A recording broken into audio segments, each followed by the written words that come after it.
The ghost butterfly boomerang made a curve in the air and flew toward the target. Yang Zikuan couldn't help smiling.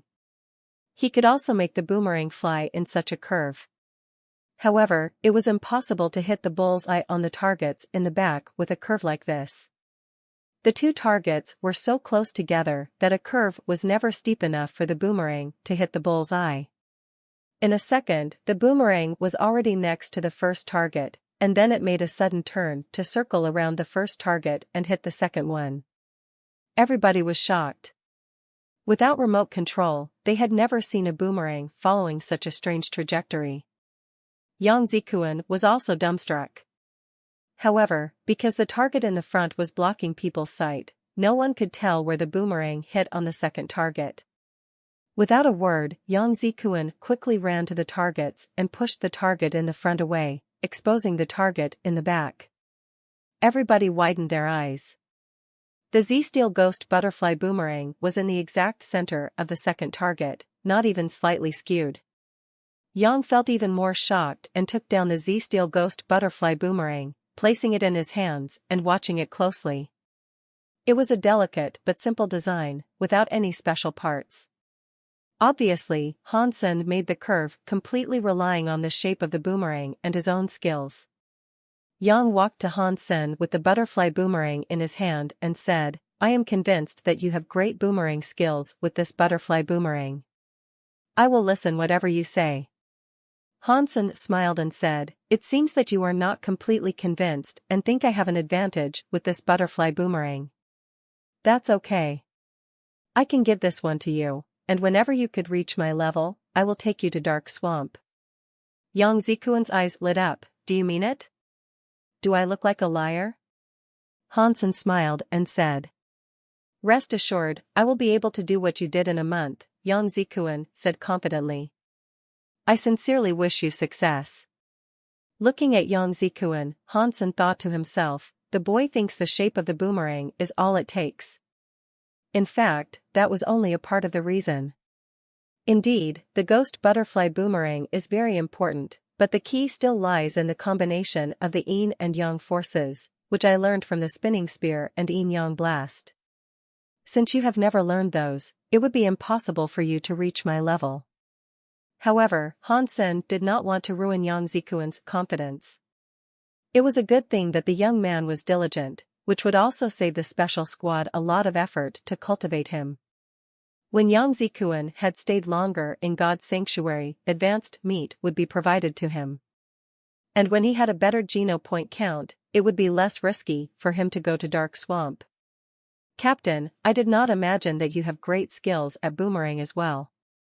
Yang Manli walked to Hansen and gave him a rare compliment. Hansen looked at her, pretending to be surprised. "Did I hear this right? Are you paying me a compliment?" Yang Manli blushed a little and said quickly, "I have reported to the management and will soon go to Second God's Sanctuary. You will have a new deputy very soon." "Thank you for your hard work in the last 2 years," said Hansen cordially.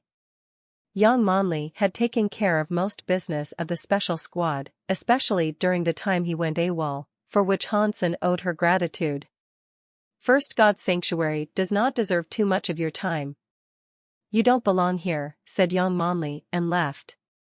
Hansen knew this meant Yang Manli had recognized him as a leader. Hansen sighed and thought to himself, "Indeed, I don't belong here. However, there is something I must get in the place. Before getting it, I will not leave." Seeing his previous enemies, friends, opponents, and lover became evolvers one by one, Hansen did not feel that he was slower than anyone else. The reason he squatted was to jump higher. As long as he evolved with his super Geno points maxed out, Hansen would definitely do better than everyone else in Second God's Sanctuary. The difference in their goals determined how far they could go. The others could not even see where Hansen was going. Since Hansen came back, he had been working hard on Heresy Mantra and Panorama. Unless there was an opportunity to hunt sacred blood creatures, Hansen would not waste any time. Even so, just by joining other hunting campaigns, Hansen had gained another 7 sacred Geno points, making his sacred Geno point count 73, which was not far from 100. That was not Hansen's end goal. He still only had 19 super geno points so far. It had been half a year since Hansen started to feed the cloud beast, which had become a sacred blood beast 3 months ago. It was still evolving and growing. Hansen estimated that he still needed another half a year for it to become a super creature, which was to say it would take 1 year for the black crystal to turn the creature into a super one. 1 year was too long for Hansen. He did not want to wait for more than a decade to evolve, which was why Hansen wanted to hunt super creatures. However, Hansen was still trying to complete the 3rd phase of Heresy Mantra, and he needed time to finish practicing Panorama. It will still take him some time to get ready to face super creatures. When Hansen was about to go back to Blackhawk and practice Panorama in Gladiator, he suddenly heard some astonishing news. Someone discovered a recently exposed nest in the mountains nearby. Hansen was excited to hear the news. Where there was a nest, there was an egg. Maybe he even had a chance at a super beast soul, which was crucial to him at this stage. After learning what had happened, Hansen became more cheerful. It was the Son of Heaven gang that discovered this nest first. However, after Son of Heaven and his henchmen evolved and entered Second God's sanctuary, their gang was not what it used to be. It had become a second-class gang at this point. Currently, the strongest 3 forces were the Steel Armor Gang, the Fist Gang, and the Disciples. The Steel Armor Gang was backed by the Special Squad and recruited a lot of military school students randomly assigned to the Steel Armor Shelter. Therefore, Steel Armor Gang remained the strongest in the shelter. The Disciples was something established by Yuan and Qing. With many good men on their team, they were only second to the Steel Armor Gang.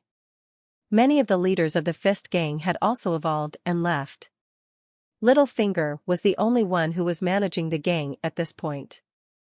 With some fresh blood, the gang was still considered top 3 in the shelter, but it was not as strong as before. Although the Son of Heaven gang was the first to discover the nest, they did not gain any benefits after entering the nest. Instead, they suffered a great loss. According to the survivors, there were at least 1,000 creatures in the nest, some of which were sacred blood creatures. After getting the news, Yang Monli organized the Steel Armor Gang to march toward the nest, and on behalf of the Special Squad, Hansen also brought Gambler and the other 2 Special Squad members. At this point, the Special Squad was basically constituted of new people, except for Hansen and Gambler. When they reached the nest, the Disciples and the Fist Gang had also arrived. A bunch of people stopped at the center of the Life Lotus, and none dared to enter first. Seeing Hansen, Yuan, Qing and Littlefinger said hi. Brothers, we cannot stand here forever. How about we set some rules? Yuan said with a smile. What kind of rules? Littlefinger replied. Since the Fist Gang was the weakest at the moment, he did not want any conflicts. Yuan thought about it and said, how about we do a lucky draw to decide which group shall enter the nest first? It will be all about luck. Agreed, said Littlefinger. After some discussion, Yang Monli also agreed with Yuan. After all, the entrance to the nest was so narrow that even a large group like the Steel Armor Gang had to go in one by one. If they were attacked in the middle by the other gangs, it would be a lot of trouble. Since we all agree, let's do this, Hansen shrugged and said. He had heard from the survivors that there were a lot of advanced creatures in the nest, so going in first might not be a good thing. No one had any different opinions. Yuan then suggested Hansen make the lots, to which everyone else agreed. Since they all knew who Hansen was, no one believed he would be playing tricks. To be fair, Hansen, who was responsible for making the lots, had to draw after everyone else. In the end, the one lot left for Hansen said he should go in the last, after all 3 other teams. This case, Hansen had no one to blame but his own luck. According to the result of the draw, Littlefinger was supposed to be the first to go. He became very excited and believed that as long as his team was careful, sooner or later they could tackle this nest. Yuan and Qing were quite disappointed, but they could do nothing but watch Littlefinger leading his team down the nest. Originally, the other teams thought Littlefinger would spend at least hours in the nest. However, their team emerged from the entrance with several people hurt and several people missing. The rest looked at the team in surprise, and Qing asked, "Littlefinger, what happened?" Littlefinger cursed, "The sons of bitch gang are horrible people. They attracted the attention of God knows how many creatures. A whole lot of mutant creatures and sacred blood creatures are blocking the way. Since it was very narrow, we could only go one at a time, and no one could fight off so many advanced creatures alone, so we had to come back. What bad luck! It is blocked? Let's go and have a look." Yuan did not believe the creatures were so strong that people could not enter. Yuan and Qing's team went back even faster than the Fist gang. However, they were clearly in better shape. Everyone was back, and they were only slightly injured. Damn, the sons of bitches! It is completely blocked.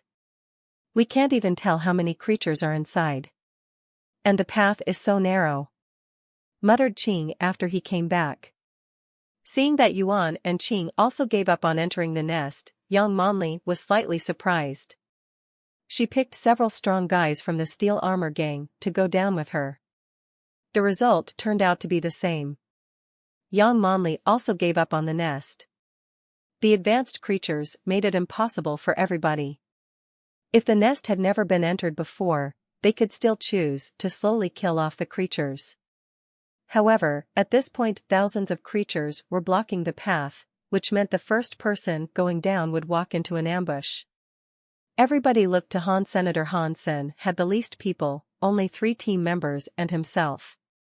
"Let's go there and check it out," Hansen smiled and said to Gambler. Gambler and the other teammates nodded and followed Hansen down the nest.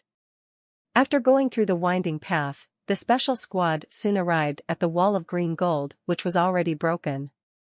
Several Z-steel shields were put up to block the broken part of the wall. The thick fields were all deformed from attacks, which looked frightening. Through the gaps, they could still see lots of creatures jostling. Many claws had reached out from the gaps.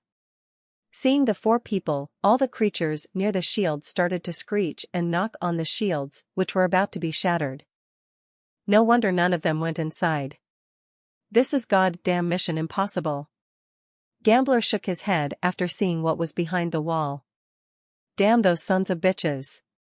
The 2 new members at the special squad, Jingqi and Zhou Qingyu, looked frightened as well. "Hansen, let's go back now. There is no way we can go farther.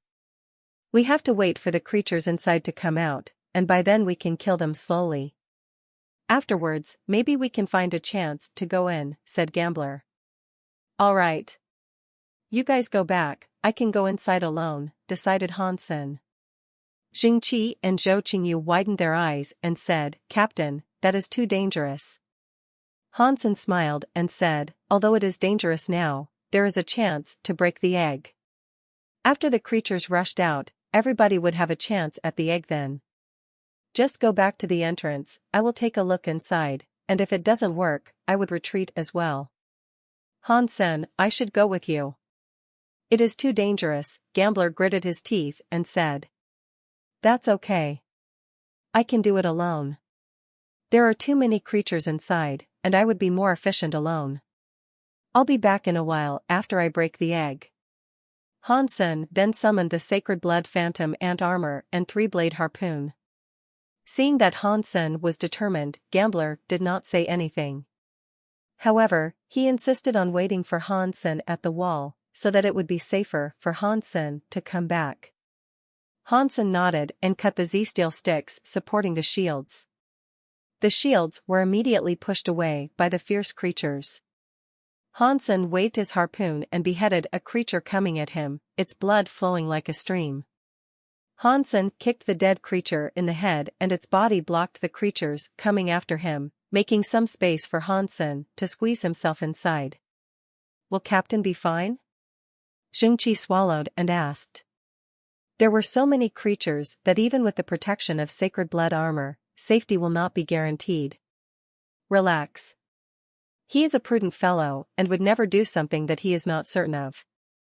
Since he dared to go, he could definitely make it. Having spent a lot of time with Hansen, Gambler knew Hansen best. If Gambler did not want to evolve with his sacred geno points maxed out, he would have gone to second God's sanctuary a long time ago.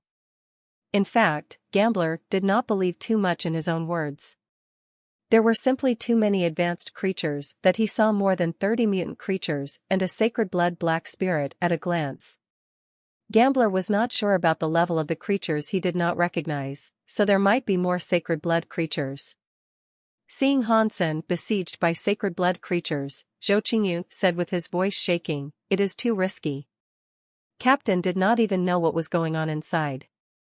No one could tell how many sacred blood creatures there were. As they spoke, Hansen had already disappeared in the group of creatures.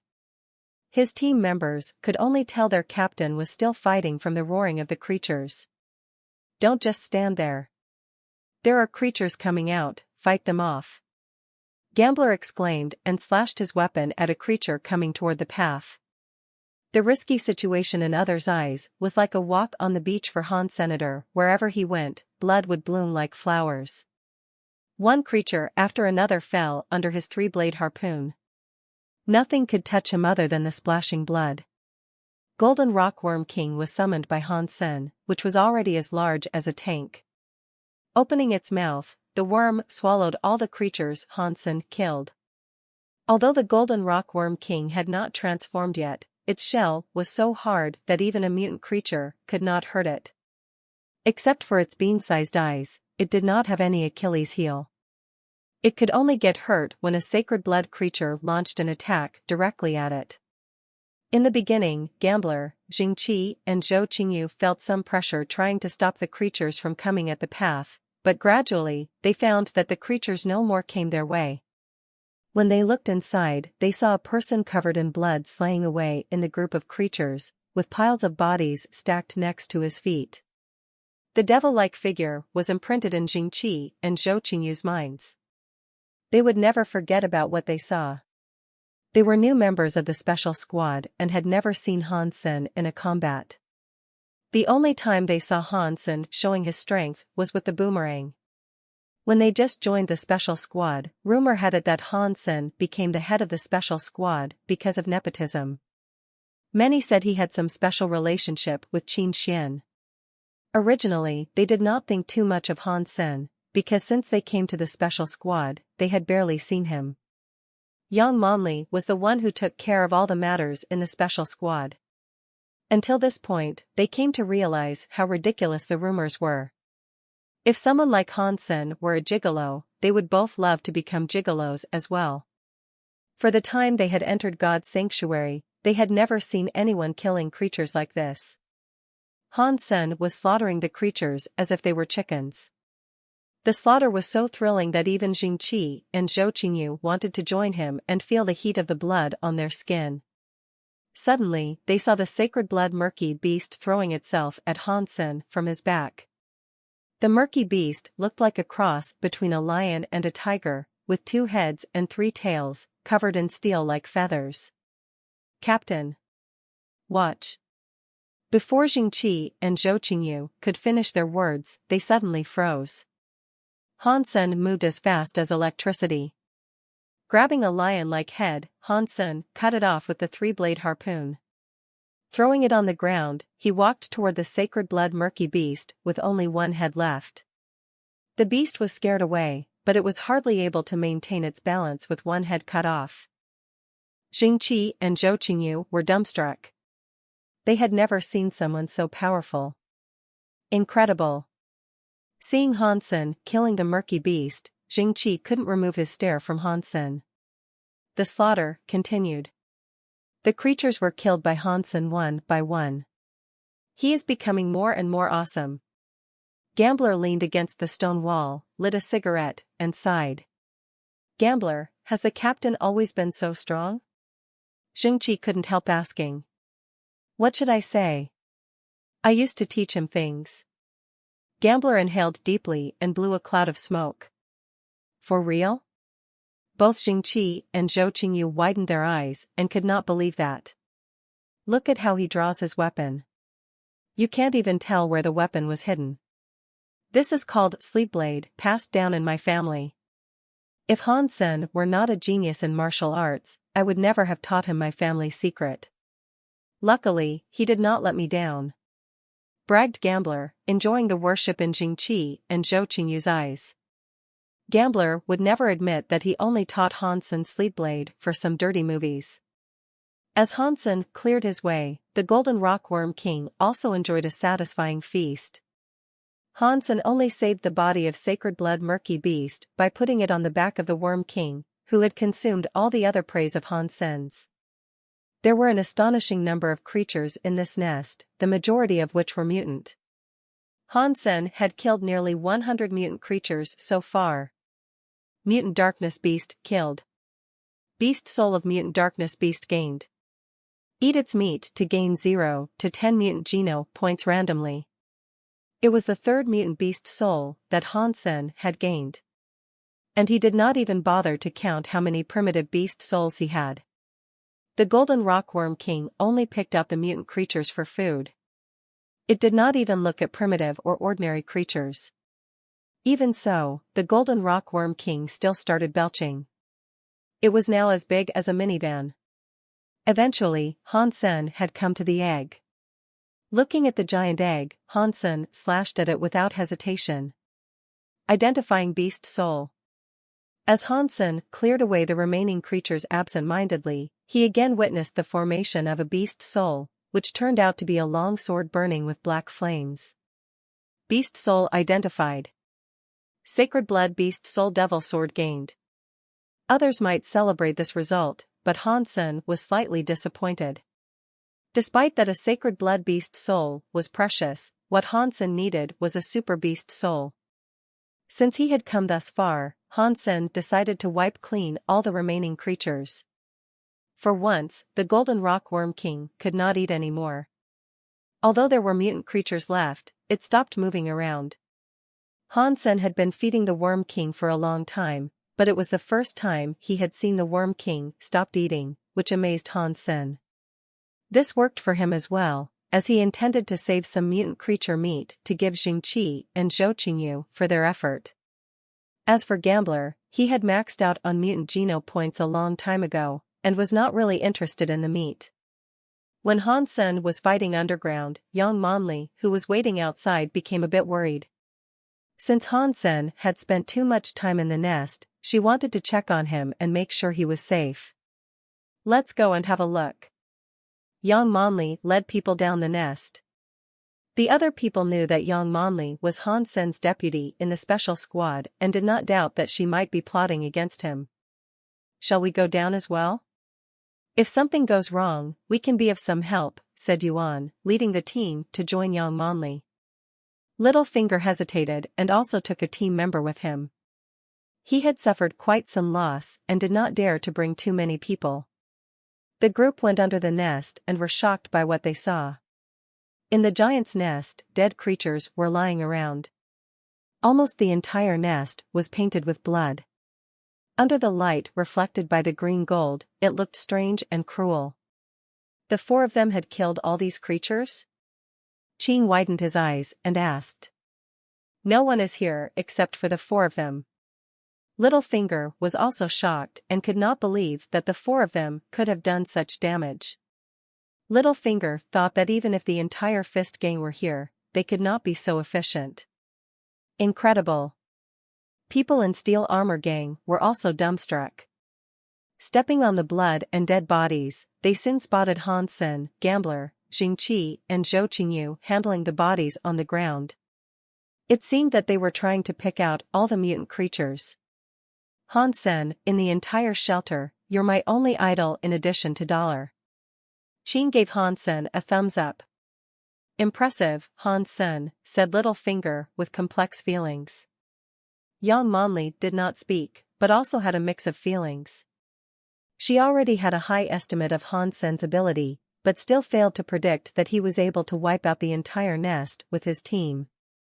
As a member of the special squad, Yang Manli knew that Jing Qi and Zhou Qingyu were not the strongest team members, so Gambler and Han Sen must be the ones who really achieved this. However, Gambler was good at playing tricks instead of fighting head-on. Obviously, Han Sen was the MVP here. After the fight in the nest, Han Sen had gained a lot of prestige in Steel Armor Shelter. Because everyone believed Dollar, who had not made his appearance in a long time, had become an evolver, Han Sen was now considered number one in the shelter. Han Hao was quite upset. He could not understand, for the love of God, why Han Sen, who was the pariah in Steel Armor Shelter, had become a military school student, a movie star in a commercial, and now the number one in the shelter. The disciples and the Fist Gang both respected Han Sen a lot. Even their leaders called Han Sen brother. Han Hao had also heard that Yang Manli, who was leading the Steel Armor Gang, turned out to be Han Sen's deputy. At this point, Han Hao started to regret what he used to do. Had he maintained a better relationship with his cousin, he would have done much better. Han Hao did not even know when he could max out on his mutant geno points. Struggling alone in the shelter is so difficult. And the Son of Heaven gang that he depended on was getting weaker and weaker, making it impossible for him to catch up. You can't imagine how fierce Han Sen was. He only had 3 people with him and they wiped clean the entire nest that none of the gangs were able to tackle. Hearing the discussion of Han Sen's bravery, Han Hao felt worse and quickly went back to his own room. At this time, Han Sen was appreciating his newly gained Sacred Blood Beast Soul Devil Sword. Type of Beast Soul of Sacred Blood Devil Sword, Sword Add-on. Han Sen had seen an add-on Beast Soul before, which was the Sacred Blood Water Spirit Beast Soul owned by Qin Xian.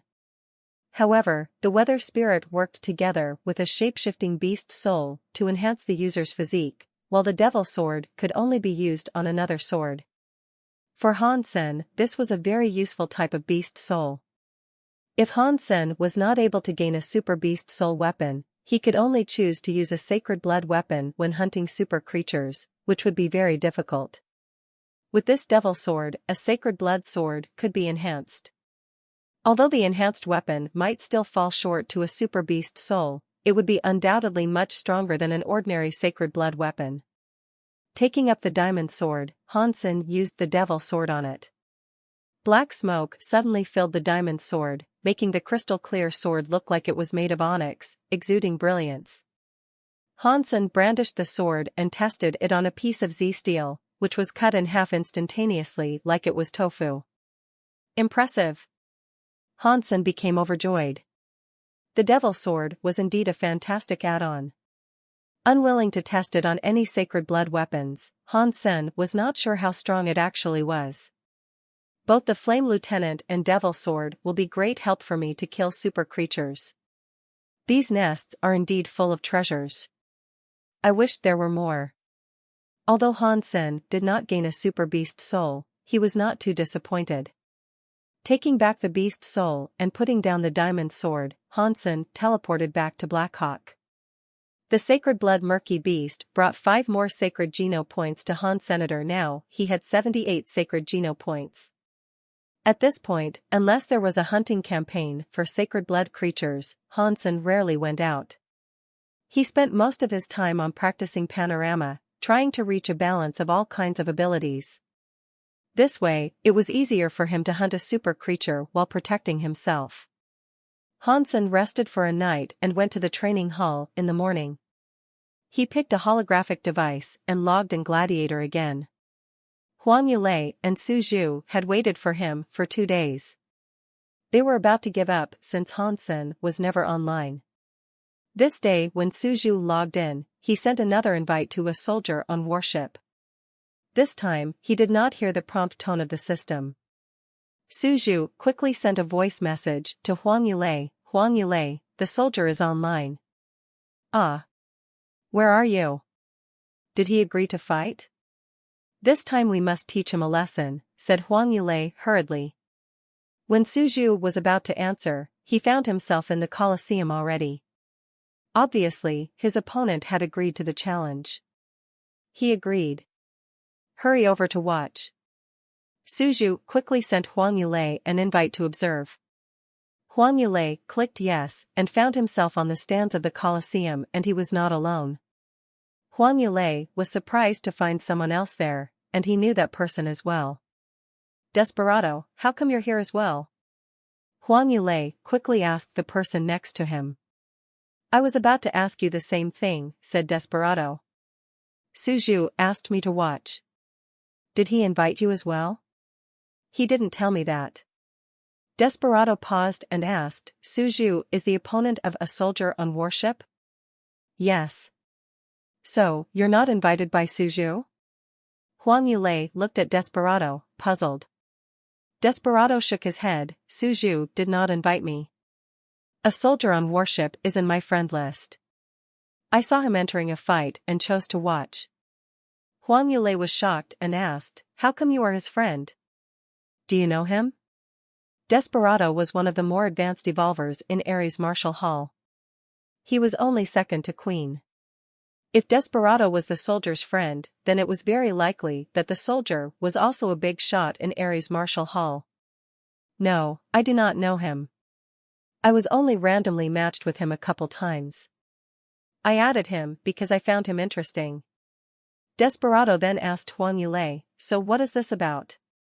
Huang Yulei did not answer but asked, "This person is on your level?" No wonder Huang Yulei was surprised. No evolver could beat Desperado in Ares Martial Hall, except for Queen. Desperado said he had fought the soldier several times, which meant the soldier was on the same level as Desperado. In this case, there was no way that Suju could beat him. "He is not. I was able to beat him each time in a very short amount of time. His fitness is just so, but..."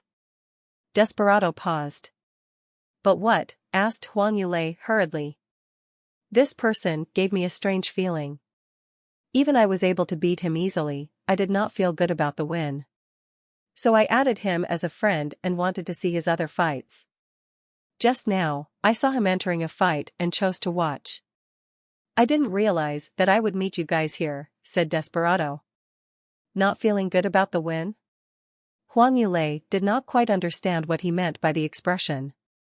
"Well, I did beat him fast and easy, but I just did not feel good. It is hard for me to explain, which is why I want to watch his other fights more closely." Desperado pondered and was not able to explain very clearly. Desperado then asked Huang Yulei, "What's happening here?" With some reluctance, Huang Yulei explained his encounter with the soldier. "What are you saying? He learned 13 slashes after watching a dozen times?" Desperado regarded Huang Yulei incredulously. "I suspect that he was hiding his real ability in the beginning.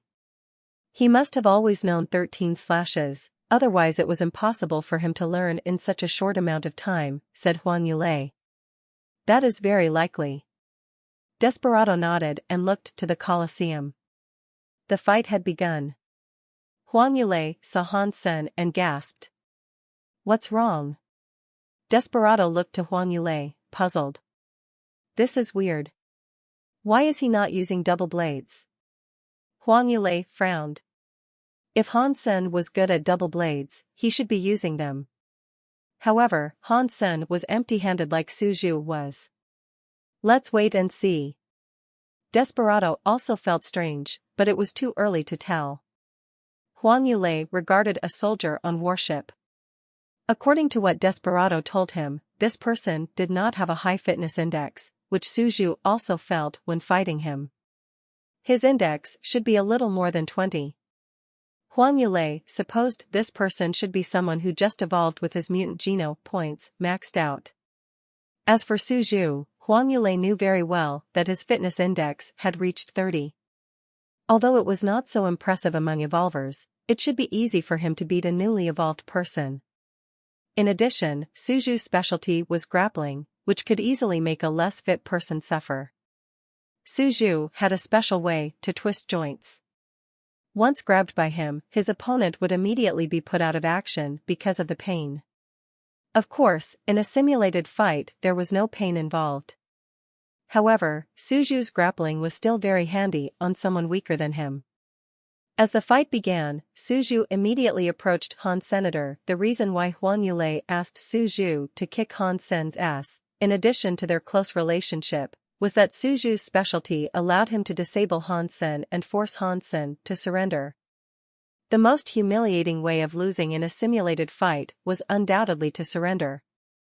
After all, one could never die in the simulated fight, so everyone would want to fight until the end instead of giving in.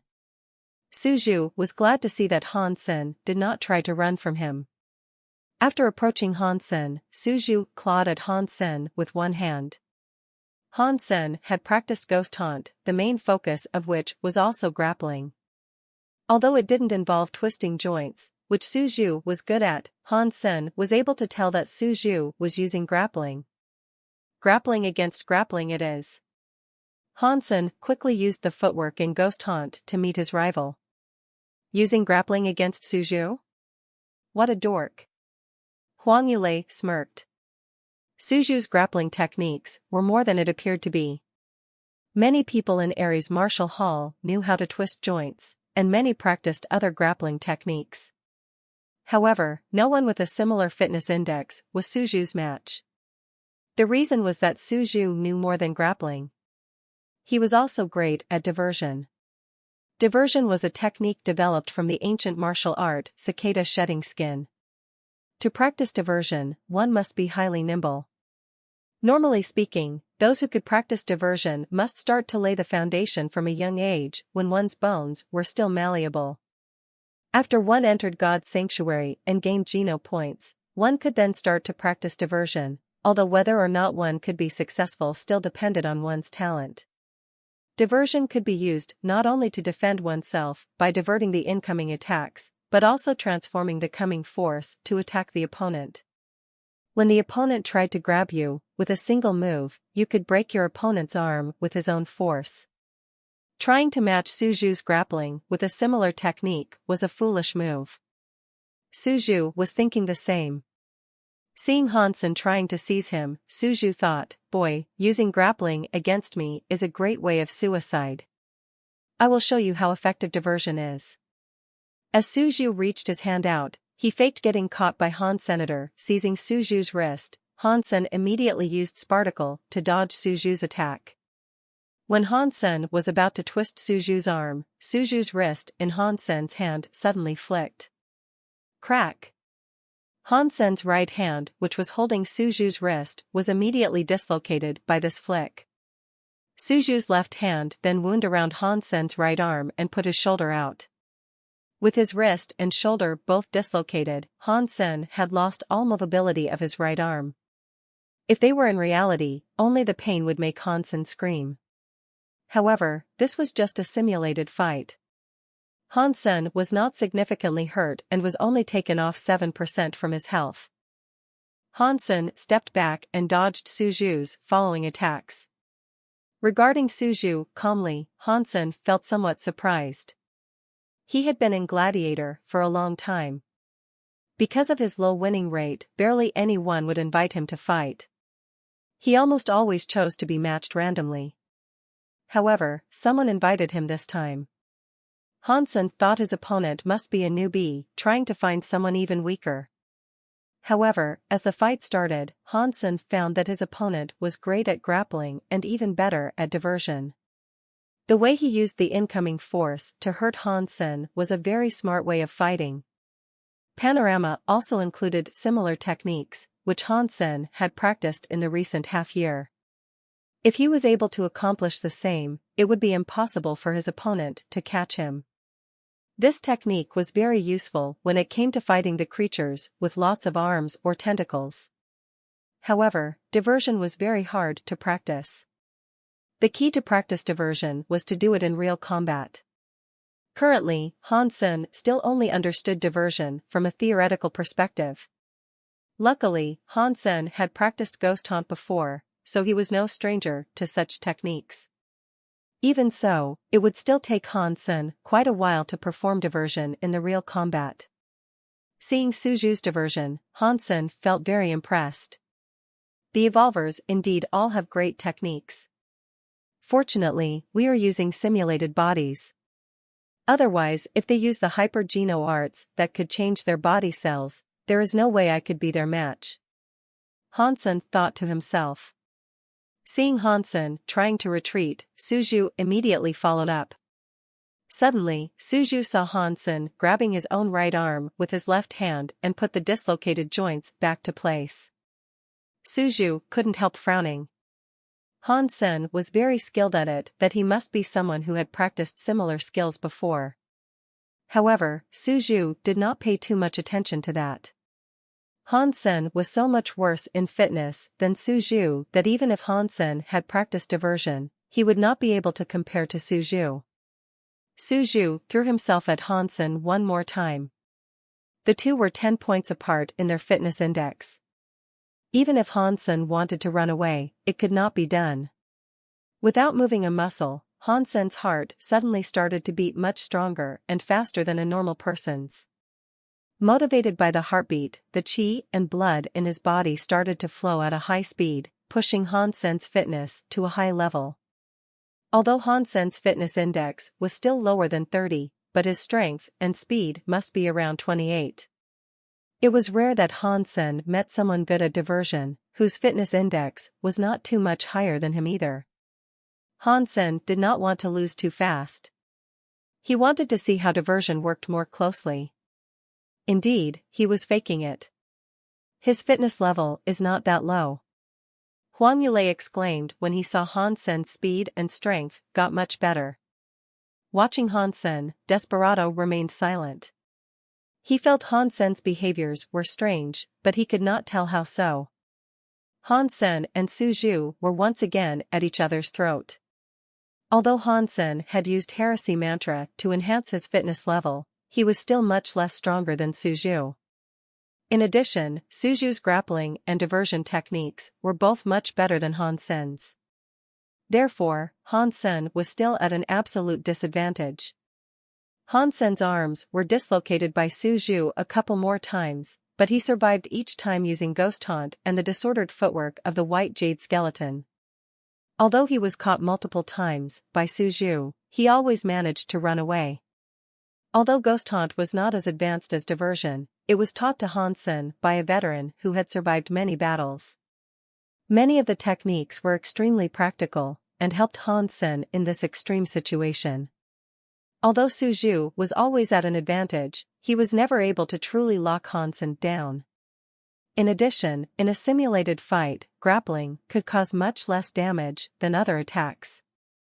After more than half an hour, although Hansen was hurt many times, he still had about 40% of his health left. As Huang Yulei watched the game, he started to feel familiar. In his fight with Hansen, he was also at an absolute advantage in the beginning, but lost to Hansen under his own 13 slashes. No way. There is no way he could learn diversion from Suju. Huang Yulei shook his head and denied his own speculation. Diversion was much more demanding on the user than 13 slashes. One must lay the foundation since little. He had hardly heard someone could succeed starting as an adult. Huang Yulei did not believe that Hansen could learn diversion during this fight, as he did not even believe that Hansen learned 13 slashes on the spot when fighting himself. As the fight continued, Huang Yulei's face became stiff. Indeed, Hansen was making incredible progress. He could tell that Hansen was less likely to be caught by Suju and faster when trying to wriggle free. No way. Huang Yulei became anxious and could not believe his own thought that he could no longer deny. Desperado knitted his brows and did not say anything, watching Hansen's every move closely. In the Colosseum, Suju was also shocked. As even Huang Yulei was able to tell Hansen's progress, Suju felt stronger as Hansen's opponent. He could clearly sense that his opponent was getting better at grappling so fast that it frightened him. Suju found that there was little he could do against this opponent. Although he was still at an advantage, it was hard for him to beat Hansen. A soldier on warship was like a soldier in opponent's territory, fighting fearless and looking death calmly in the face. And he could do nothing to the soldier, but watch him getting stronger and stronger. Diversion. Impossible. Huang Yulei's pupils contracted as he saw Suju's arm broken at a flick of Han Sen's wrist. Suju was shocked as well. He did not expect his opponent could really use diversion well. Suju still did not believe Han Sen could have learned everything in such a short amount of time. Putting his arm back in place, Suju once again tried to grab Han Senator this time. However, his target was not Han Sen's arm, but leg.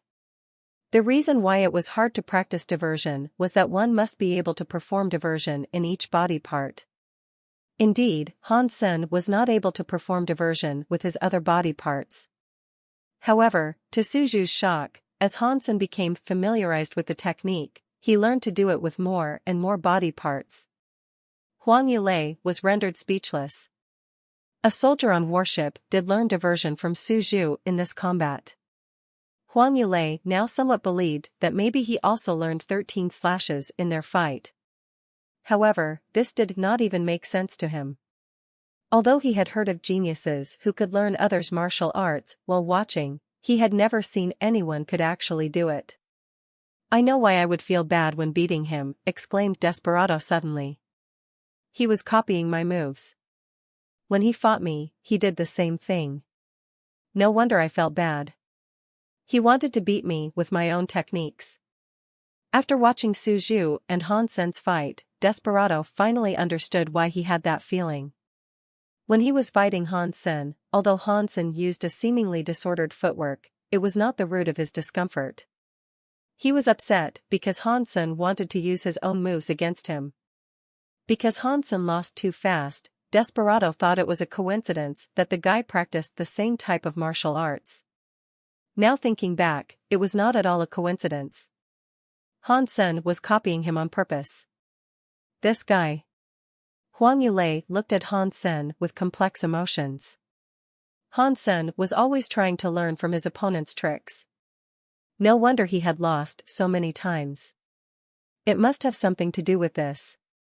In the Colosseum, Han Sen was gaining momentum. Shattered psychologically, Suju found harder and harder to cope with Han Sen's attacks. Crack! When Suju clawed Han Sen's chest, Han Sen dislocated Suju's wrist with a shrug. Then he quickly threw himself at Suju.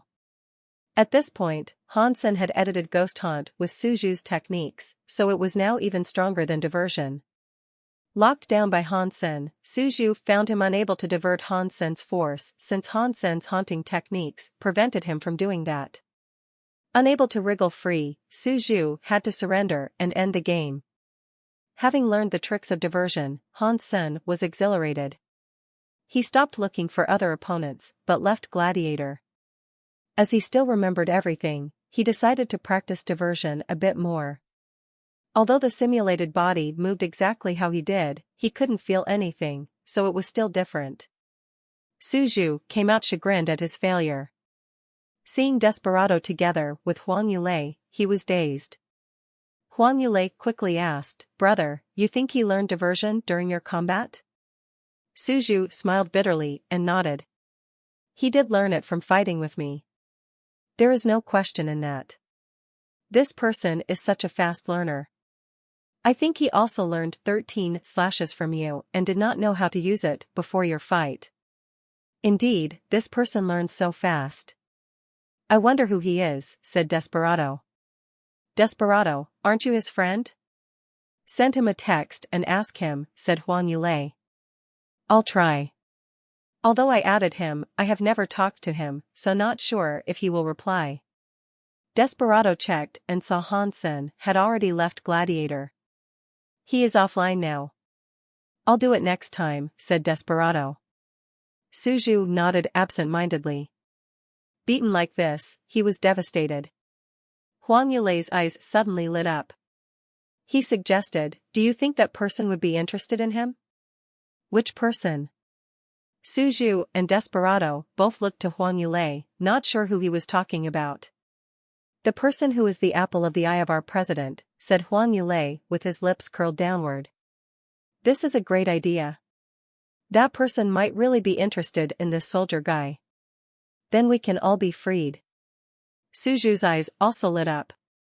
The person they were talking about was Qian Hezhen, the youngest students of the president of Ares Marshall Hall Daniel. Qian Hezhen was gifted and learned everything fast, which was why Huangfu Xiongqing saw his youngest student as his successor. Qian Hezhen did not abuse the president's confidence in him either. He had just evolved and already succeeded in practicing several secret martial arts of Ares Marshall Hall.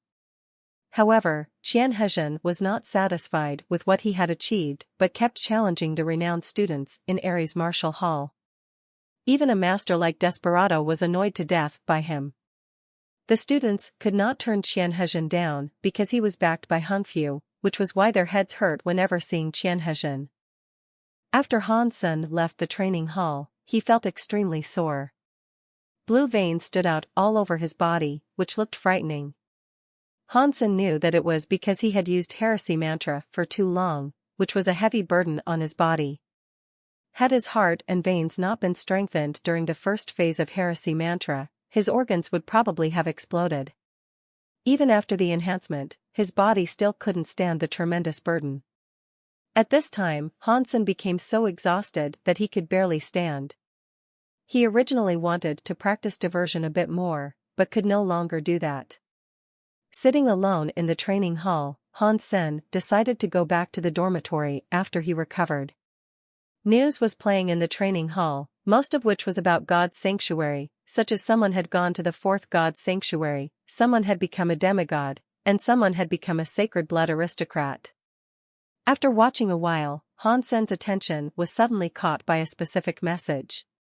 It was a short story read by the anchor, which was soon drowned in many similar stories. However, Han Sen suddenly became excited. He quickly turned on his comm link and started searching on the Skynet. Very soon, Han Sen found some useful information and his eyes lit up. The news was about the Glory Shelter in First God's Sanctuary. Someone found a strong sacred blood creature in the mountains near Glory Shelter. Almost the entire Glory Shelter teamed up to hunt the creature, but they were not even able to hurt it, even at the cost of many lives. Han Sen found the comments on this matter from people in Glory Shelter.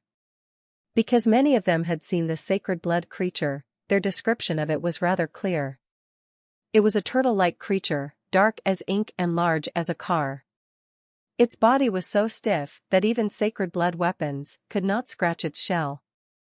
Many people died in its teeth. The huge turtle was not fast, otherwise more people might have died. Many believed that this black turtle was even stronger than a sacred blood crystal-shelled turtle, and should be the strongest turtle creature that people had ever witnessed in First God's Sanctuary. Many people described the fighting scene, which convinced Han Sen that it was very likely to be a super creature. According to people from Glory Shelter, the black turtle was obviously much stronger than a typical sacred blood creature.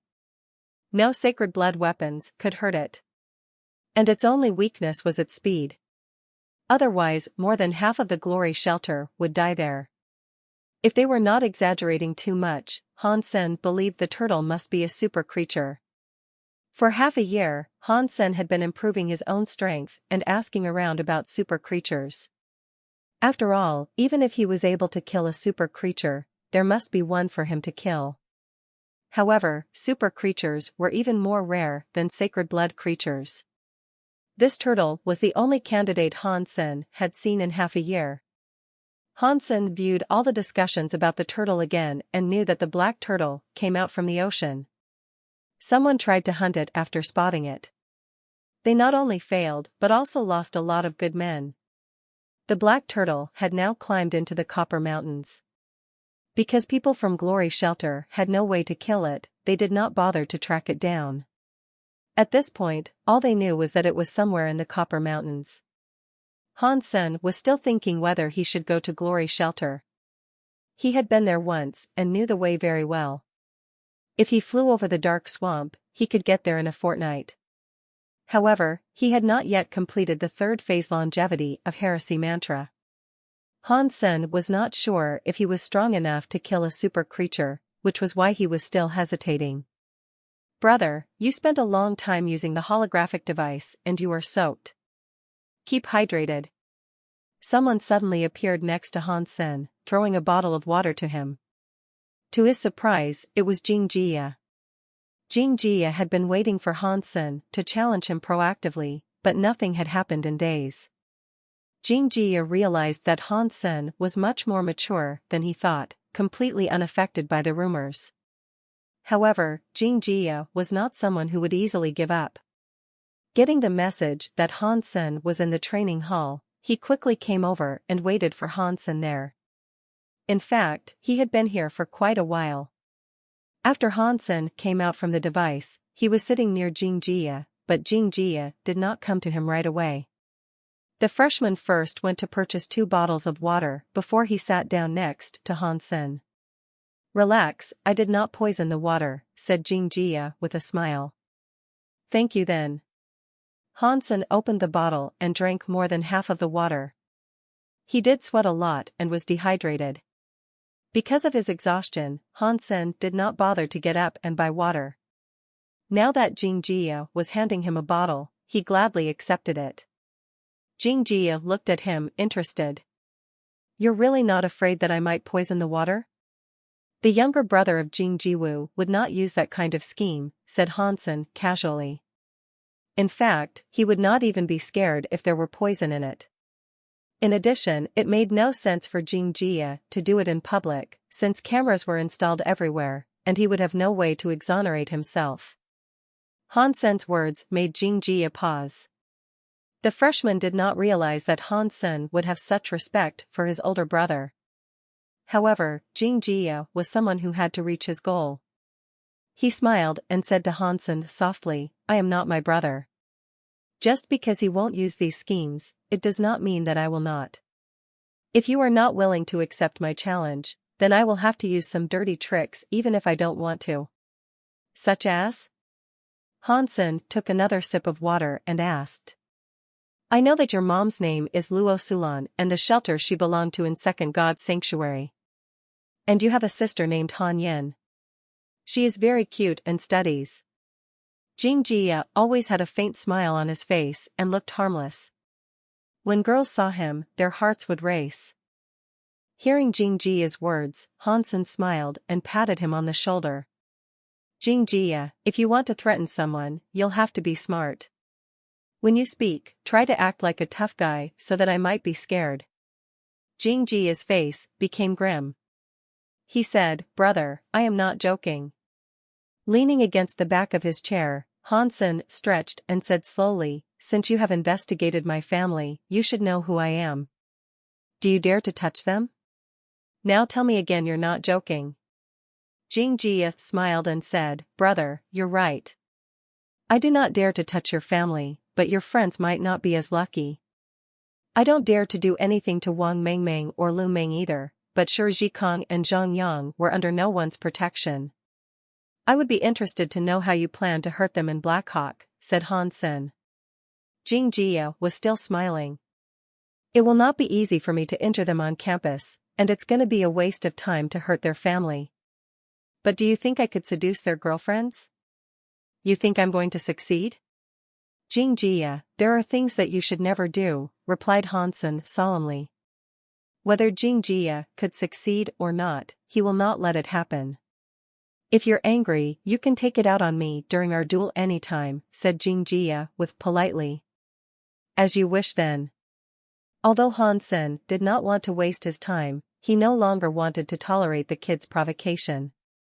He would take care of what should be taken care of. Jing Jia appeared to be exhilarated. "I will be waiting for you.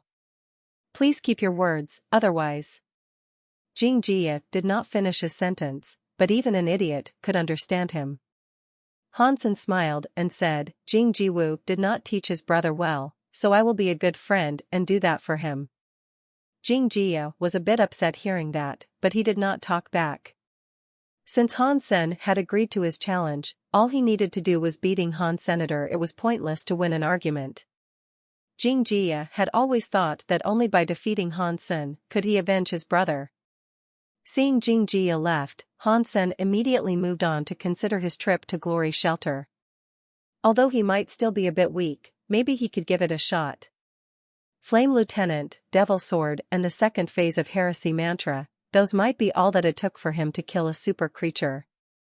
Most importantly, the black turtle was not very fast, so he could always run away. It seems I should make the trip. Tomorrow, after I kick the kid's ass, I'll leave for Glory Shelter. Hansen did not want to miss the opportunity. After all, super creatures were so rare that he did not know when he would see the next one if he missed this turtle. After Jingjia left, he spread the news that he was about to challenge Hansen the next day on the archery range. In order to clear his brother's name, he would like for everyone to know how he beat Hansen. Jingjia had even thought of his line after beating Hansen, "Although you are quite good, you're still nothing compared to me, and even less than nothing compared to my older brother. Your one win was just based on pure luck." Soon the entire Blackhawk knew about the duel. Almost everyone hearing the news became excited. Hansen was the legend of Blackhawk, and Jingjia was another monster after his older brother, so their duel attracted a lot of attention.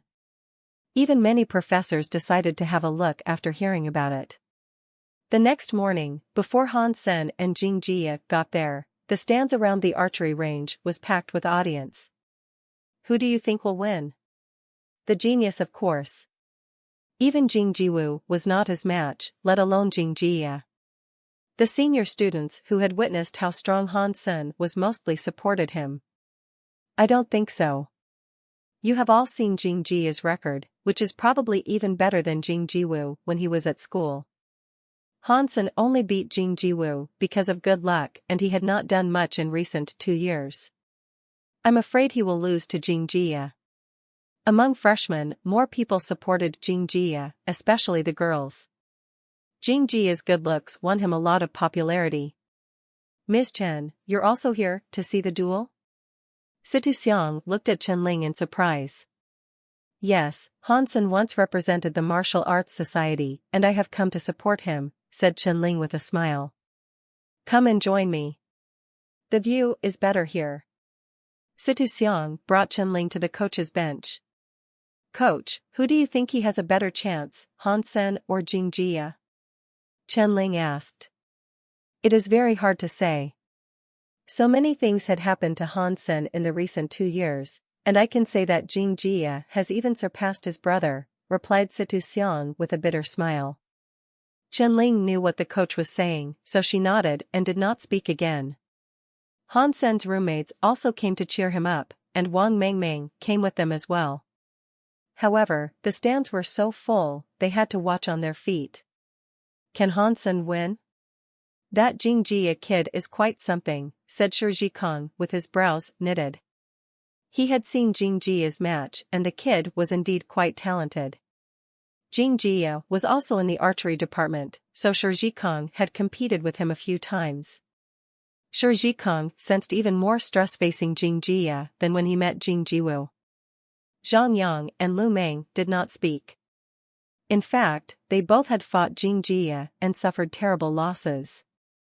They felt the same as Shijikong did. Jingjia was even more formidable than Jingjiwoo. Brother Han will definitely win. Wang Mengmeng was Hansen's diehard fan and believed in him as always. Hansen waved at his friends and entered the archery range. At the same time, Jingjia also entered the range. Hansen, there is something that I should probably tell you beforehand. Jingjia walked over to Hansen and said with a smile. If you want to tell me, then tell me, said Hansen casually. Jingjia smiled and said nothing. He walked to the bow rack, took a 16.0 practice bow and a quiver full of arrows, and returned to Hansen. The next second, Jingjia straightened his back, nocked an arrow, and made a shot casually. That was only a start.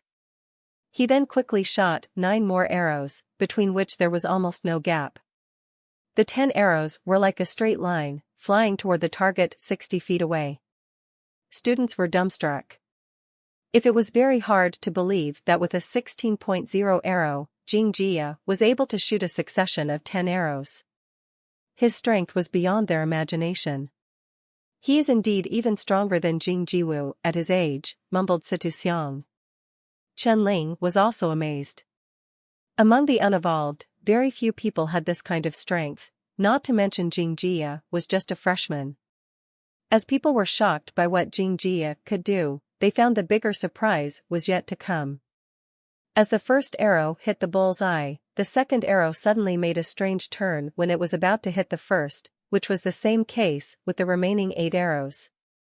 When all 10 arrows were on the target, people found that only the first one hit the bull's eye, while the other 9 arrows formed a circle with the first arrow as the center.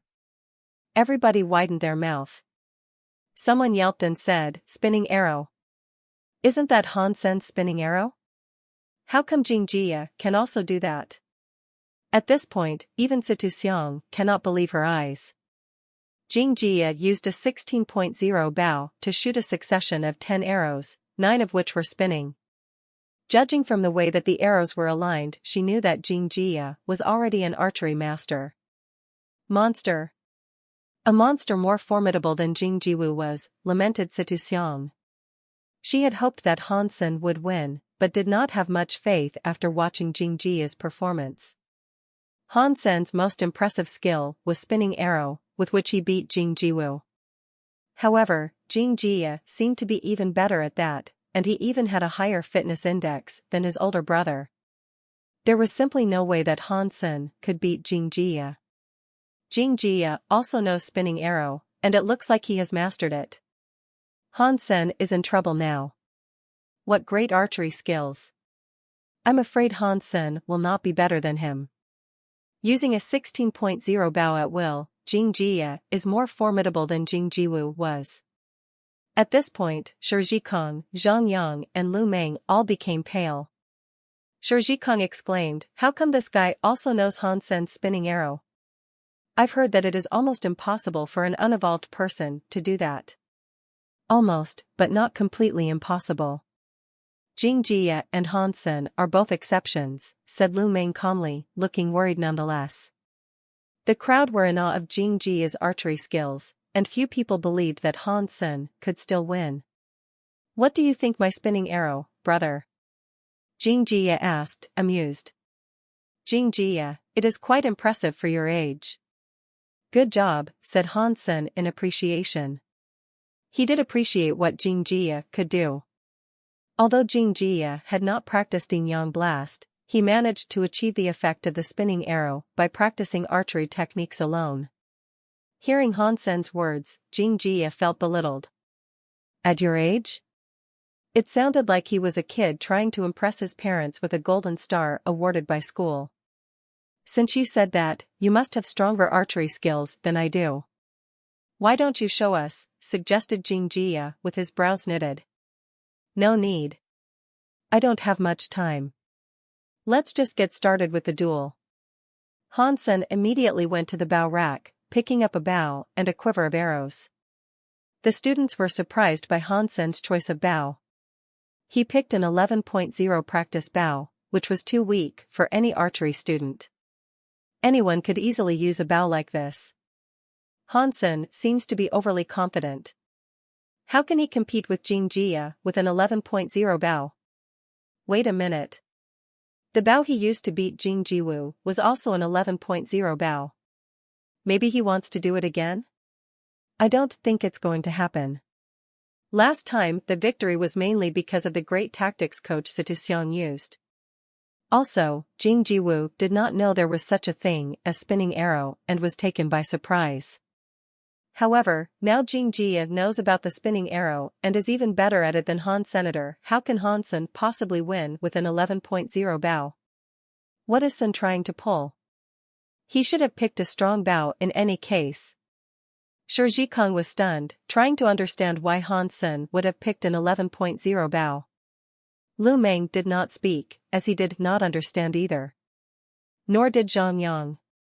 He looked at Wang Mengmeng and asked, "Mengmeng, didn't you used to learn archery skills from Hansen? Tell us, what is he trying to do?" Wang Mengmeng pondered and answered, "Brother Han must feel that it is too easy to beat Jingjie anyway, so he picked the first bow he saw." I don't believe it means anything. Many students were eavesdropping on the conversations between Hansen's friends, trying to pick up some insider perspectives. However, hearing what Wang Mengmeng said, they all stared at her as if she were crazy. Even Han Sen's roommates found Wang Mingming's reply out of line. It was simply impossible for Han Sen to think beating Jing Jia was a piece of cake.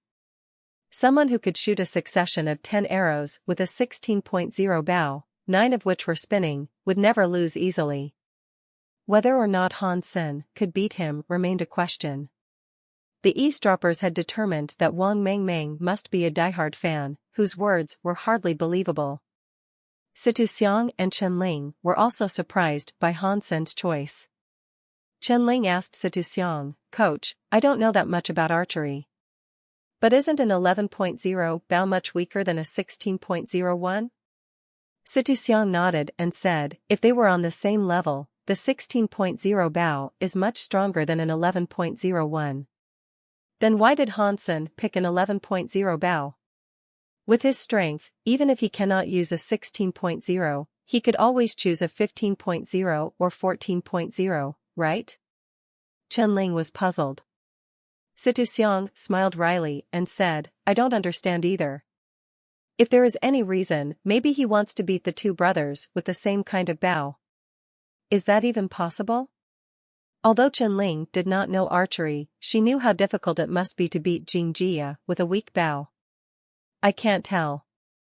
Situ Xiang's words were rather conservative, because in her view, Han Sen was doomed. Seeing Han Sen's bow, Jing Jia's face darkened. He could no longer keep up his good manners and asked sharply, "Brother, are you really going to use the bow?" "Can't I?" Han Sen said quietly. "Sure." Jing Jia took a deep breath and tried to calm himself down. He knew that being flighty and impatient was a big no-no before a duel. Although he had no doubt that he would win, he did not want to take his opponent lightly. No matter what bow Han Sen had picked, Jing Jia decided to go all in and leave Han Sen no chance. "Since you're okay with it, let's start." Han Sen did not want to waste more time.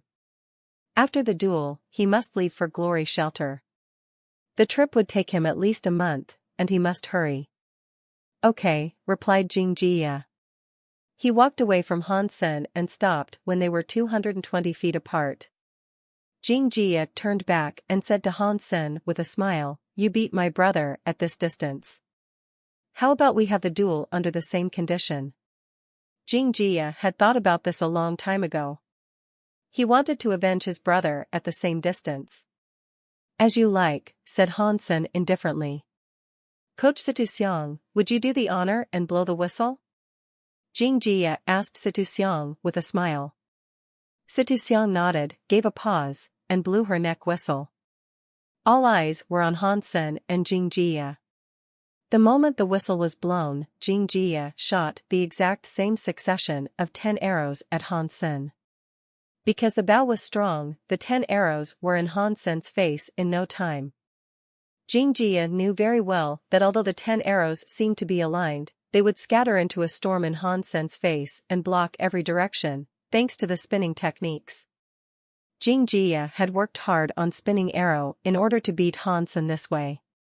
He had to beat Han Sen with Han Sen's own tricks to clear his brother's name. Han Sen saw what Jing Jia did, but only shot one arrow in a languid manner. It seemed that he did not even pull the string to the fullest. And he did not make a second shot either.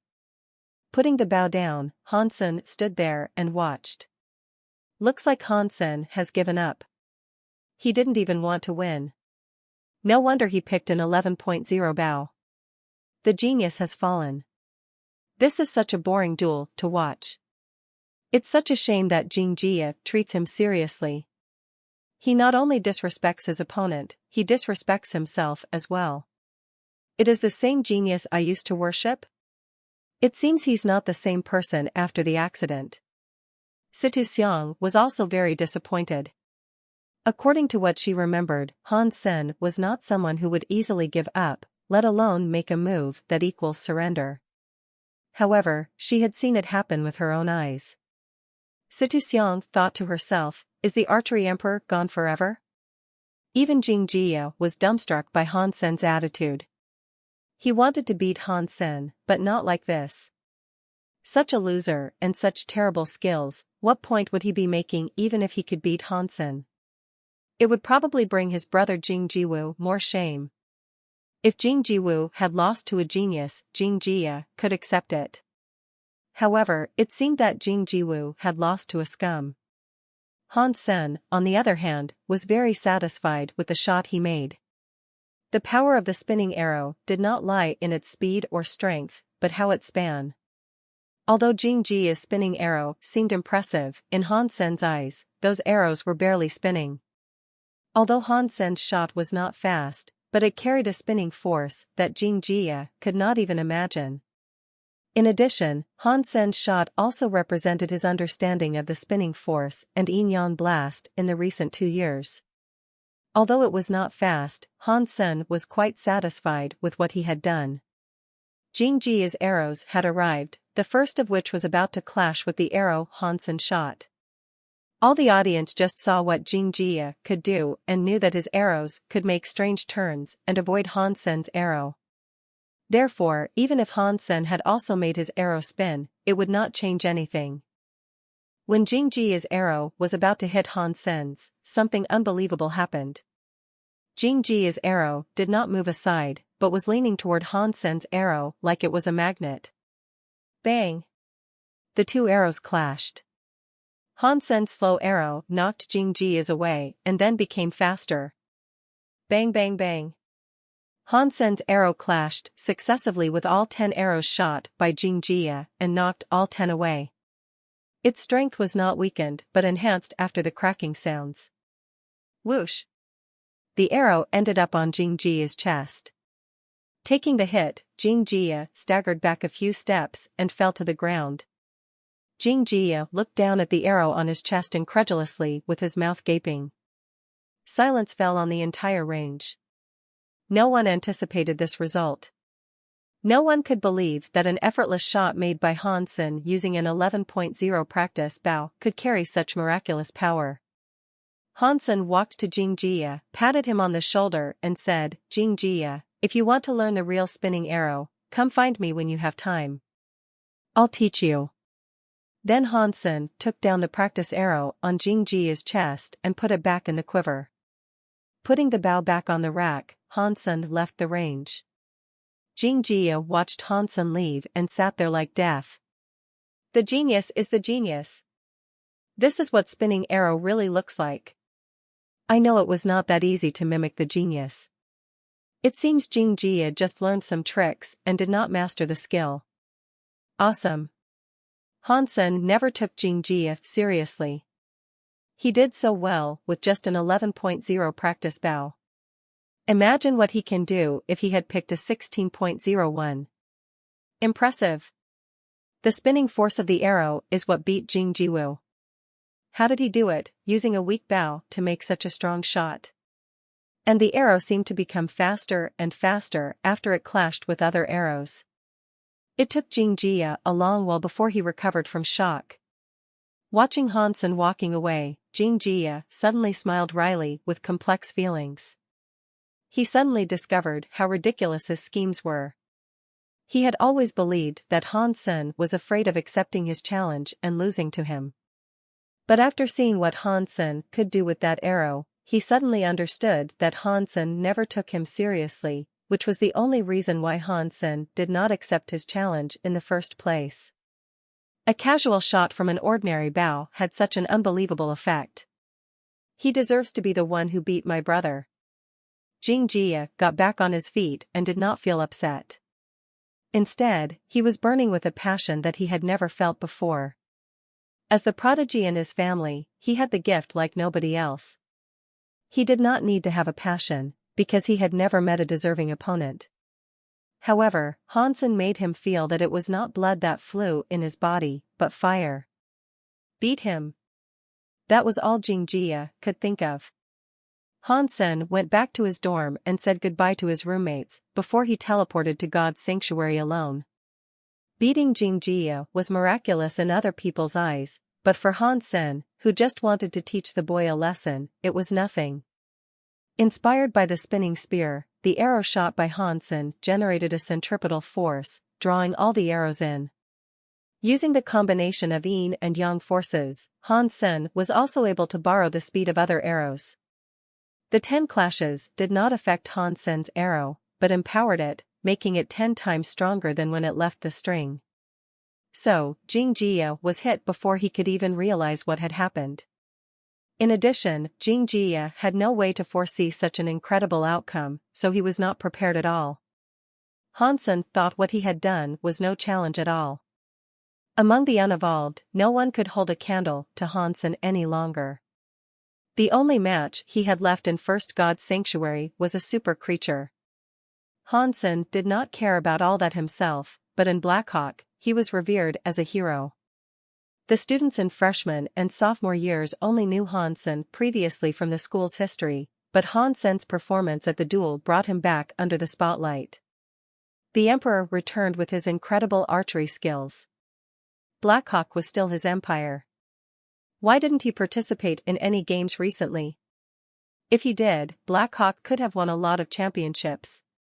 With his archery skills, if he were there, even the Alliance Central Military Academy would lose, without a doubt. Not just archery. He is peerless in black and white boxing and Warframe as well. He even gained his nickname Emperor from participating in a black and white boxing game, where he gave Saint Germain 0 point. You know Saint Germain even had Nalan Qingnua on their team at the time. Seriously? Why would I lie about that? You can still find the video of the game online. Watch it for yourself. If you think I exaggerated, you can have my virginity. Han Sen's name once again became the topic of conversations in Blackhawk. Many students found Han Sen's old videos and became even more impressed by him. Once again, Han Sen entered the Dark Swamp. Last time it took him half a month to travel from Glory Shelter back to Steel Armor Shelter by way of Dark Swamp. Last time, he only had the mutant three-eyed beast as his mount and needed to fly on his own over Dark Swamp. This time, he could just use Meowth all the way as the mount, and no mutant creature could stop it. Han Sen tried to kill as few creatures as possible. Except for sacred Geno points, he did not need anything. The Golden Rockworm King was still recovering from his enormous feast in the nest. So Han Sen did not bother to hunt. With Meowth's speed, almost no creatures could catch up with them. However, Meowth was not a real mount. Although it was fast, the ride was not a comfortable one. Han Sen took the chance to practice the clinging technique in Panorama. He attached his entire body to the back of Meowth and moved up and down as Meowth ran. The key to the clinging technique was following the opponent's force. Although it was the same kind of techniques as diversion, they differed a lot in practice. When using diversion, the goal was to offset the opponent's force. However, the goal of using the clinging technique was to integrate oneself with one's opponent, so the opponent could not exert his force. As Han Sen felt Meowth's movement under him, he focused himself on moving along with Meowth and felt less and less turbulence. As the Encyclopedia of the Saint Hall, Panorama included all sorts of fundamental methods of using one's strength. Many of those methods could also be applied in the daily life. In order to perfect himself, Han Sen was always practicing the methods, even when he rested. Although it was impossible for him to reach perfection, he was pushing himself closer and closer to his full potentials. The stronger he became, the more likely it was for him to kill super creatures. In fact, the essence of martial arts was to push one's limits. The status above Evolver was named Surpasser, which meant the person had surpassed the limits of human body. A Surpasser could even crash an aircraft with bare hands. As Meowth galloped, Han Sen suddenly found a creature that looked like a centipede rolling over in a swamp ahead of him. Despite its resemblance to a centipede, the creature was about 30 feet long, its shell gleaming with a dark purple shimmer. Its body was as thick as a wok and its feet as sharp as sickles. The dark purple centipede wound itself around a buffalo-like creature, its sharp feet digging into the buffalo, which was about to bleed to death. It seems that the centipede should be a sacred blood creature. How lucky! Although it is a large creature, I don't believe it has too much meat in the body, which should provide some Geno points for me. Han Sen was excited that he saw the sacred blood creature just when he entered Dark Swamp. As the huge centipede was trying to strangle the buffalo, Hansen took out the diamond sword and jumped from the back of Meowth. With one slash, he cut the centipede together with the buffalo. The centipede was cut into pieces because it was winding on the buffalo. When each piece fell on the ground, it was still twitching and quieted down after a while. Sacred blood creature Mushu killed. No beast soul gained. Eat its meat to gain 0 to 10 sacred geno points randomly. Mutant creature swamp buffalo killed. No beast soul gained. Eat its meat to gain 0 to 10 mutant geno points randomly. Although no beast soul is gained, Hansen was excited that he was able to kill a sacred blood creature with only one strike. He summoned Golden Rock Worm King to eat the swamp buffalo. Obviously, the Worm King was more interested in the meat of Mushu. In addition, its appetite did not seem to be as good as before, so it left half of the buffalo meat untouched.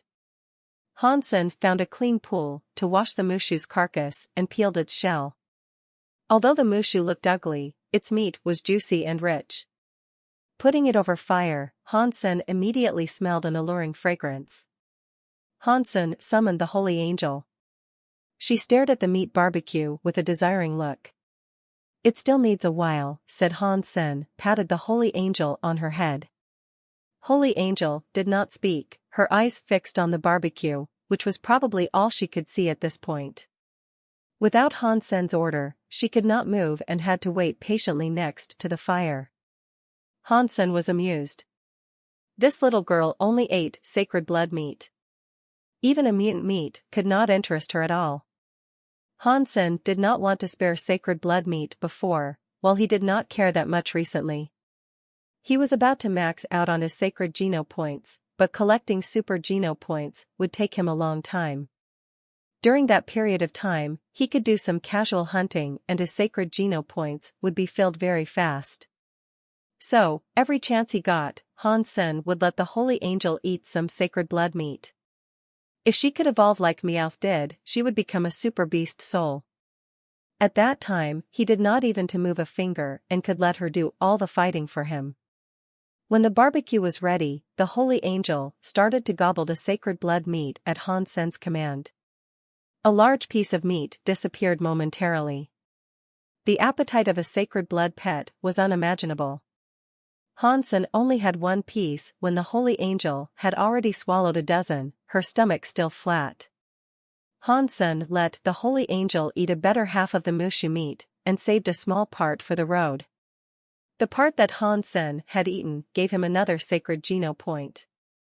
Hansen now had 79 sacred geno points, and it will not be long before he maxed out.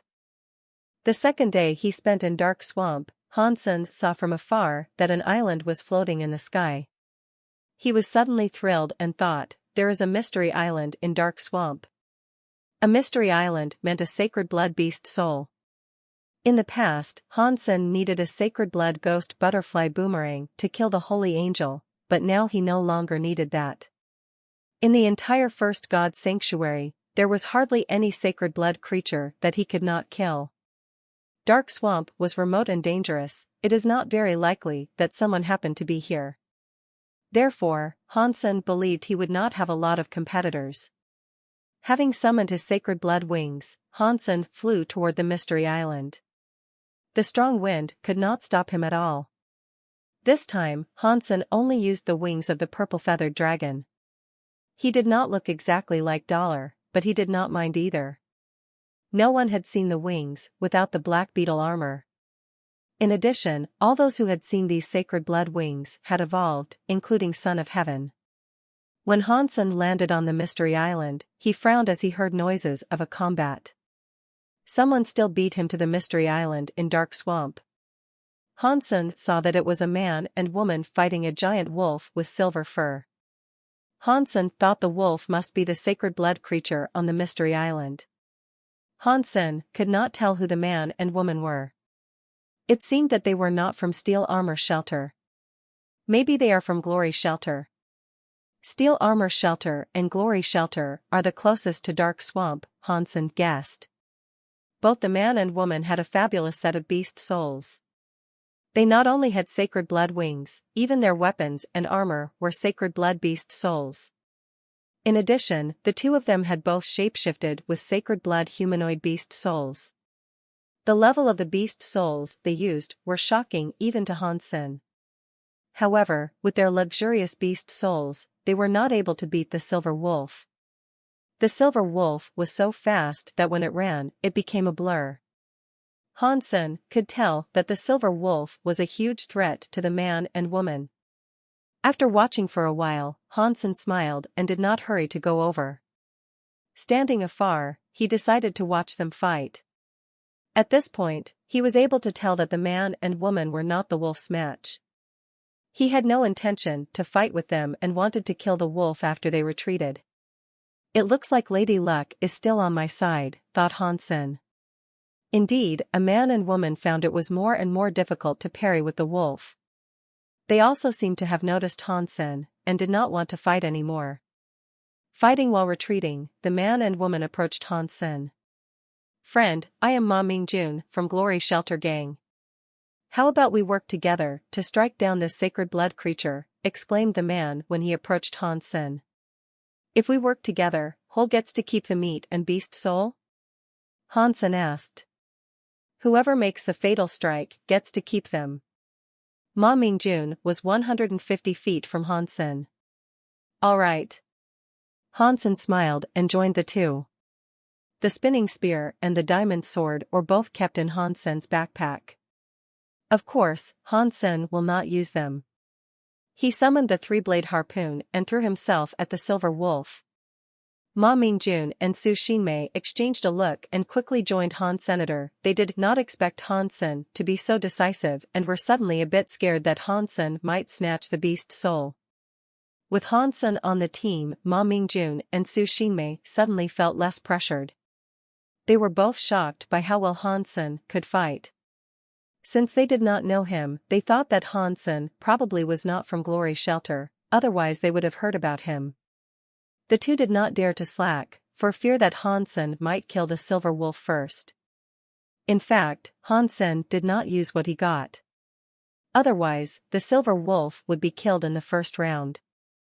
Hansen was trying to practice 13 slashes on the silver wolf. Since he learned 13 slashes, Hansen did not have too many opportunities to use it, because he could hardly find any deserving opponent. By practicing it on the wolf, Hansen was trying to refresh his memory. However, one thing was for sure, the silver wolf was his, and Ma Mingjun and Su Xinmei had no chance at all.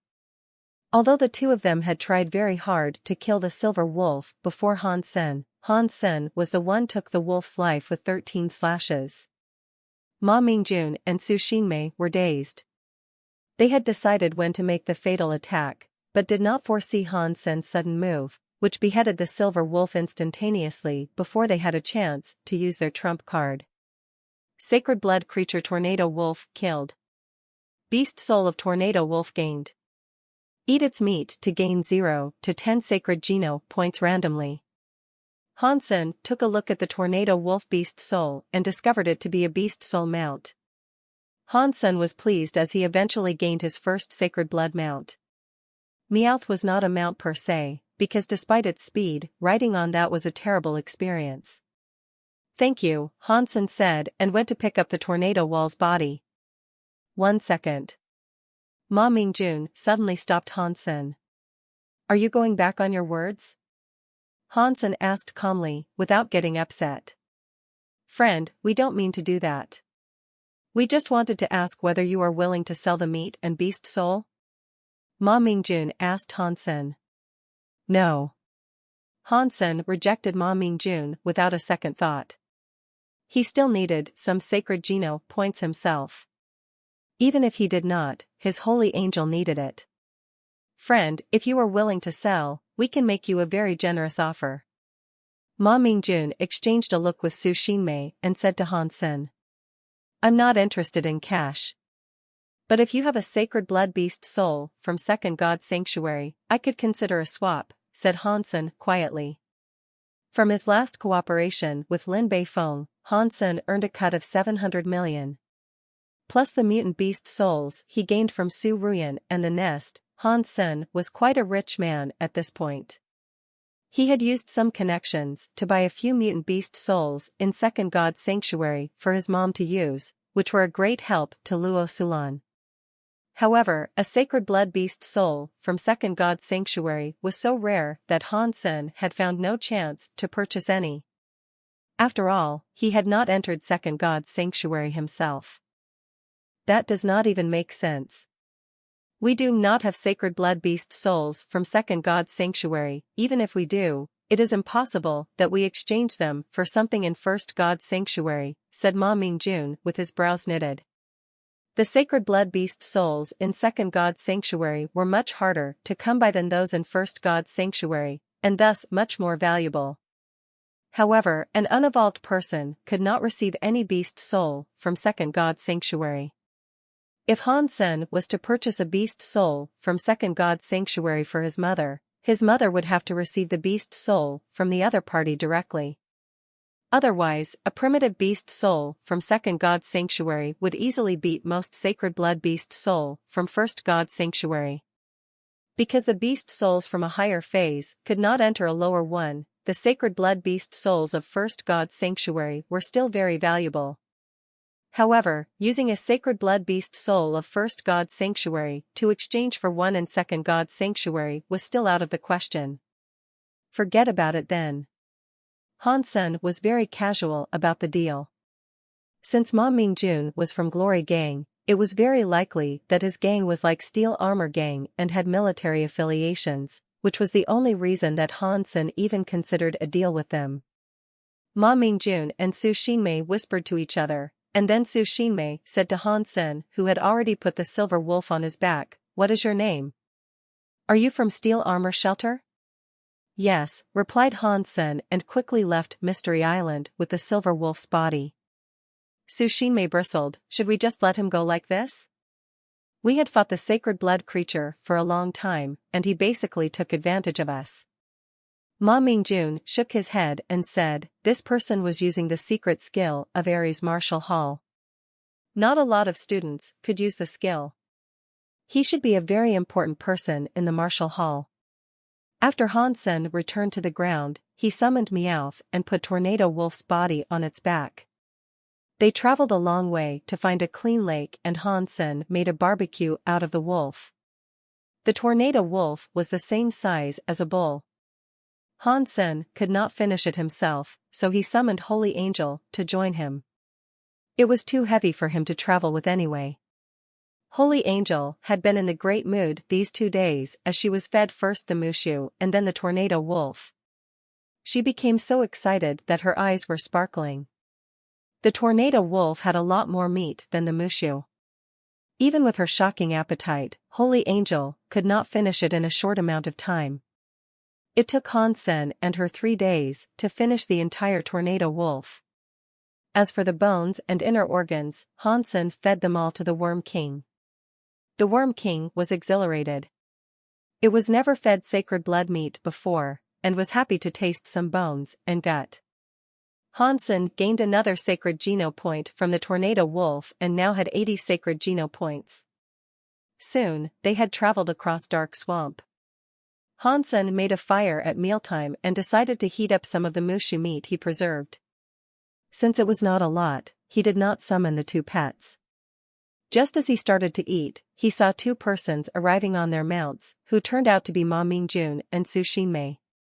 Han Sen was not surprised. He was always cooking these days, and it was natural for them to catch up with him. Ma Mingjun and Su Xinmei were surprised to see Han Senator. Since Han Sen was in Steel Armor Shelter, they did not understand why he would be traveling to Glory Shelter. "What a coincidence. Good to see you again. Can we use your fire to cook?" asked Ma Mingjun. "Help yourself." Han Sen did not mind and continued to eat his barbecue. Ma Mingjun and Su Xinmei regarded Han Sen, puzzled. It was easy to tell that the meat Han Sen was eating did not come from the silver wolf.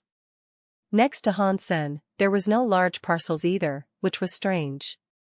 The silver wolf was as big as a bull. It had only been a couple of days since they parted, so it would be amazing if Hansen could finish 1/5 of the meat, let alone the entire wolf. However, to their shock, the silver wolf had disappeared. I am the head of the Glory Gang, Ma Mingjun. This is my girlfriend Su Xinmei. How shall we call you? As Ma Mingjun started cooking, he started to make small talks with Hansen. Hansen, a nobody in steel armor shelter, replied Hansen casually. Ma Mingjun did not know much about steel armor shelter. He thought about what he knew and said, "Dollar from steel armor shelter is such an impressive figure. It is a shame that they only participated in one contest for the chosen and did not even compete in the last round." Do you know him? Everyone knows him in steel armor shelter. However, he does not know me, said Hansen with a smile. Where did that silver wolf go? You couldn't have finished that in these 2 days, could you? After chatting for a while, Ma Mingjun voiced his doubt. I fed it to my pet, said Hansen indifferently. Ahem. Ma Mingjun choked on the water he just drank. It was the first time for him to hear someone would feed sacred blood meat to a pet. Su Xinmei looked at Hansen incredulously and asked, You fed sacred blood meat to your pet? What's wrong with that? Asked Hansen. Ma Mingjun quickly said, Since Brother Han would use sacred blood meat on his pet, this pet must be extraordinary. Can we have the honor to see it? Ma Mingjun and Su Xinmei did not believe someone would do such a thing. However, the silver wolf did disappear, and it was impossible for Hansen to have finished that on his own. It seemed feeding his pet was a plausible explanation. However, what a pet it must be for someone to be willing to feed it sacred blood meat. Even if Ma Mingjun had a sacred blood pet, he would not spare any sacred blood meat to feed it. It's just a pet, nothing special about it, said Hansen, smiling. We are so curious to know what kind of pet it is to deserve sacred blood meat. Su Xinmei still did not believe that Hansen actually did it. That's okay, but my pet has an appearance fee of a mutant beast soul. If you could afford it, I could show it to you as you wish, said Hansen arrogantly. Su Xinmei thought the notion of appearance fee was ridiculous, but seeing Hansen's arrogant look, she became worked up and said, A mutant beast soul? Here it is. Summon your pet. I would like to see what kind of pet deserves to be fed sacred blood meat. Su Xinmei transferred a mutant beast soul to Hansen, which was nothing to her. Seeing the mutant weapon transferred to himself, Hansen smiled. Since they are willing to pay, I will show it to them. Hansen summoned the golden rockworm king, whose huge body appeared on the grassland, looking like a golden armored vehicle.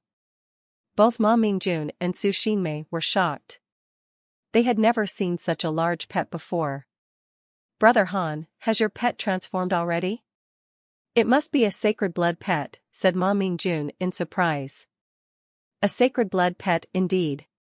But it has not transformed, said Hansen quietly. Su Xinmei remained silent, while Ma Mingjun had complex feelings. Seeing the golden rockworm king, the puzzle was solved. However, the fact that Hansen would feed his pet sacred blood meat shook them. Hansen was the only person they had seen that fed his pet with sacred blood meat. Brother Han, are you going to steal armor shelter? Ma Mingjun started the conversation again. I heard people had spotted a sacred blood turtle some time ago and want to have a look. Hansen did not hide the fact. So you have come for the sacred blood turtle. That's easy. It had entered Copper Mountains, which we are familiar with. How about we guide your way? Ma Mingjun suggested, smiling. Ma Mingjun believed it was useful to make a powerful friend who could travel between shelters and feed sacred blood meat to his pet. Hansen liked the idea. Although he had done his research on the Skynet about the location of Copper Mountains, the mountains were huge, and it would not be easy for him to locate the turtle. With someone leading the way, he could save a lot of trouble. In addition, Hansen did not really worry that Ma Mingjun and Su Xinmei might harm him. In the entire First God Sanctuary, barely anyone could injure him. Ma Mingjun and Su Xinmei accompanied Han Sen to Copper Mountains, saving Han Sen a lot of time.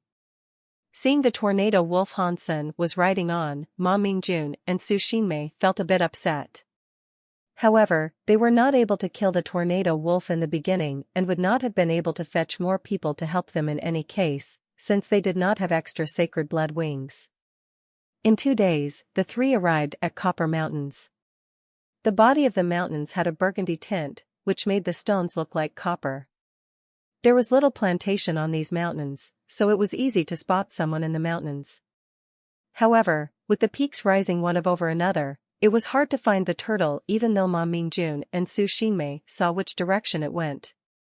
Either way, having them as guide was much better than figuring out the direction alone. Han Sen followed Ma Mingjun and Su Xinmei deeper into the mountains. After less than a day, they saw a group of 8 people who had noticed them as well, waving at them. Very soon, the group came over. Among them, a guy of Han Sen's age greeted Ma Mingjun. "Mr. Ma, how come you are also in Copper Mountains? Are you also interested in that sacred blood turtle?" Although the guy was smiling, he did not sound like he was joking around. "You are kidding, Mr. Zhao. We Glory Gang suffered greatly last time. How do I dare to take the risk again?" "Just taking a friend to look at it," said Ma Mingjun. Zhao Guqing's gaze fell upon Han Senator. He asked with a smile, "I don't believe I have met this friend before." "Just a stranger." "No need to know me," said Han Sen and bypassed the group of people, riding the tornado wolf. "Mr. Ma, thank you for all your help. I think this is where we should part ways," Han Sen turned and said to Ma Mingjun, then continued to travel. Anyone could tell that Zhao Guqing clearly had an invested interest in the sacred blood turtle. Since Han Sen also came for the turtle, they were competitors and Han Sen did not want to waste time on small talks. For Han Sen, his time is so precious, and Zhao Guqing did not even deserve to be his opponent. The other people in Zhao Guqing's group bristled and wanted to stop Han Sen, while Zhao Guqing stopped them. He stared at Han Sen riding away on the tornado wolf, turned back to look at Ma Mingjun and asked, "Mr. Ma, your friend is quite full of himself. I wonder where he is from?" Looking at Han Sen who had left, Ma Mingjun did not say anything. Although he wanted to make friends with Han Sen, but it will not make sense for him to offend Zhao Guqing either. Ma Mingjun hesitated and told Zhao Guqing how he met Han Senator Glory Gang and Zhao Guqing had constant collaborations, and Zhao Guqing also provided Glory Gang with equipment including Z-steel weapons. Ma Mingjun simply could not afford to displease Zhao Guqing for an irrelevant person. A nobody from another shelter. How did he dare to talk to us like that? He probably did not plan to be alive for long, sneered Lu Heijia, who was standing behind Zhao Guqing. Zhao Guqing said if he only wanted to look at the turtle, that's fine. However, if he tries anything, he will not be far from death. After inquiring about the details of Han Sen's situation, Zhao Guqing fared Ma Mingjun well and continued to look for the sacred blood turtle. "Are they really trying to kill Han Sen?" asked Su Xinmei with her brows knitted. "You know them well. They are a bunch of outlaws who made their fortune through smuggling. If Han Sen notices it earlier, maybe he could live. Otherwise it's hard to say," said Ma Mingjun with a wry smile. Ma Mingjun knew that Han Sen fought well, but the group of people were all ruthless and had high geno point counts. Even if Han Sen had already maxed out on his sacred geno points, he might still be defeated by this group. There were a variety of creatures in Copper Mountains, while Han Sen was in no mood to hunt. Most of the creatures were ordinary and primitive ones. Occasionally, there were several mutant creatures, but they were all too large in body size for Han Sen to consider. The tornado wolf had an amazing speed. Han Sen had not quite seen any mount like it. Almost no creatures could catch up with the wolf.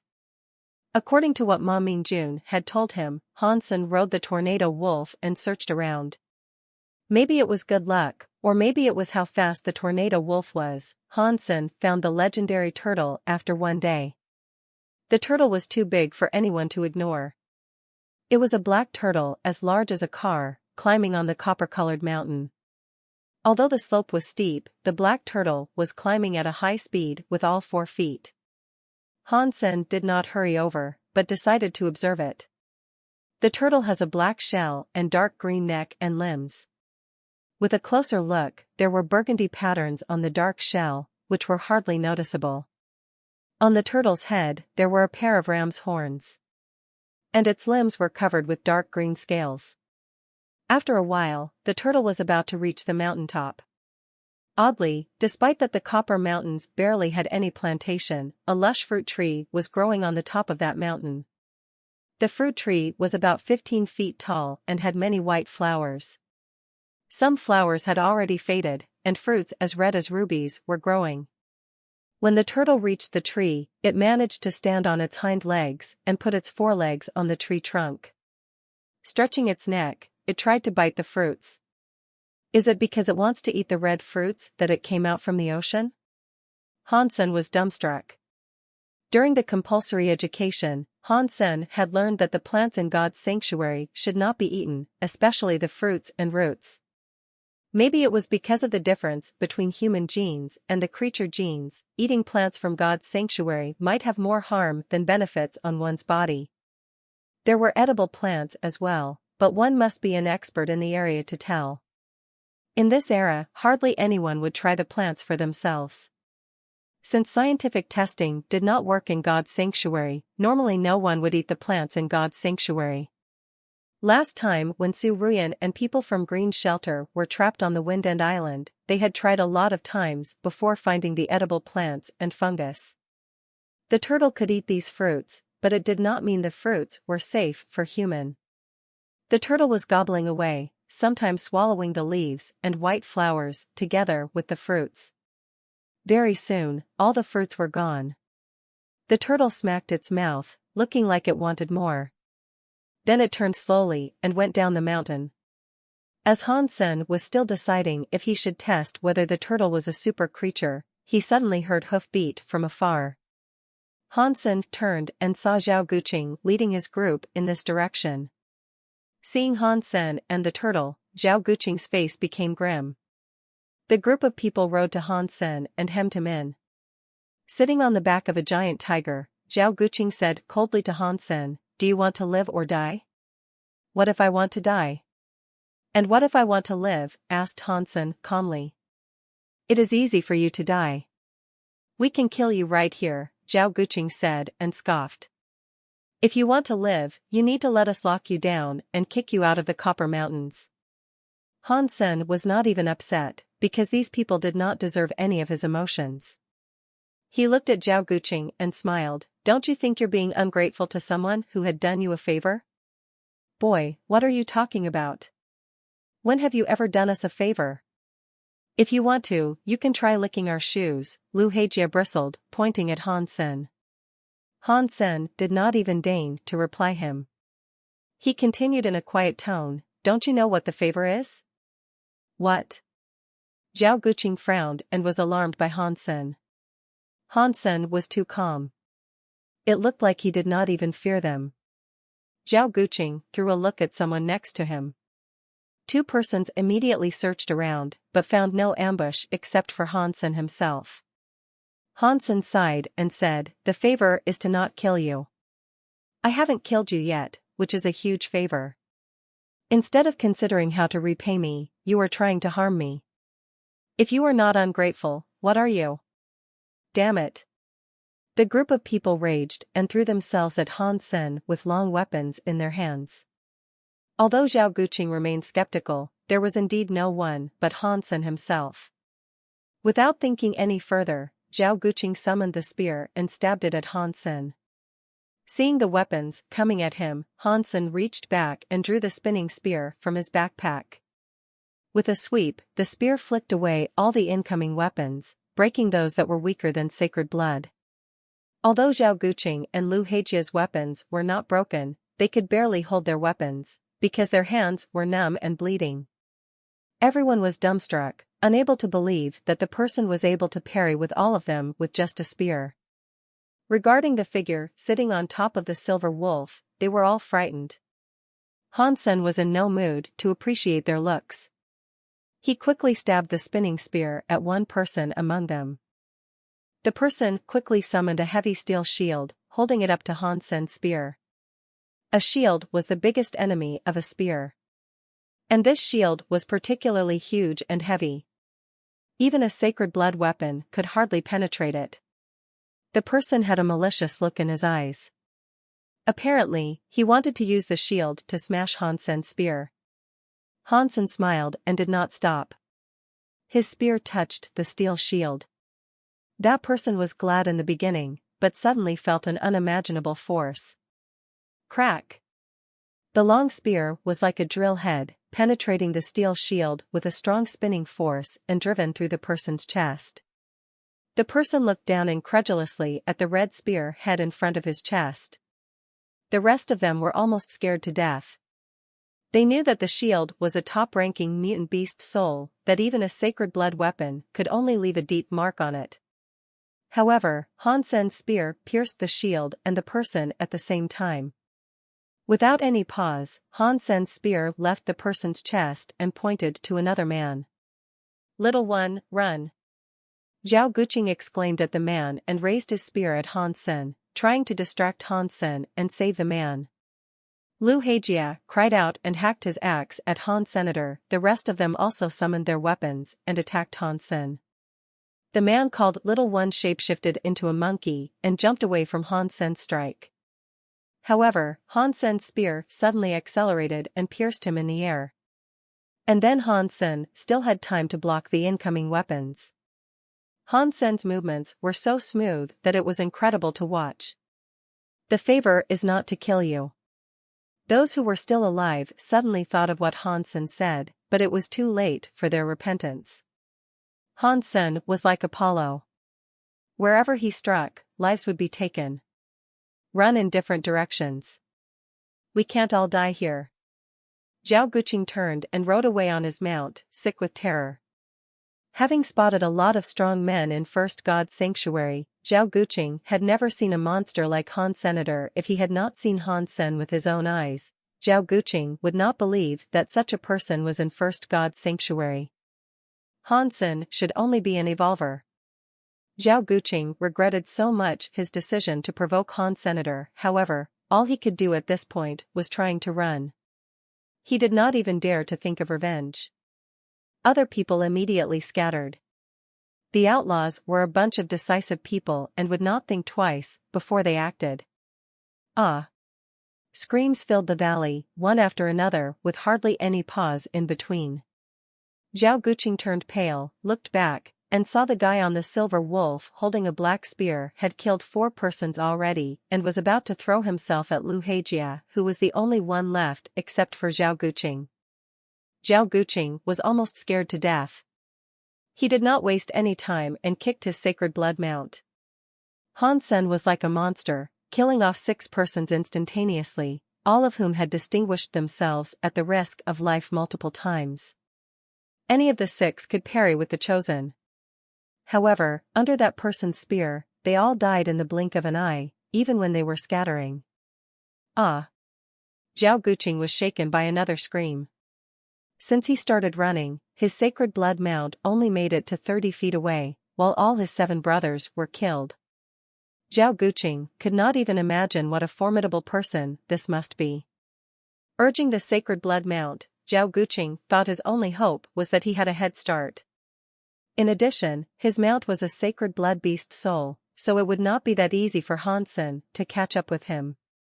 Just when Zhao Guqing had the idea, he heard Han Sen catching up. Counterintuitively, Zhao Guqing glanced back. With this glance, Zhao Guqing's legs went limp as he saw the silver wolf was narrowing the distance at an incredible speed. In the blink of an eye, the man with a calm look was only 10 feet away. Please. Before Zhao Guqing finished his sentence, Han Sen and Tornado Wolf brushed past him and the black spear ran through his head and stuck out from his mouth, silencing Zhao Guqing forever. Without looking at the dead bodies, Han Sen followed the turtle on the Tornado Wolf. These people did not deserve any of his attention. It was like killing chickens to him. The favor is not to kill you. However, that group of people failed to understand what Hansen meant. A few days later, someone found the dead bodies in Copper Mountains, which shocked the entire Glory Shelter. The group of people represented a large gang in Glory Shelter. However, all 8 of them died in Copper Mountains, each with only one strike, without any exception. It was hard to imagine what kind of gang could have killed them this way. After hearing about the deaths of the group, Ma Mingjun and Su Xinmei quickly went over to take a look. Ma Mingjun suddenly became pale after seeing the bodies. He turned to look at Su Xinmei, who had lost color as well. They all had an idea who might have killed Zhao Guqing. In Hansen's backpack, there was obviously a long weapon. And the group of people were going in the same direction as Hansen. Su Xinmei, do not say a word about this to anyone, said Ma Mingjun slowly, fear growing in his heart.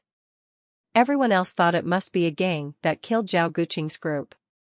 However, Ma Mingjun knew it was Hansen alone. Thinking of what might have happened, he felt a shiver down his spine. Su Xinmei nodded and was too shocked to speak. She was also glad that she did not try anything stupid with Hansen when they were on the Mystery Island. In Copper Mountains, Hansen was chasing the turtle. Feeding on the roots or fruits of certain plants, the turtle continued its way in Copper Mountains. Sometimes, where there were no plants at all, the turtle still managed to dig out some mushroom-like stuff to eat. Hansen became more and more shocked. Most creatures did not need to eat, while those that did eat were always extraordinary. Among all the creatures that Hansen had seen, the most extraordinary one must be Golden Growler. And the second would be the turtle. In a way, the turtle was even more odd. The Golden Growler would only feed on creatures of other species. However, the turtle would find plants to eat in the mountains, and it was obviously selective about what to eat. Following the turtle into a valley, Hansen decided it was time to test whether the turtle was a super creature. There was only one way into the valley. Hansen took back the tornado wolf and put on the black beetle armor. He then drew the diamond sword and summoned Devil Sword to strengthen it. Hansen also summoned the Flame Lieutenant, which floated next to Hansen and added a red tint to all Hansen's beast souls. Shapeshifting into the Bloody Slayer, Hansen used Heresy Mantra and turned his heart into a strong engine, pumping blood fast and fierce. This was the best Hansen could do at this point. Facing a turtle that was possibly a super creature, Hansen did not dare to slack a little bit. Even a newborn Golden Growler could fight him, let alone an adult super creature. Holding his sword with both hands, Hansen rushed to the turtle. The turtle was vigilant and had noticed Hansen a long time ago. It suddenly turned to him, with its emerald-like eyes fixed on him. Roar! Hansen made a slash with the diamond sword in an incredible speed. This was the best Hansen could do so far. Even if Qin Xian was here, she would not be able to parry this strike. However, halfway through Hansen's attack, the turtle had suddenly stretched out its neck like a dragon left its lair. Instantaneously, the mouth of the turtle bit at the diamond sword. Hansen lost his color and tried to draw the diamond sword back. However, he could not move the sword either way. The mouth of the turtle was like a wrench, holding the diamond sword in place. The next second, Hansen heard a crack. The diamond sword that could match any sacred blood beast soul weapon, with the enhancement from both the Devil Sword and Flame Lieutenant, was crushed under the turtle's bite. To Hansen's shock, the turtle started to chew on the broken sword and swallowed it. Super creature. It is definitely a super creature. Hansen was dumbstruck and quickly turned to run. This creature #king treated a sacred blood gear like candy. How could Hansen ever beat that? The turtle suddenly moved its 4 legs as if it was stepping on wheels, rushing toward Hansen fiercely. Its speed was even faster than Tornado Wolf. Damn it! Who said the turtle was slow? Seeing the turtle was almost behind him, Hansen believed if the turtle was going to make another bite, Hansen could not dodge even with Sparticle. Hansen threw the remaining diamond sword at the turtle, spread his wings, and quickly flew to the sky. The turtle quickly caught the incoming broken sword with its mouth, chewed on it, and then swallowed the pieces. Regarding Hansen, who had flown away for a few minutes, the turtle then slowly turned back to the valley to look for food. Flying in the sky, Hansen was relieved to see the turtle leaving. Then he discovered that he was covered in cold sweat. Fortunately, the turtle bit the diamond sword instead of his body the first time, otherwise he would be broken in half even with his sacred blood armor. It is definitely a super creature. Hansen watched the turtle in the sky with complex feelings. It was fine that he had lost the diamond sword. However, Hansen saw no hope after witnessing the turtle's strength and speed. A super creature like the turtle was much stronger than the baby golden growler. People from Glory Shelter said the turtle was not very fast. Hansen believed it was because the turtle did not even bother to chase those people down. It seems that my strength is not enough to kill a super creature presently. Even if I used sneak attacks, without enough force to penetrate its body, it would still be useless. There was fire burning in Hansen's eyes. Although he was not able to kill the turtle, he confirmed that it was a super creature and learned how strong it was. Since Hansen had already recognized its strength, what was left to do was to figure out how to kill it. Hansen now knew that unless he had super beast soul armor, any defense was useless in front of the turtle.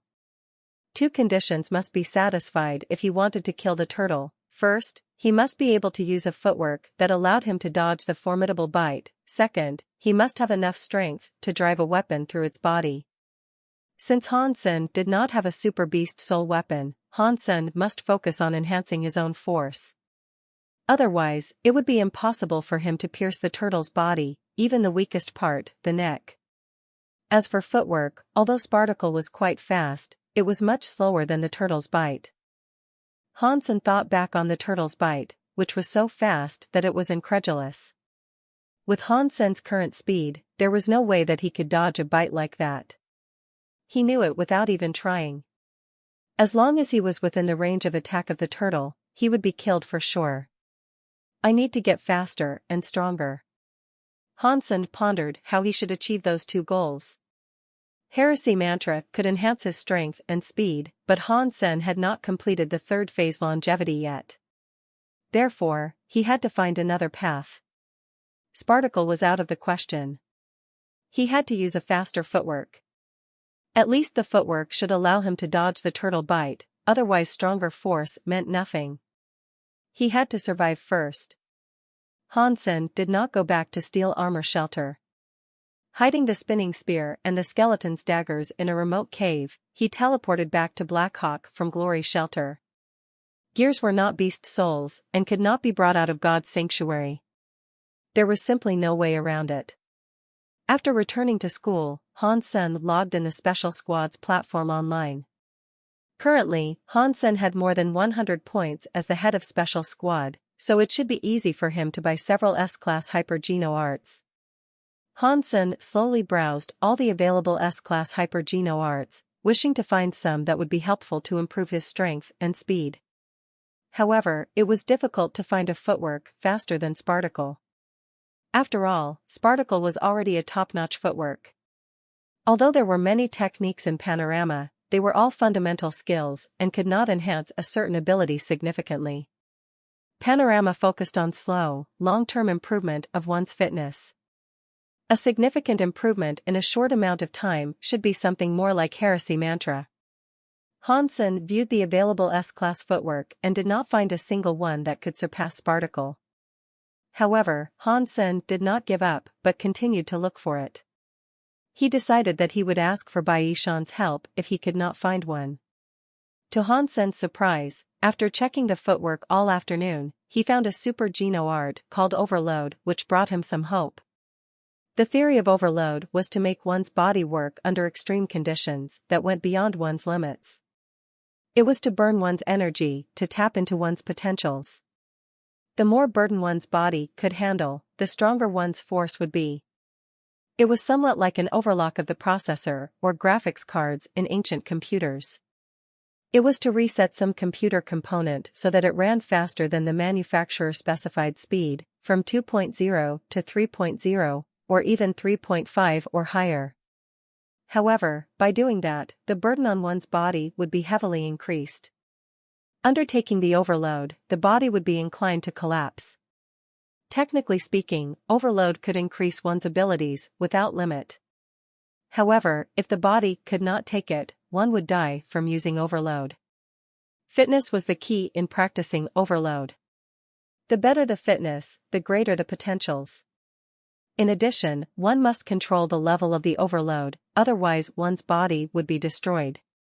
Hansen did not have too much time to consider. Overload was the most effective way for him to improve at this time. It was even more direct than heresy mantra. Overload could increase the speed and strength greatly in a very short amount of time. However, heresy mantra had no side effects, while overload was dangerous to practice. With overload, Hansen did not need to learn another footwork. When he used both overload and sparticle, he could probably dodge the turtle bite. Hansen used 30 credits at the special squad to purchase overload, which he was happy about. He was willing to spend on anything that would help him improve himself. The idea of becoming the first evolver with super Geno points maxed out made Hansen burn with passion. The Geno solution of overload would be delivered to Blackhawk the next day, so Hansen downloaded the tutorial of overload first. Hansen, what are you doing? Shirjikong saw Hansen in the dorm and patted him on the shoulder. Just looking at the tutorial of some hyper-Geno art, replied Hansen casually. Could you hold on the second and do me a small favor first? Shirjikong asked in a wheedling tone. What favor? It can't be too time-consuming, said Hansen with a smile. It's not. It would be so easy for you, said Shirjikong with his arm over Hansen's shoulder. Aren't you a frequent visitor to the Gladiator platform? Yes, what about it? If you want to try it, you could register an account there as well. The registration fee is not high. Hansen did not understand what the favor was. I have become a member. But, you know, I'm not that great a fighter. Shirjikong stuttered. Then you need to practice more. Didn't you register to practice? Hansen said. It might be a little late for that. That's why I want to ask you a favor. Shirjikong blushed and told Hansen what happened. Aren't your girlfriend from the Warframe department? When did she change her major to martial arts? Hansen looked Shirjikong up and down. This hunk was much better at romantic affairs than Han Senator. As far as Hansen knew, Shirjikong had had 6 different girlfriends already. At this point, Shirjikong's girlfriend was in martial arts department and often went to Gladiator with friends. Although Shirjikong had great strength, he could not compare to those who were in martial arts major, which was why he wanted Hansen to back him up. Alright, I intended to go on Gladiator anyway, Hansen agreed. After the two left the dorm and entered the training hall, Shirjikong asked about Hansen's ID and picked a holographic device. Hansen also picked a device and logged in.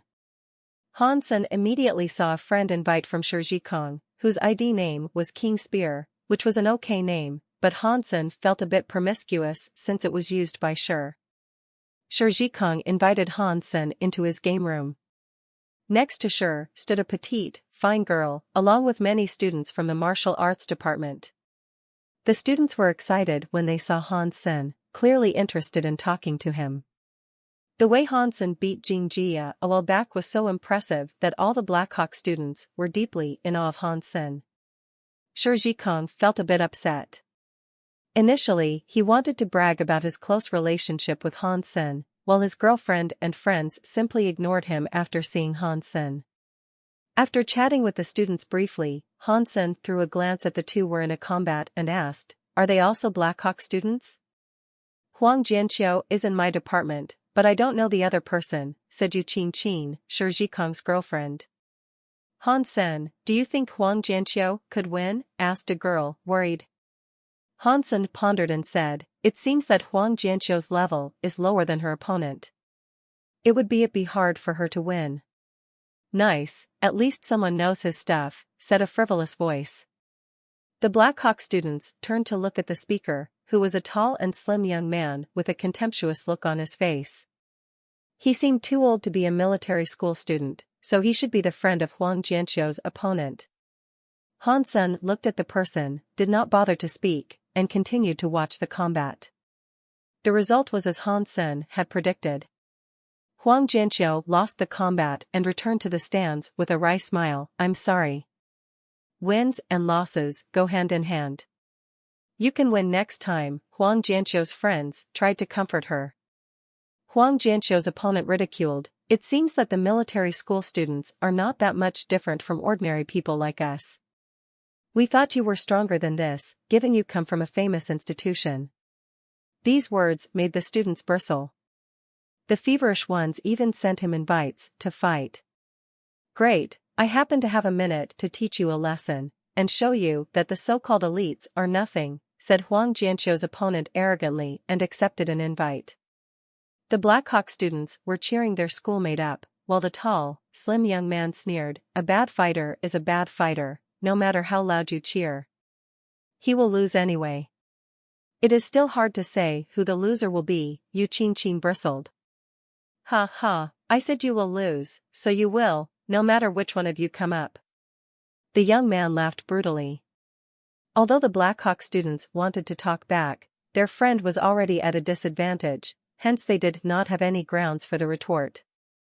Very soon, the students lost the fight and returned to the stands with his head down. The tall and slim young men squinted at Yu Qingqing and said, "Little girl, am I right? I said you will lose, so you will. You think you're somebody after being admitted by a military school, but in fact, you're just a bunch of stupid kids. This is it. No one is my match here. I should just stop playing." The man who won the fight looked bored. Looking at their hateful faces, the Black Hawk students wanted to challenge them again. "Let me do it." Han Sen suddenly stopped their challenge and said calmly. He then sent an invite to the winner of the last round. Han Sen did not let his schoolmates continue to challenge these two, because he saw clearly that the students could not win. It was not to say that the Black Hawk students were not good, but the two young men were cheating. In Gladiator, one could choose to enter the unevolved section and evolver section regardless of one's status. Normally speaking, evolvers were not interested in entering the unevolved section. However, there were some exceptions, such as these two young men. They were nothing among the evolvers and would lose to basically anybody. However, they pretended to be the unevolved and tried to gain confidence from their unfair victories against the unevolved. Most evolvers would not deign to stoop so low, but these two were smug about it, as if they had become true masters. Although they were on the bottom in the evolver section, they probably had maxed out their mutant geno points before they evolved. Thus, for an unevolved person, they were almost invincible. No matter how good the students were, they could not beat an evolver at this stage, which was why Han Sen stopped them. Otherwise, the two scums would be even more elated. Initially, Han Sen would not bother to deal with this kind of weak evolvers.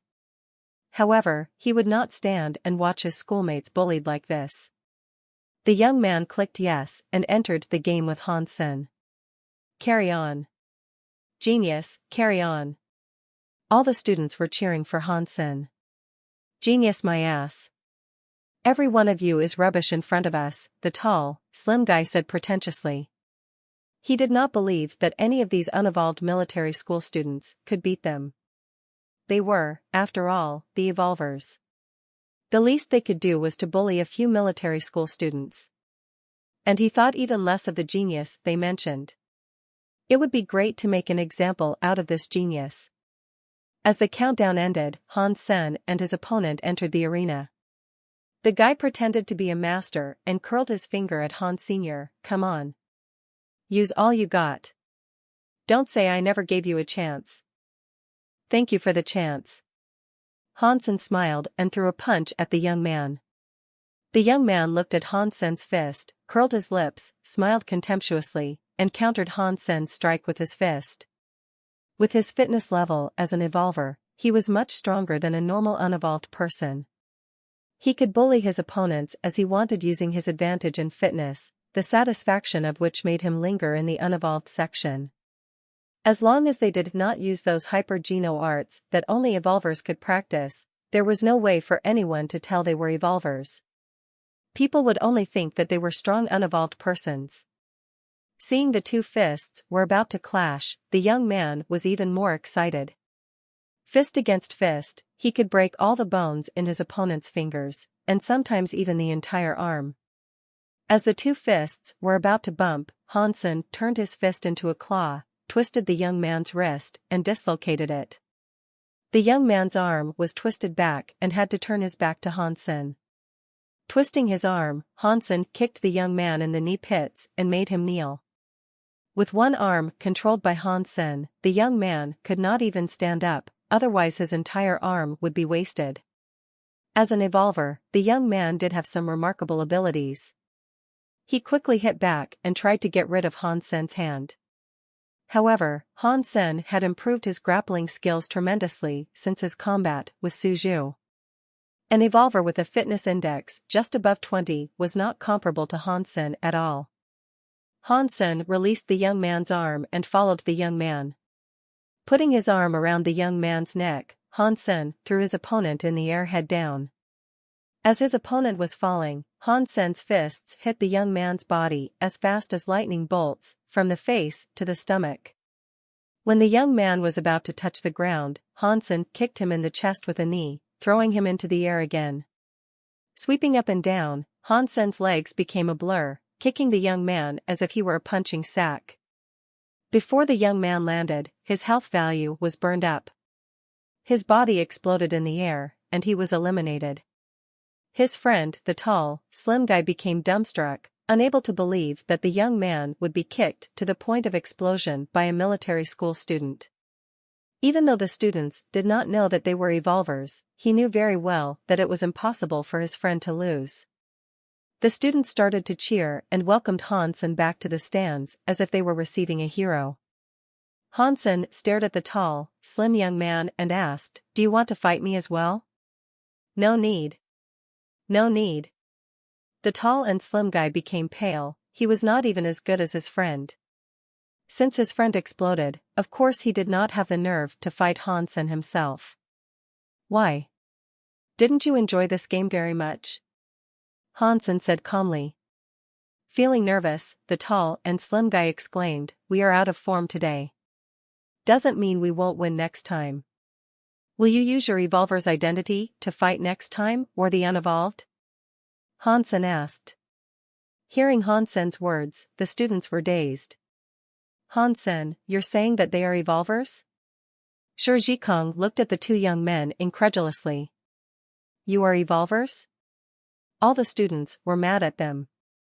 Bullying others using false identities was simply contemptible. "Who is an evolver? Don't talk crap here." The two young men, of course, chose to deny being evolvers, otherwise they would be in trouble. "Indeed, you have not evolved much," said Hansen casually. The two did not speak any more and chose to leave Gladiator. Hansen, were they evolvers or not? The students were puzzled. "When I went to observe in the evolver section, I have seen them before. But I'm not so sure if they are actually evolvers." Hansen shrugged and made up an excuse. "I think they are evolvers, but the scum type. Otherwise, they would not have pretended to be an unevolved person to bully others. Garbage. Shameless. Genius, your movements were awesome, especially the last round of kicks. You need to teach us when you have time." All the students were impressed by Hansen. Even scum evolvers were evolvers. It was still difficult for an unevolved person to beat them. After fighting the students a few rounds and giving them some suggestion, Hansen entered the evolver section, because he was not the least interested in the unevolved opponents. As soon as possible he received an invite to fight. Hansen thought it was those who had lost to him, but was dumbstruck by the ID name. The ID looked very familiar, but it was not the two persons that he had beaten before. It was a one-word ID, Queen. Hansen had never seen such an ID, but he remembered this name.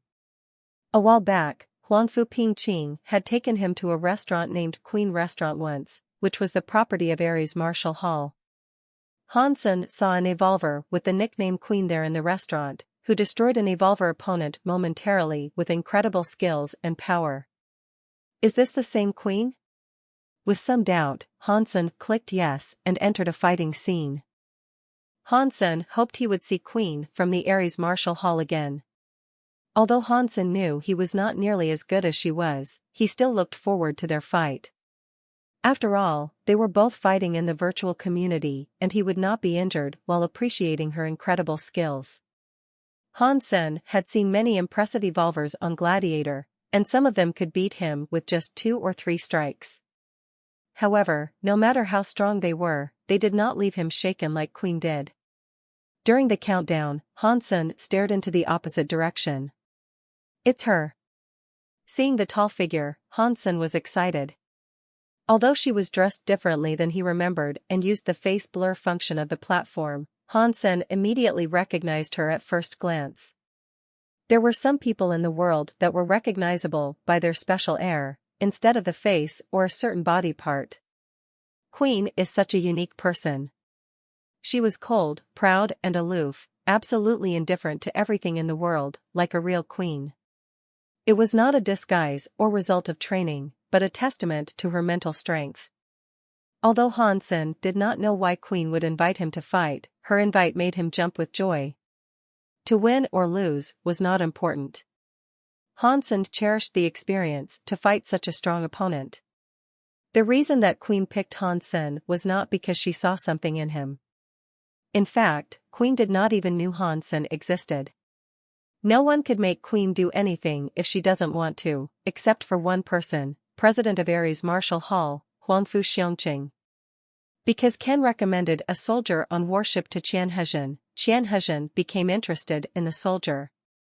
However, Huangfu Xiongqing had strict rules about Qian Hezhen's training.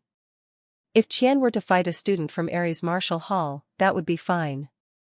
But if he were to look for someone from Gladiator, he must get Huangfu Xiongqing's approval beforehand.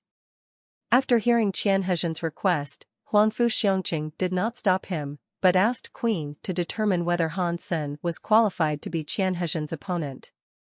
Huangfu Xiongqing had high hopes for Qian Hezhen, and did not want anything to go wrong in his training. Huangfu Xiongqing did not want Qian Hezhen's opponent to be too strong or too weak. And if Qian Hezhen's opponent was not on the right path, that might affect Qian as well.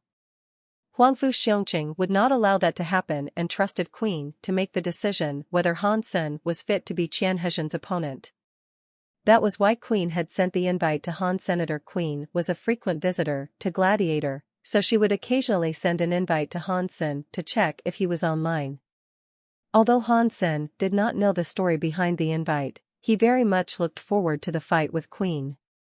After the countdown was over, Hansen entered the arena. Without any hesitation, Hansen used Heresy Mantra to strengthen the functions of his heart, blood and chi. His fitness level was increased substantially. Without a word, Hansen threw a punch at Queen. He was afraid that if he did not make a strike soon, he might never have an opportunity to do so. Queen was definitely much stronger than most super creatures in First God's Sanctuary. Therefore, Hansen's punch almost carried all his strength, and would take most people by surprise with his sneak attack skills. Originally, Hansen thought Queen would fight back fiercely, which was her style. However, Queen simply dodged Hansen's punch and did not fight back. Hansen was dazed. Without much time to think, he threw a second punch. Facing such an opponent, it would be ideal if he could survive more rounds. The punch that cost all his strength only took Queen one step to avoid. None of his skills worked. Hansen decided to use the skeleton's disordered rhythm. He summarized Queen's rhythm and hit her when her defense was down. However, she suddenly changed her rhythm and made his attack end up in vain. Hansen had never met an opponent who could change her own rhythm as abruptly as this, which surprised him. No matter how good he was at prejudgment, he must base his prediction on his opponent's rhythm. Queen was able to change her rhythm as she wished, which meant it was impossible for Hansen to determine her movement pattern. Any prejudgment was thus pointless. Although Hansen was shocked, he remained calm and tried to use all the methods he knew to attack Queen. Although Hansen did not know why Queen did not fight back at all, he was glad that he had this opportunity to spar with an opponent of this level. Normally speaking, evolvers of her level would not accept his invite, but this time, Queen even sent him an invite. Hansen did not care about the reason why she did not fight back, as long as he had the chance to practice with her. However, no matter what kind of skills Hansen had used, from sneak attacks to the skeleton skills, from 13 slashes to blade storm, nothing worked on Queen. He could not even touch the corner of her clothes. What was even more scary was that only by dodging Hansen's attacks, Queen managed to force Hansen into a corner. And he did not notice that until it happened. Hansen was dumbstruck. He was the one who was making all the attacks, while Queen managed to force him into a corner simply by avoiding his attacks. He could not imagine how wide the gap was between the two of them. Eventually, when Hansen was forced into the corner, Queen made her first attack. Jumping in the air, she kicked her legs at Hansen's chest. Translator's thoughts. Vicky _ Hansen did not have any room to run. Reaching him in a second, Queen's kick was even more horrendous than the turtle bite. Hansen immediately tried to block Queen's incoming leg with both hands, using diversion and clinging technique, hoping that he could borrow Queen's force. But it was useless. In order to use diversion, he must understand his opponent's force. To cling to his opponent, he must follow Queen's force. However, Queen's kick was so sharp and fast that Hansen had no time to do either of that. Bang! Her leg kicked on Hansen's hands and then his chest. He felt like his entire body was smashed into pieces. Then his simulated body suddenly disappeared. Killed with one strike, and not even in a vital body part. There was only one possibility for the system to make such a judgment: the two parties were too far apart in strength that they were not on the same level. Hansen returned to the waiting area and sent a friend request to Queen. If they could meet again, Hansen wished to fight Queen at a different time. If she would not add him, he had nothing to lose. Unexpectedly, Queen accepted the request and Hansen was delighted to see Queen in his friend list. As he was about to send Queen an invite to fight again, her name became dark. Obviously, she had left Gladiator. What a shame. But since she has already added me, I believe I will have another chance in the future. Thought Hansen, licking his lips. Queen was much stronger than the super creatures. If he had more chance to practice with her, it would be great for him to prepare himself for the future hunting. Hansen did not bother to think why Queen would fight him. He did not use his real identity to register and even used the face blur function. No one should know who he was, and Queen should not be able to find out. Before Hansen left the platform, he paid to download the video of the combat to his comm link. Hansen decided to study the video and find out how Queen managed to force him into the corner. After leaving Gladiator, Queen dialed a number and made a short call. She reported to Huangfu Xiongqing her conclusion, which was she believed a soldier on warship was a suitable opponent for Qian Hezhen. Although she beat Hansen with only one strike, Hansen's performance was out of her expectation, which was why Queen agreed to add him. In fact, Hansen was the only person in Queen's friend list. She did not even add any student in Ares Martial Hall. In fact, in Gladiator, Queen never chatted with anyone or added anyone. The reason she agreed to add Hansen was that despite his weak fitness, he had several techniques that were inspiring to her. For example, the way Hansen made his attacks was sneaky enough that she was only able to tell his intention after he approached her. And Hansen obviously had a great understanding of rhythm, which forced her to change her rhythm to cope with his attacks. In addition, Hansen controlled his strength and his body very well, which was rare among people with his fitness level. Maybe it was because Hansen had a similar style to someone she knew. Queen decided to accept Hansen's friend request. After fighting Queen, Han Sen did not want to challenge anyone else. He left Gladiator and returned to the dorm to watch the video he downloaded repeatedly. Without a doubt, Queen was a formidable person and a top-notch evolver. Han Sen cannot find anything she could have done better. However, this was not Han Sen's focus. What impressed Han Sen the most was her kiting skills. It was not even a footwork, but kiting. Queen did not even use any footwork intentionally, but the spots he decided to go to when avoiding Han Sen's attacks made Han Sen feel threatened and unintentionally end up where Queen wanted him to go. That is to say, although Queen did not launch any strikes, she was able to put tremendous pressure and threat on Han Sen, so that he would want to run.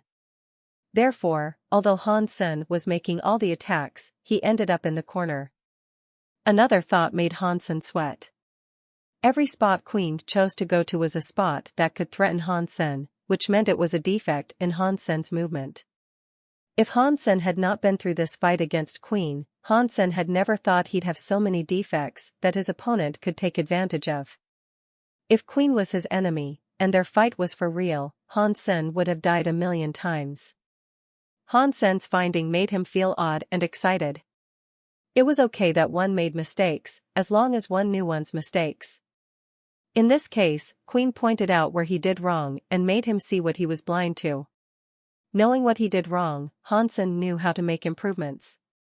And nothing was better than that. Naturally, Queen did not do that intentionally. All she wanted to do was to force Han Sen to use all he got in order to determine whether or not Han Sen was fit to be Qian Hezhen's opponent. Even Queen did not expect that Han Sen could learn so much from fighting her. Han Sen watched the video repeatedly and was more and more impressed by Queen. Her movements looked unintentional, but were always meant for something. It was like playing Go with a master. Some stones that seemed pointless in the beginning ended up being the key to success. Those pointless stones were not in fact placed casually, but part of a macro design. Last time Han Sen saw Queen in a combat, he saw was how powerful she was. However, being her opponent this time, Han Sen learned why she was so formidable. Chapter 326 Sparring Partner. Until the next day, when Han Sen received the Geno solution overload, he closed the video of his combat against Queen. Han Sen did not know how many times he had watched the video. The more he watched, the more he gained. He decided to review it from time to time so that he could pay more attention to his defects and weaknesses. After drinking the Geno solution, Han Sen started to practice overload. Different from Heresy Mantra, which emphasized on strengthening his inner organs, overload focused on putting pressure on his body.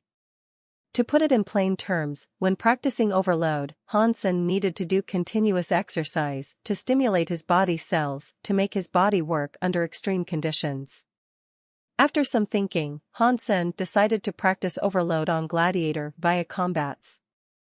In the holographic device, the simulated body was synchronized with his real body. Although he would not be injured, and his movements were otherwise real. Han Sen entered the Evolver section of Gladiator again and immediately received a friend request. Why would someone add me? Han Sen was slightly surprised and checked the ID. It said QZH, which he did not recognize. Han Sen still clicked yes. Very soon, QZH appeared in Han Sen's friend list. Seconds later, QZH sent Han Sen an invite to fight. It was rare that someone would invite Han Sen, so he immediately agreed. When he was waiting for the countdown, he checked out his opponent. QZH was a young man around 20 years old. Judging from his age, even if he was an evolver, he should still be new and weak. Han Sen saw that QZH did not carry a weapon and chose to not use one as well. Overload required body movements, and it would be more convenient without a weapon. After the combat started, QZH quickly rushed to Han Sen and Han Sen fought back. Very soon, Han Sen was surprised.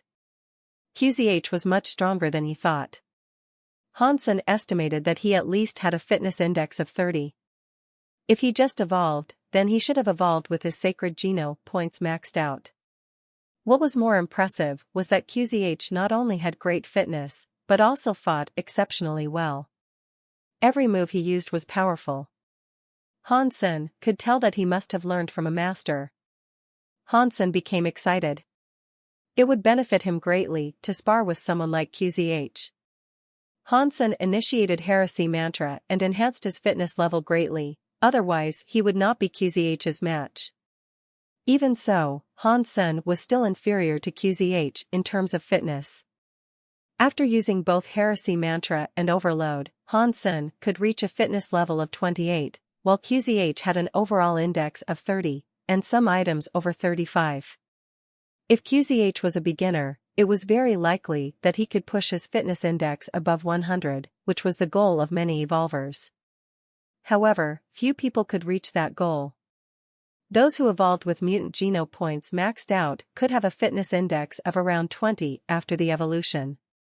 Those who evolved with sacred geno points maxed out would gain a sacred body and reach 30 in fitness index.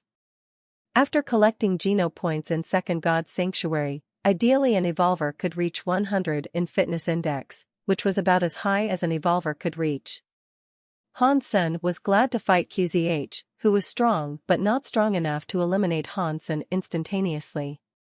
Han Sen used all kinds of methods to fight QZH and stimulated the vitality of his body cells and their overload. In the beginning, overload only had limited effects.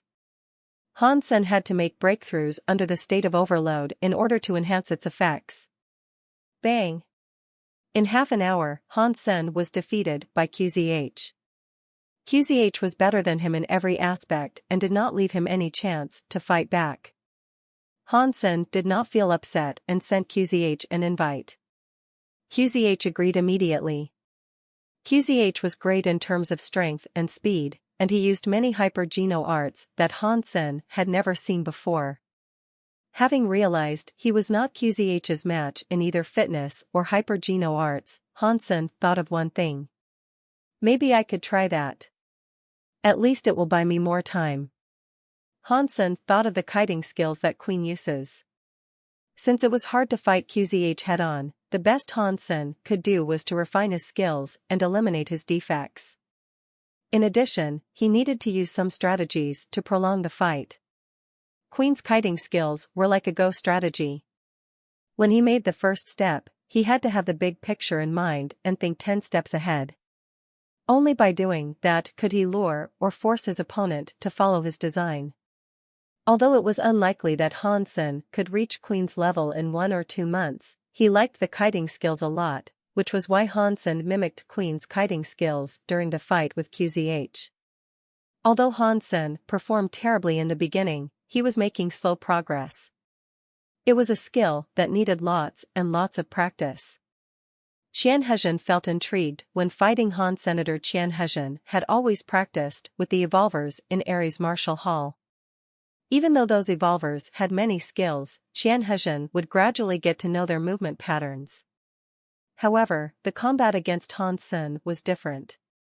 Han Sen had shown him different things, such as disordered rhythm and weird strikes, sometimes even Qian Hezhen's own tricks. Qian Hezhen thought Han Sen was an odd fellow.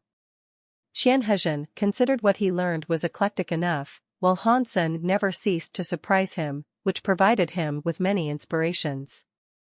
Qian Hezhen and Han Sen did not communicate at all, and always started the combat the minute they saw each other, which continued for days.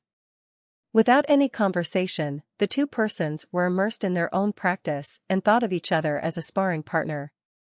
Qian Hezhen had spent a lot of time on Gladiator recently, but he was feeling more and more pressure. It was more and more difficult for him to defeat Han Sen. In the beginning, Qian Hezhen was only intrigued by Han Sen's unexpected tricks. However, it took him more and more effort to beat Han Senator these 2 days. He had to use all he got and seek new breakthroughs in order to win. The main issue was that Han Sen's fitness was getting better and better, which made Qian Hezhen lose his advantage. In fact, it was not due to the actual improvement of Han Sen's fitness, but the progress he made in practicing overload. Now, Han Sen could perform better under overload, which made Qian Hezhen feel Han Sen was getting a better physique. Under overload, the combat was dangerous to Han Senator. Once overload surpassed his limits, there would be dire consequences. However, at this point, Han Sen's body had not reached that limit. No. Not fast enough. This speed is not enough for me to dodge the turtle bite. Han Sen's body was moving at a dazzling speed and his feet almost became a blur with Spartacle deployed. Although Han Sen spent most of his time on Gladiator, he would train 1 hour per day without the holographic device. In the virtual combat, he could not sense every single detail, which made the 1 hour training a must. The location Han Sen chose to use for his training was the venue of Heavy Warframe Society, which continued to be an unpopular society. After Fatty and Skinny graduated, only Han Sen and his friends remained in the society. Because of Wang Mengmeng, the school allowed them to keep the society and their warehouse. However, no one would come here normally. This time, however, someone was watching Han Sen train from afar. Jing Jia watched Han Sen train with complex emotions. Since he lost to Han Sen last time, Jing Jia had studied the spinning arrow even harder for a long time. However, no matter how hard he tried, he could not be as good as Han Sen. Hearing about Han Sen's training, Jing Jia decided to wait for Han Sen there and talk to him. However, Han Sen directly started training since he came here, so Jing Jiwu watched and waited. After watching for a while, Jing Jia's look had changed. Although Han Sen was simply doing a shuttle run practice, Jing Jia was shocked by Han Sen's speed. He had only seen such speed among evolvers. In all the unevolved person he knew, Jing Jia had never witnessed such speed, not even with his big brother Jing Jiwu.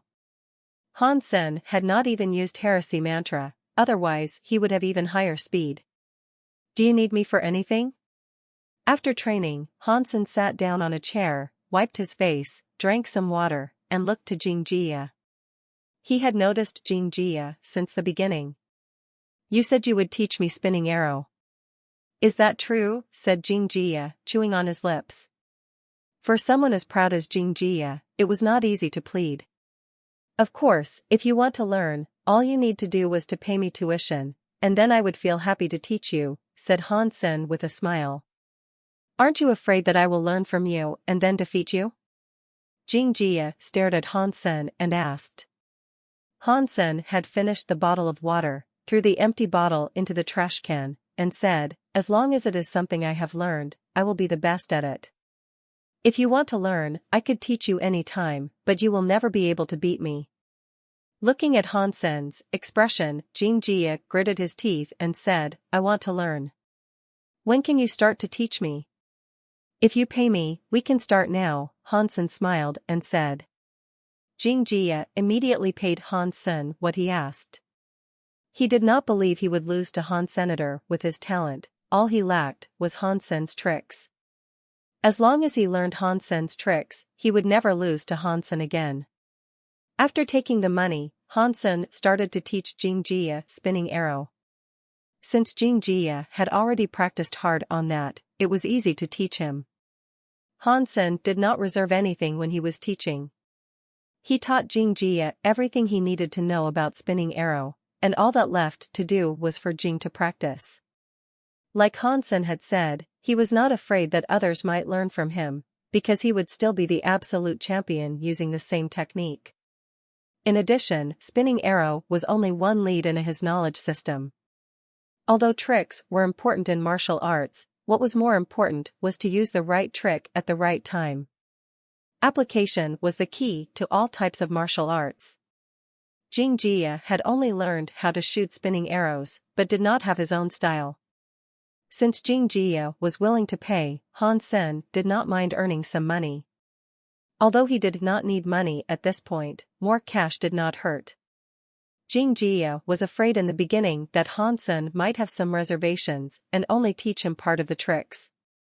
However, he discovered very soon that if he had learned everything that Han Sen had taught him, he would be able to shoot spinning arrows like Han Sen did, if not better. Is he that confident? Why does he believe he would always defeat me? Watching Han Sen leave, Jing Jia did not know what to think. After returning to his dorm, Hansen received a call from Gambler, who told him that there was a new mission assigned by the management. After reviewing the information Gambler sent him, Hansen was surprised that there was such a person in God's sanctuary. Hansen pondered and told Gambler that he would like to take on the mission himself. On one hand, the mission was too dangerous for most of the other members in the special squad. On the other hand, Hansen wanted to meet that person himself, which was why he decided to take on the mission. More importantly, that person was currently in Glory Shelter. The content of the mission was to provide protection for the target when the target arrived at Steel Armor Shelter and accompany the target to the next shelter. At this point, the target was still in Glory Shelter and was going to travel to Steel Armor Shelter. Hansen decided to meet the target before the mission began. The target was a professor named Sun Minghua. According to his profile, he was about 80 years old and had maxed out on all 4 types of geno points. However, he still chose to stay in First God's Sanctuary instead of entering the second, because he was a professor of botany. He had done research work on the plantation in First God's Sanctuary for decades. In fact, although Sun Minghua had maxed out on his geno points, he could not fight well. All he had was a strong physique. Sun Minghua had spent no time on practicing hyper-geno arts or combat skills, but put all his energy on studying the plants in First God's Sanctuary. All his geno points came from the meat provided by the Alliance. He had never been hunting. Hansen had high respect for people like this. If Sun Minghua chose to stay in First God's Sanctuary, he would age much faster than evolvers. In the future, despite that he would gain 100 years in lifespan once he evolved, the process of aging could not be turned back. He would continue his life as an old man. Even worse, an old body was terrible for hunting. When Sun Minghua entered Third God's Sanctuary, there was no way he would survive. In addition, Sun Minghua had never practiced hyper-geno arts. At his age, it was too late to start. His choice was to do research at the cost of his life. Hansen could never do that, but he admired people like Sun deeply. What Hansen did not understand was how Sun Minghua conducted his research under the condition that no technology could be used in God's sanctuary. All kinds of equipment and formulas simply did not work in God's sanctuary. Also, what did Sun Minghua do his research for? Speaking of plants, Hansen thought of the turtle, which came out from the ocean to feed on the plants in Copper Mountains. Hansen wondered what the plants meant to the turtle. Hansen arrived at a room in Glory Shelter at the agreed time and saw Sun Minghua himself. Because he had maxed out on all geno points, Sun Minghua did not look like an old man 80 years old. He seemed to be around 40. In addition to Professor Sun Minghua, Hansen also saw the 3 members of Glory Special Squad who were responsible for the professor's safety in Glory Shelter. Hansen, is it? Looks like I will become your problem soon, Professor Sun Minghua greeted Hansen warmly. Your safety is my duty, said Hansen. However, the 3 members in Glory Special Squad were not as friendly to Hansen. It was still in their shelter, while a stranger Hansen was intervening in their mission, which was upsetting to them. Hansen knew that very well and said to the head of Glory Special Squad, Jean Raiji, please rest assured. I only hope to follow you to Steel Armor Shelter. Before we arrive there, I will follow your commands and will not cause any trouble. Jean Raiji warmed up a little and introduced the other 2 members to Hansen. One of them was named Lu Mingda and the other Jean Chioli. Lu Mingda was quite a hunk and carried a huge sledgehammer that looked familiar to Hansen. Hansen thought about it and recognized the sledgehammer to be the sacred blood gear he gained from killing the sacred blood creature in Sand Valley. He gave the sledgehammer to Huangfu Pingqing for action, and now it had ended up in Lu Mingda's hands. The fact that Lu Mingda was able to use this sledgehammer showed that he had special gifts in terms of strength. Hansen believed he must have also practiced a hyper-geno art that focused on enhancing his strength. Jean Chioli was Jean Raiji's cousin. He looked polite and easygoing. Although the 3 were a bit upset about Hansen joining them early, They could not say anything because Han Sen had submitted an application which was approved by the management. In addition, Han Sen did not cause any trouble or voice any opinion, which made them feel better. Sun Minghua did not go to Steel Armor Shelter directly, but needed to collect some specimen of the plants near Glory Shelter first, which would take about 10 days. To Han Sen's surprise, Sun Minghua's destination was Copper Mountains. "Professor, why did you become obsessed with botany in God's sanctuary?" After knowing Sun Minghua better, Han Sen knew that he was not someone hard to talk to. One night, while everyone was eating dinner around a bonfire, Han Sen voiced his doubt. Sun smiled and said, "It is more like a family tradition. My grandfather and father were all researchers in this area. I have picked up a lot of knowledge of botany since little and have always been interested in studying it." Han Sen pondered and did not say anything. He did not know how to ask what he was wondering about. The creatures in God's sanctuary could contribute geno points to humans, while no one had ever gained any geno points from eating the plants. In addition, the majority of the plants were harmful to the human body. It seemed Sun Minghua had seen through Han Sen's mind. Or maybe it was because too many people had asked the same question before. "The reason I study the plants in First God's sanctuary is to make some contributions to mankind," the professor smiled and said. The creatures in God's sanctuary could provide geno points, but the plants could not do the same. They were all living things, so why would they differ so much? Han Sen shook his head, as he did not have a clue. "In fact, my family used to be in the study of medicine, and had a focus in the ancient herbal medicine. My grandfather and father believed that since all sorts of herbs had medical values, we could also take advantage of the plants in God's sanctuary. In fact, we all know that many plants were harmful to the human body, but this further proved that these plants were effective." Sun Minghua went on and on with his explanations. The three from Glory Shelter had heard this too many times and were no longer interested, while Han Sen was intrigued. 3 generations in Sun Minghua's family had done tremendous research work on the plants in First God's sanctuary, and the remaining interest was to find out whether the plants in God's sanctuary could be used in medicine. Because scientific methods did not work in God's sanctuary, Professor Sun's family still managed to achieve great results in the research. They mainly did their research through observing the reactions of the creatures after consuming certain plants. They would also keep some creatures to feed them plants to determine the effects of different plants. Of course, creatures were different from humans. Before they conducted human subject experiments, they could not publish any of their findings. However, Professor Sun Minghua shared with Han Sen about some of their findings. For example, Sun Minghua's grandfather had made a certain paste from some of the plants in God's sanctuary, which was effective on external wounds. In fact, they had many similar inventions, which were only applied in a limited scope. The main reason was that the herbal medicine they made was not much better than the man-made medicine in the Alliance. In addition, the side effects were unknown, which was why it was hard to be promoted.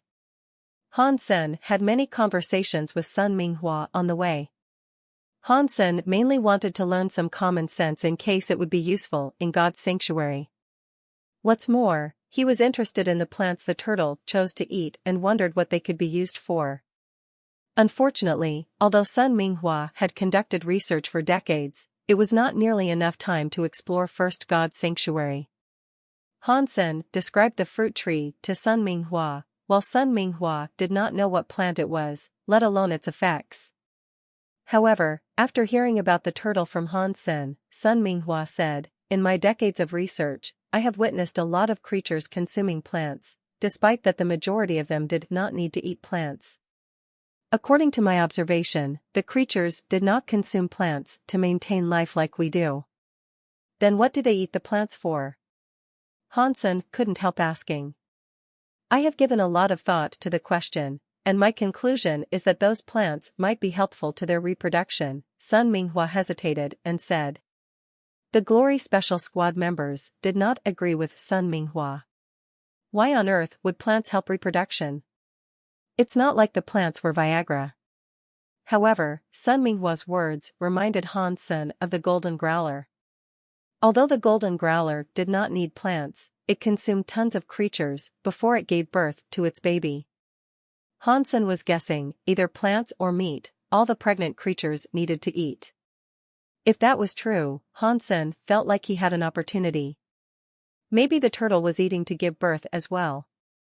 If it was anything like the golden growler, it would produce its life essence to feed its baby after giving birth. At that time, Han Sen would have a chance to snatch its life essence. Han Sen had only just started on practicing overload. He was afraid that the turtle might return to the ocean. If he could snatch the life essence while the turtle was giving birth, that would be ideal. Han Sen, is that turtle you mentioned still in Copper Mountains? While Han Sen was still thinking how to ask Professor Sun Minghua to check on the turtle, the professor asked him first. It should still be there. No one had seen it come out, replied Han Sen hurriedly. All right. Let's go see the turtle. It might be helpful to my research, Sun Minghua decided on the schedule. The Glory Special Squad did not have much to object. They did not participate in the campaign to hunt the turtle, but they had heard about it. There were plenty of creatures in the Copper Mountains, but none of them was scary. In their opinion, the turtle should not be too dangerous since it was not fast. Only Han Sen knew that the turtle had an unbelievable speed. Han Sen did not say anything about it and only wanted to check on the turtle from afar. In addition, Han Sen would like for the professor to determine whether the turtle was actually giving birth. Sun Minghua should be an authority in that. The group of people marched into Copper Mountains. Sun Minghua had a great physique and a sacred blood mount, so they had a smooth trip. Han Sen did not have much to do and kept chatting with Sun Minghua. Sun Minghua had spent decades doing research in First God's Sanctuary, while all his friends had left sooner or later. It was rare that a young man would listen to him like Han Sen.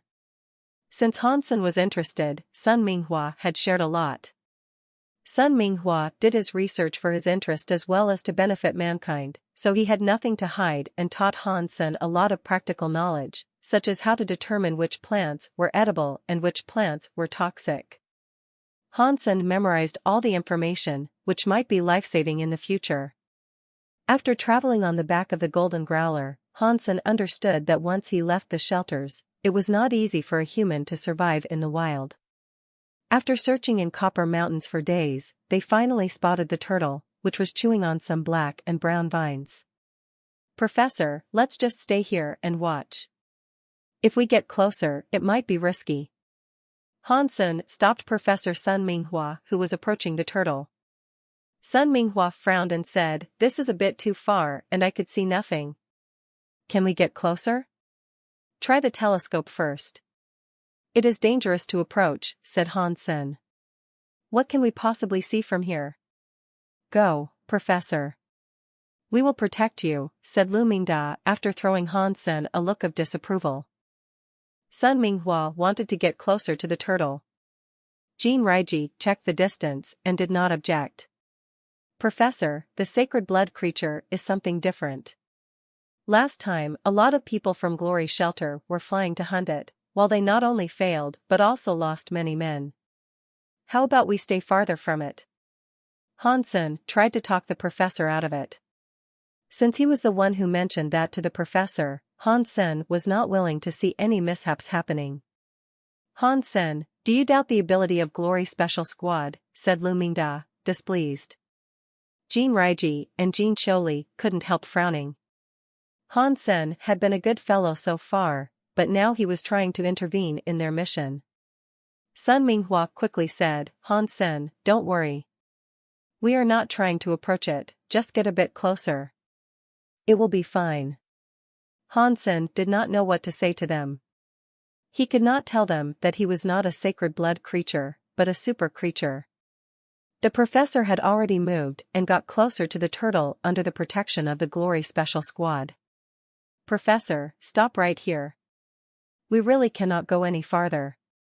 Han Sen reached out her hand and stopped the professor when they were 1,000 feet from the turtle. If the turtle got mad, Han Sen was not sure if he could keep all of them safe even if he used all he got. Sun Minghua hesitated. The distance was still not ideal for his observation. However, seeing Han Sen being so careful, Sun Minghua did not insist on going forward, but used his telescope to watch the turtle. Damn. Han Sen, this is not steel armor shelter yet, said Jin Raiji solemnly with his brows knitted. Han Sen, what did you say in the beginning? Why are you being so controlling now? Lu Mingda shouted. Han Sen said calmly, I don't mean to be controlling. But the professor is only here because I told him about the turtle. I cannot let anything happen to him, otherwise I would feel so guilty. What can happen to him? It is just a sacred blood creature. We are not going to alert it, even if we do, we could guarantee the professor's safety. He would not even lose a hair. This is not your business, said Lu Mingda madly. Being just 1,000 feet away from the turtle, the voice of Lu Mingda alerted the turtle, which turned around and had its eyes fixed on them. Han Sen felt a chill down his spine. He remained still and watched the turtle. Lu Mingda was still upset and wanted to add something, but Jin Raiji had also noticed the turtle's movements and stopped him. Suddenly, the turtle moved all its 4 legs and rushed to them as fast as a bird. Feeling worried, Han Sen quickly yelled at Sun Minghua, Professor, run. Although Sun Minghua had maxed out on all his Geno points, he did not spend any time practicing martial arts and did not react fast enough.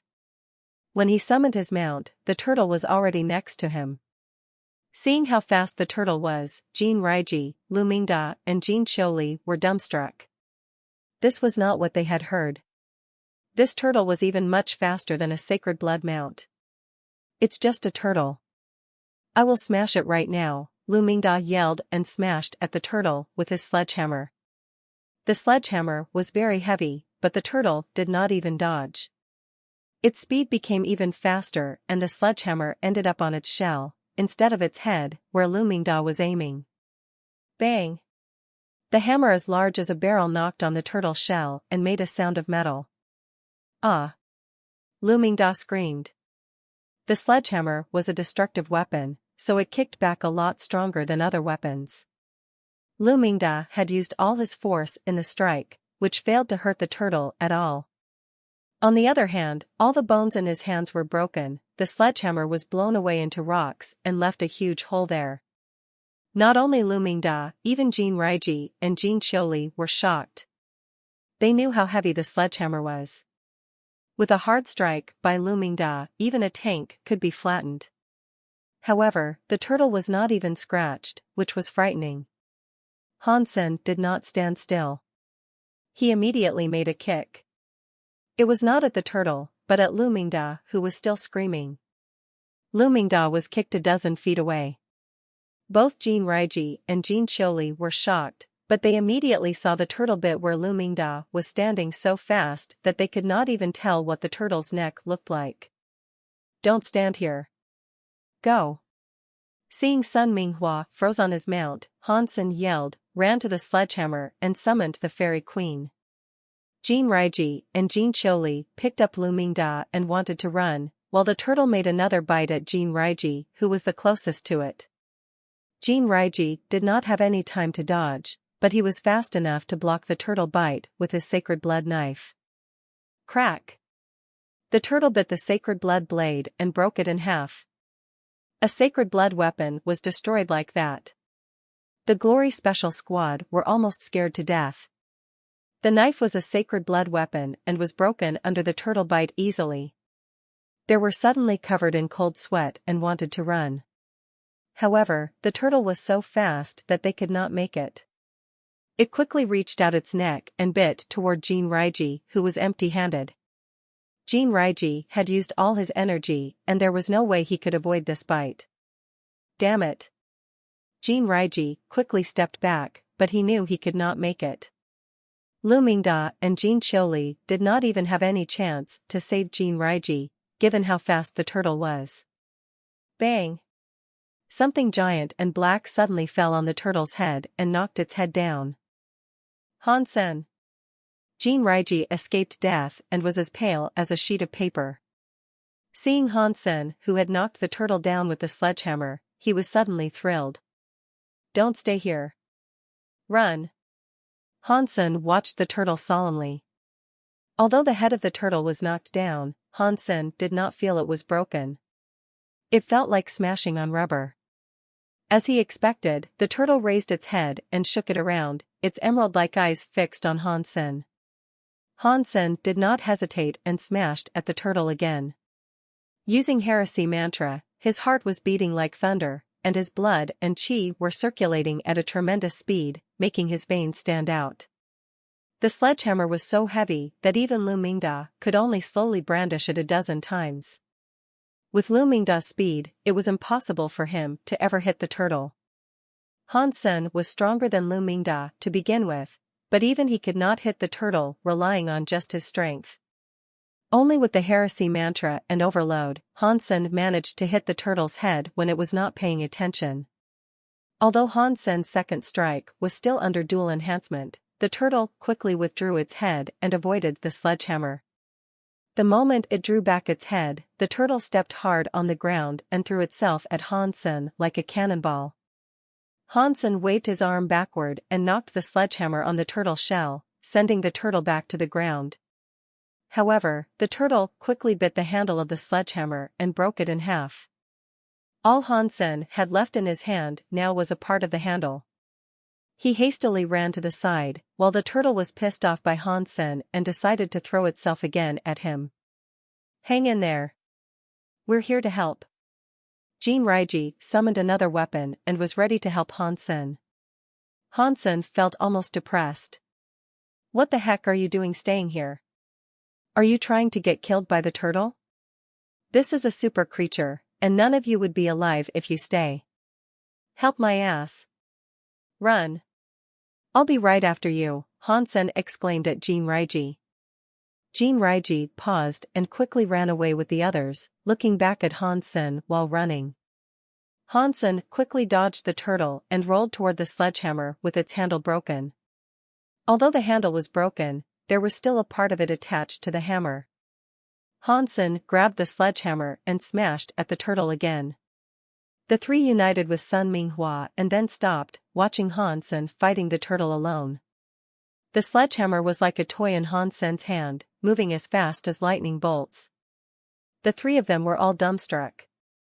They knew very well how heavy the hammer was. Even Lu Mingda would be tired out after a dozen strikes, and he could never use it as well as Hansen did. "His strength," exclaimed Lu Mingda with his mouth widely open. "Is Hansen going to be okay?" Sun Minghua looked at Hansen with a worried look. If it were not for Hansen, they would have all died. "Let's wait and see. If he is in danger, we'll go back for him," said Jinraiji, gritting his teeth. He started to regret not listening to Hansen, otherwise, they would never have been trapped here. Wait a second. Maybe Hansen has his plans. Jin Chioli stopped Jinraiji. "It's all me. If it were not for me, the turtle would not have noticed us. I will apologize to Hansen and I will fight the turtle myself.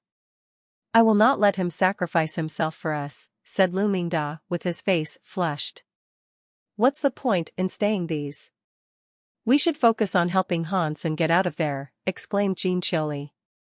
How could they possibly think of anything? The level of the turtle was beyond their wildest imagination. There was no solution whatsoever. With the dual enhancement, Hansen found he was still slower than the turtle even when he was using Sparticle. However, to Hansen's surprise, his practice was not a waste. There was no need for him to be faster than the turtle. What was most helpful to Hansen at this point was the kiting skills he learned from Queen. Hansen had always been good at prejudgment. Using kiting skills, he could calculate when the turtle would strike in order to avoid its bite. Hansen was executing his strategy with each step, luring the turtle to bite where he had designed. This way, it was much easier for Hansen to dodge its attacks. Although Hansen was not as fast as the turtle, he could still run away from its attacks. It was like running from the bullets. There were all kinds of scenes depicting someone avoiding bullets in the movie. However, in reality, it could never be done. When the trigger was pulled, no matter how fast one was, it was simply impossible to dodge the bullet. In order to dodge the bullet, the only way was to prejudge when the opponent would shoot and avoid the trajectory beforehand. Han-sen was doing exactly that, making the turtle bite somewhere and moving away from that spot ahead of time. The kiting skills made something impossible possible. Han-sen, who was slower than the turtle, was able to fight it. However, the kiting skills were demanding on one's brain power. Under the burden of overload, Han-sen could not sustain very long. Han-sen also had the Fairy Queen beast soul to thank. The Fairy Queen made the turtle's movement much slower in his eyes, which helped him to better his strategy. However, it was still almost impossible for him to kill the turtle. Han-sen had already been fighting at his limits. He had hit the turtle with the sledgehammer a few times, but such frightening force did not even cause much damage to the weakest part of the turtle's body. Strength, I need more strength. Han-sen shouted inwardly. However, he felt quite content that he was able to fight the turtle for this long. Avoiding the turtle bite one more time, Han-sen had come to a cliff, from which he jumped without hesitation to avoid the turtle's attacks and the gaze of his company. After falling from the cliff, Han-sen summoned his wings and flew away. The turtle looked down the cliff and turned around. It obviously had no intention to chase Han-sen. When Han-sen joined the rest of the group, everybody was overjoyed to see him. Han-sen, we are alive thanks to you. I am so sorry that I almost got you killed, said the professor, feeling guilty. It's not your fault, Professor. This is all on me. Han-sen, you can punish me as you like. I owe everything to you, Lu Mingda said with his face flushed. Jin Raiji wanted to add something but was interrupted by Han-sen. We were all just trying to protect Professor Sunday. You just did not know how scary the turtle was. It's okay. Rest assured, Han Senator, you have saved all of our lives. If you ever need anything, we will be here for you, said Jin Raiji seriously. After some discussion, the group decided to return to Glory Shelter for maintenance before they came back for the turtle. Han-sen took the opportunity to go back to Blackhawk. He quickly logged in Gladiator, opened his friend list and found Queen online. Han-sen was overjoyed and hastily sent her an invite. The kiting skills he learned from Queen were still faulty. There were many things that he failed to understand. If he could actually learn the kiting skills from Queen, maybe he could fight the turtle without relying on speed. Therefore, Han-sen wished to fight her another time and observe her kiting skills. However, Han-sen did not know whether Queen would agree to fight him. After all, the two of them were too far apart in strength. If Queen were there, she would have killed the turtle easily. Han-sen estimated that a super creature should have a fitness level around 40, while the strongest humans in First God Sanctuary could only reach 20 in some aspects. Most good men usually had an average fitness index of 15. Even those who had maxed out on all 4 types of Geno points in First God Sanctuary only had a fitness index of 30, which was still not enough for one to kill a super creature. However, an evolver with a fitness level beyond 100 like Queen would be able to kill a super creature easily. An evolver would not be able to return to First God Sanctuary unless the evolver had just evolved. Even for Queen, when she was an unevolved person or had just become an evolver, she would not have been able to fight the turtle.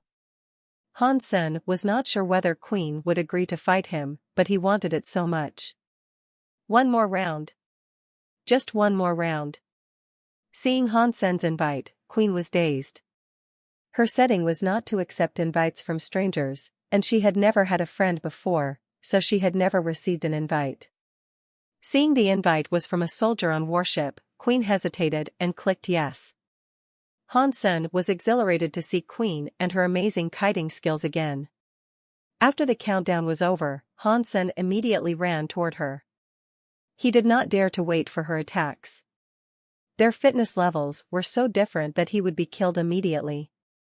After all, his fitness index was only 30, while hers was probably 100. Queen only dodged the punch like last time and did not fight back. Feeling excited, Hansen threw his other fist at her and made a step. Queen was surprised. Hansen's punch and step were not as simple as they appeared to be. Although he was not that fast, in Queen's eyes, his moves were unexpected. Hansen's step was almost like her kiting skills, making it impossible for her to force Hansen into a corner. Is he copying me? Queen's gaze fell upon Hansen as she continued to observe. Very soon, Queen was certain that Hansen was mimicking her kiting skills. Although there were many errors and defects in his movements, it was amazing that he could achieve this level in such a short amount of time. Queen did not rush to end the combat. She wanted to see how well Hansen could do. Kiting skills were not for anybody. It was easy to learn, but hard to become a master at. It was like playing Go. Whoever knew the rules could play, but it was extremely difficult to excel at Go. Queen was good at kiting skills. At least among the opponents that she had met, no one could match her level. Hansen's performance more or less surprised her. He was a bit green and was still making mistakes, but in her eyes, he had his own understanding of the skills. Also, Hansen was sensitive about what she wanted to do. These proved that Hansen was talented in this matter. After testing Hansen's level, Queen stopped thinking about it. Being talented was one thing, but whether he could go far was another. Queen did not say anything but continued to dodge Hansen's attacks. However, Hansen suddenly felt much more pressured. It became more and more difficult for him to determine where Queen was going.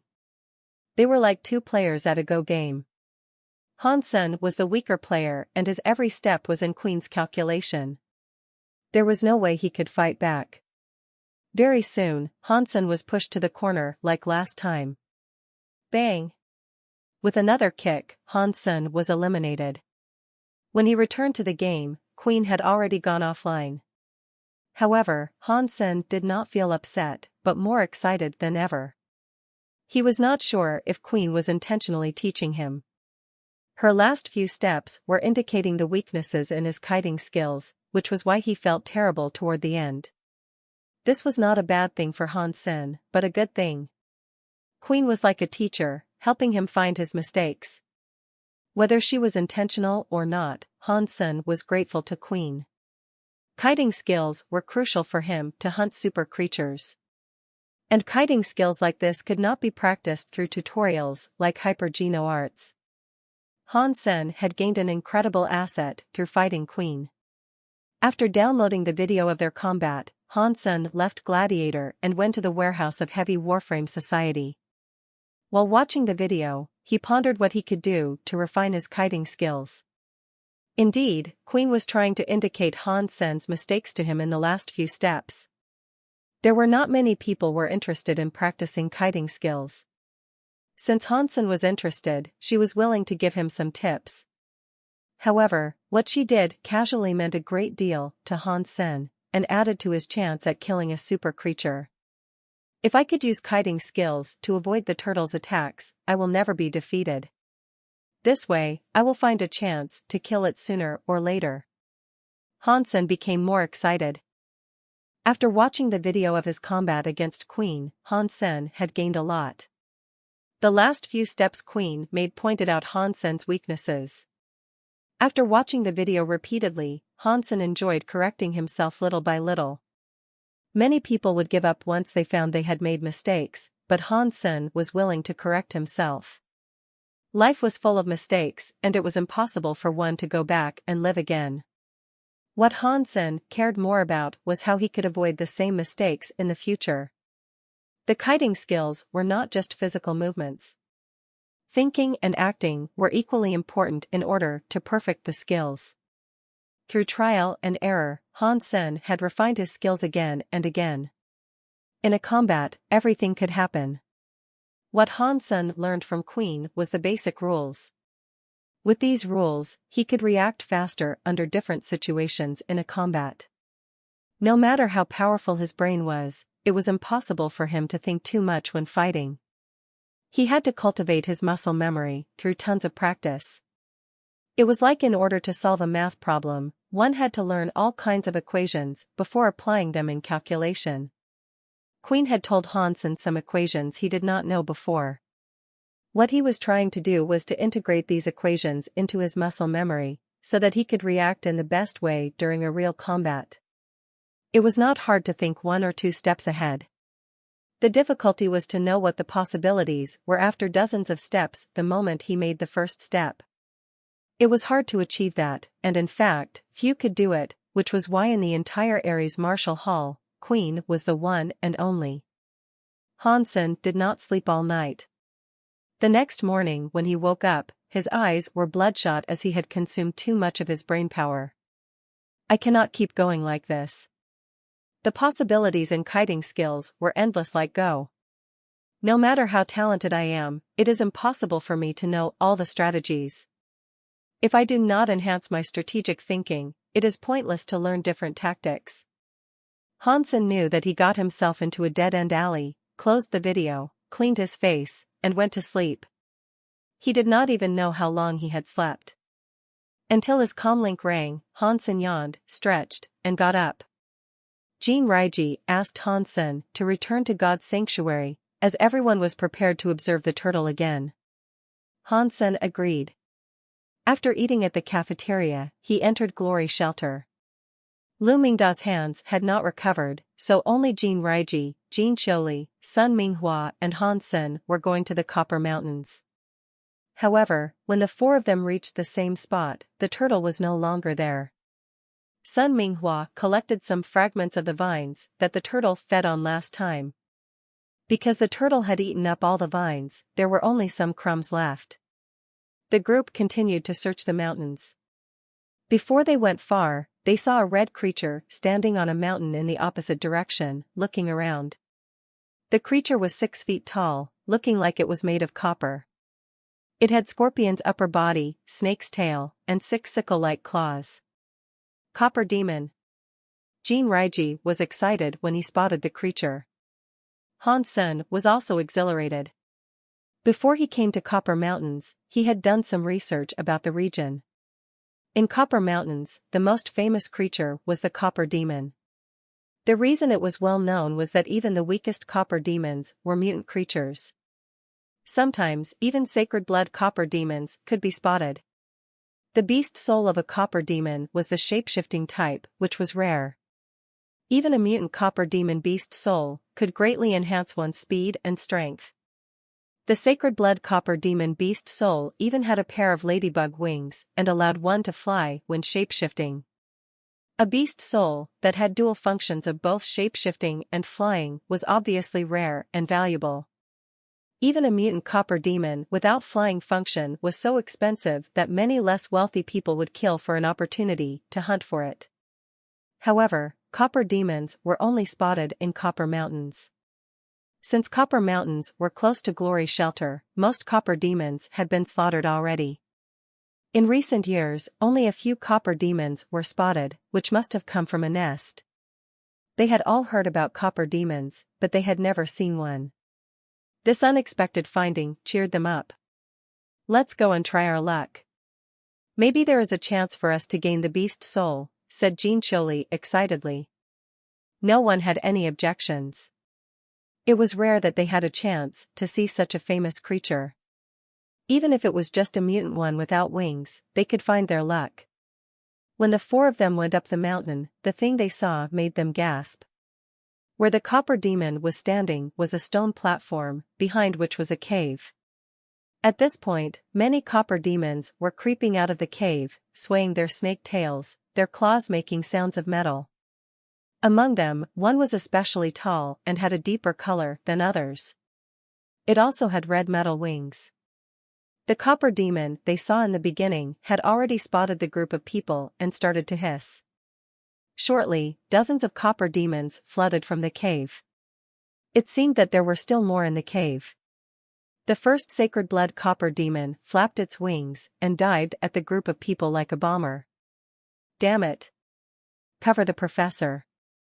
Jinraiji became pale and summoned a beast soul knife, trying to block the sacred blood creature's attack. Han Sen, however, was overjoyed. He was just wondering where to find a sacred blood creature, and one threw itself at them. What a pie in the sky! Han Sen directly summoned his horn bow and mutant black stinger arrow and made a shot at the sacred blood copper demon. Jinraiji was about to fight the sacred blood creature with all he got, but suddenly saw a black arrow flying toward the creature's eyes. The sacred blood copper demon reacted fast. It suddenly clasped its 6 blade-like claws and blocked the black arrow. However, as its claws touched the arrow, the black stinger arrow suddenly started to spin like a drill head, bouncing off the creature's claws. The arrow had touched the copper demon's eye and penetrated its head immediately. Thump! The sacred blood copper demon, which looked so powerful, suddenly fell from the sky and died. Sacred blood creature copper demon killed. No beast soul gained. Drink its blood to gain 0 to 10 sacred geno points randomly. Hearing the voice, Han Sen lamented that he did not gain a beast soul from this perfect sacred blood creature. Everything was just fate. Jin Qiuli and Jinraiji were dumbstruck. Shooting the sacred blood copper demon dead with one arrow, that was unbelievable. Since the sacred blood copper demon was killed, the mutant copper demons quickly ran toward the cave. The group of people chased after them. However, after they killed several slow mutant copper demons, they could no longer find the rest of them. The cave was deep and the paths inside were crisscrossed, so the group did not follow them, but chose to take care of the dead bodies first. The copper demons' bodies were as tough as metal. There was no meat to eat. All that was edible was some blood inside their body. Han Sen carefully let the purple blood out and poured it into a bottle. Such a large sacred blood copper demon only had a bottle of blood. Since Han Sen took care of the sacred blood copper demon alone, he did not need to share it with anyone. Han Sen drank the blood in one breath and heard the voice telling him he had gained 3 sacred geno points. It was already quite something. After all, the most part of the copper demon's body was not edible, and Han Sen was glad that the blood alone gave him 3 sacred geno points. Han Sen now had 83 sacred geno points, and he was not far from maxing out. These creatures are so rare. How about we go inside the cave and kill the rest of the mutant ones? Maybe there is a chance to get their beast souls, suggested Jin Qiuli excitedly after they processed the bodies. Han Sen had no objections. Even a mutant shape-shifting beast soul was extremely popular. Han Sen did not mind earning some money.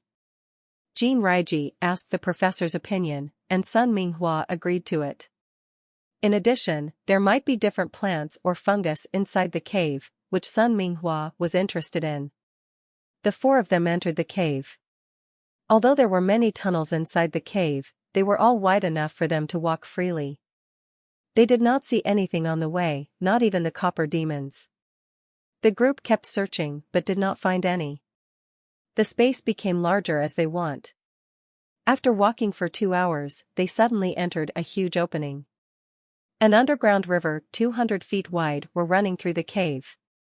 The torrents were rapid, but for some reason, there was hardly any noise, and the water even seemed calm. With the light of the torch, the group saw the copper demons on the other side of the river, creeping deeper into the cave. Shall we keep chasing? Jinraiji asked Han Sen. Han Sen checked the dark underground river and frowned.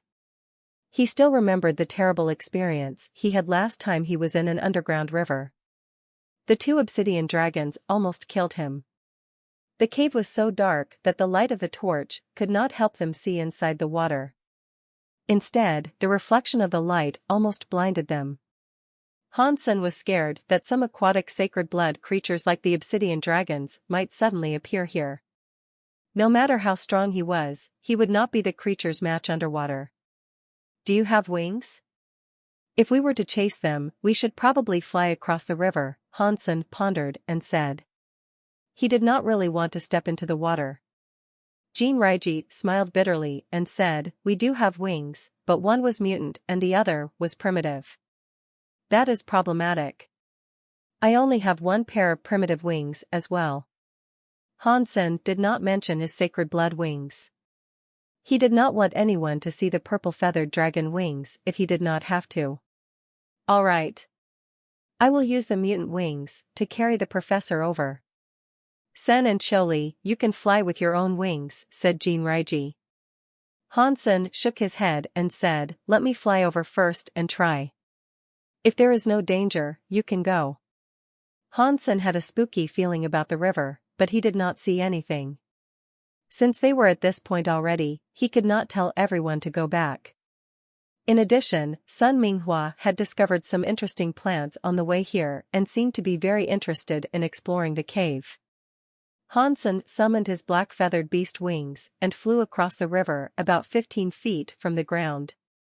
The primitive wings could not carry him high or fast, and that was already as high as he could go. Hansen stared at the dark underground river while flying so that he could react in time if anything were to happen. Standing on the bank, the rest of the group watched Hansen fly nervously. Darkness and water naturally brought fear to humans.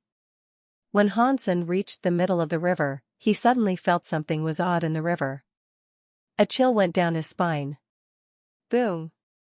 With a huge splash in the water, a giant creature sprang out of the river with its mouth wide open, trying to swallow Hansen as a whole. *T. I knew something was wrong. Hansen stared into the creature's mouth. From the underground river emerged a head that was somewhat like an alligator's. With its mouth wide open, it looked like the monster could easily swallow an entire cow, let alone a human. There were thousands of teeth in its mouth, which looked like a meat grinder. Even a body made of steel would be minced instantaneously. Hansen was not sure what the status of this creature was, so he dared not fight it head-on. If it was a super creature, Hansen would probably get himself killed. Without saying anything, Hansen flapped his wings and shifted his body to the side. Pushing on the tip of the creature's mouth, Hansen returned to the bank. The creature roared and followed Hansen as its entire body came out of the underground river. Everyone gasped. The creature's head looked like a crocodile's, while its body was like a centipede without feet. With its whole body shaking, the creature was incredibly fast. Hansen shot an arrow backward. The creature suddenly closed its mouth and crushed the arrow with his teeth.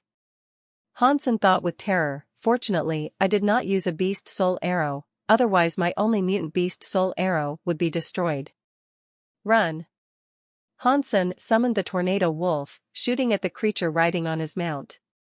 Although Hansen did not know whether it was a sacred blood creature or a super creature, it would be unlikely for him to hurt a creature with a body 300 feet long even with the 3-blade harpoon.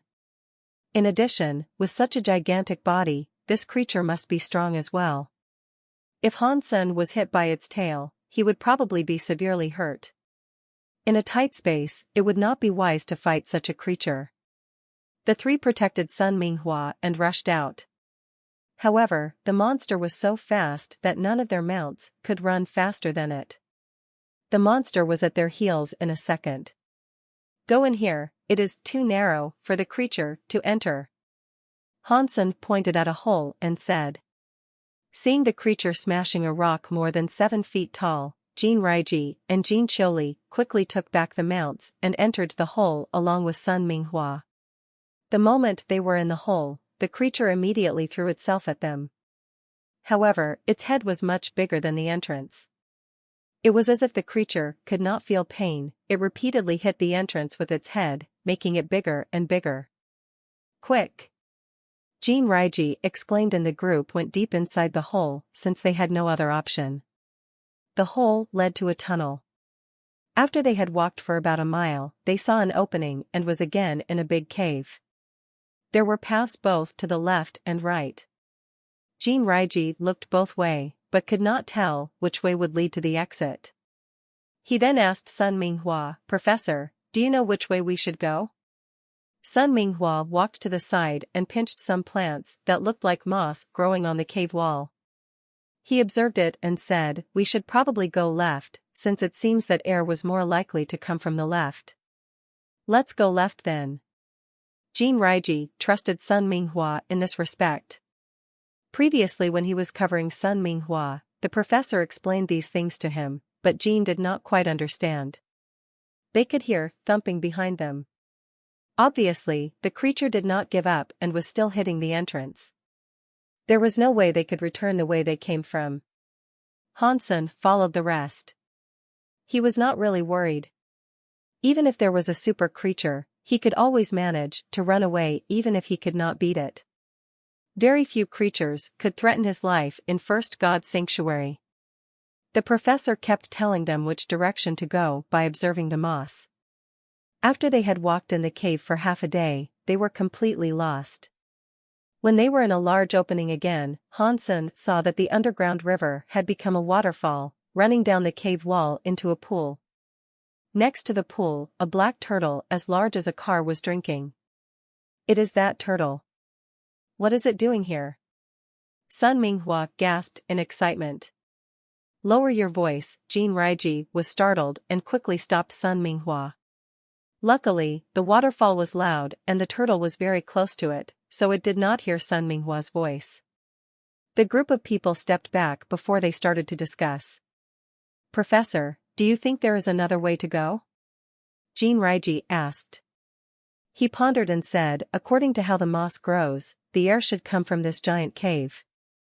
Jin Raiji smiled bitterly and asked Hansen, "What do you think, Sen?" Hansen hesitated and said, "It is very likely that the turtle had come here to eat.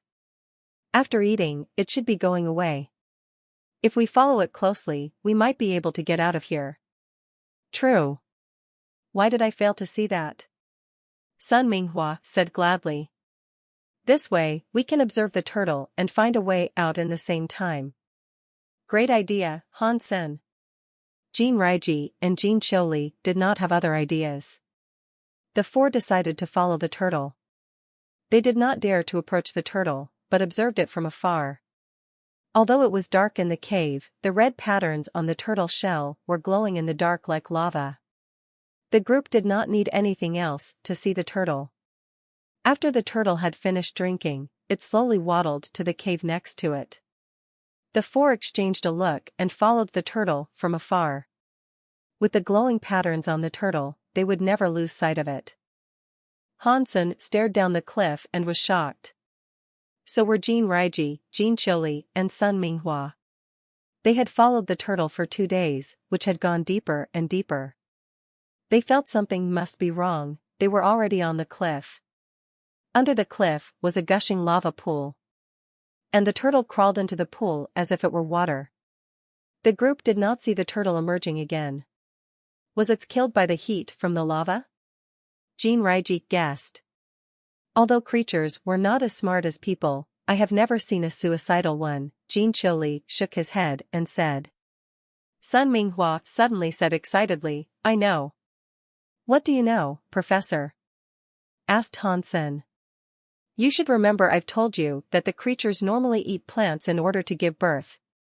After leaving the ocean, the turtle had consumed lots of plants in Copper Mountains. Maybe its goal was to give birth here," said Sun Minghua in excitement. "Giving birth? Here?" Jin Chiuli pointed at the lava pool incredulously. "Although lava is fatal to humans, maybe it is not to the creatures. Did you notice the red patterns on the turtle's back? They look like lava. Maybe the turtle was born here in the lava. You know, some turtles in our world also give birth in the sand despite that they live in the ocean," explained the professor. Hansen watched the lava pool as he listened to the professor. He thought the professor's explanation made a lot of sense. The behaviors of the turtle was much like the golden growler. Maybe it was indeed giving birth here. However, if it was really like the golden growler, then it would die after spitting out its life essence. No matter how powerful Hansen was, it was impossible for him to jump into the lava for the life essence. "It seems we have to find another exit," said Jin Raiji with his brows knitted. Obviously, there was no other exit. Sun Minghua pondered and said, "We did not run into any danger on the way here. It must not be difficult if we wanted to go out. Let's stay and watch. Maybe the turtle will return to the ocean after giving birth." Han Sen was glad he said that. If they left like this, he would be upset that he gave up on hunting a super creature when it was at its most vulnerable moment. At least, Han Sen had to make sure that the turtle would not appear again before he gave up. Jin Raiji and Jin Qiuli also agreed.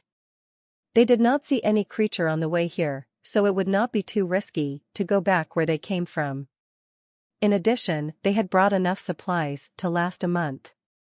When the group were still discussing, they suddenly stopped as they heard an odd noise. They looked to the direction of the noise and saw a giant creature emerging from a cave below them, breaking stones as it went. It turned out to be the creature that they saw from the underground river. The group were all frightened. They did not even dare to breathe. Very soon, they found out that the creature did not come for them, but went toward the lava pool under the cliff. "No way, is that creature also born from the lava pool?" Han Sen said to himself. He was so curious that he looked down from the cliff. Jin Raiji, Jin Qiuli, and Sun Minghua all let out a sigh of relief. Like Han Sen, they were also curious and wanted to see what the creature was up to. In a minute, the creature made it to the side of the lava pool, but it did not enter as the group had imagined. Circling around the lava, the creature then crawled toward the stone wall next to the pool. The group felt weird.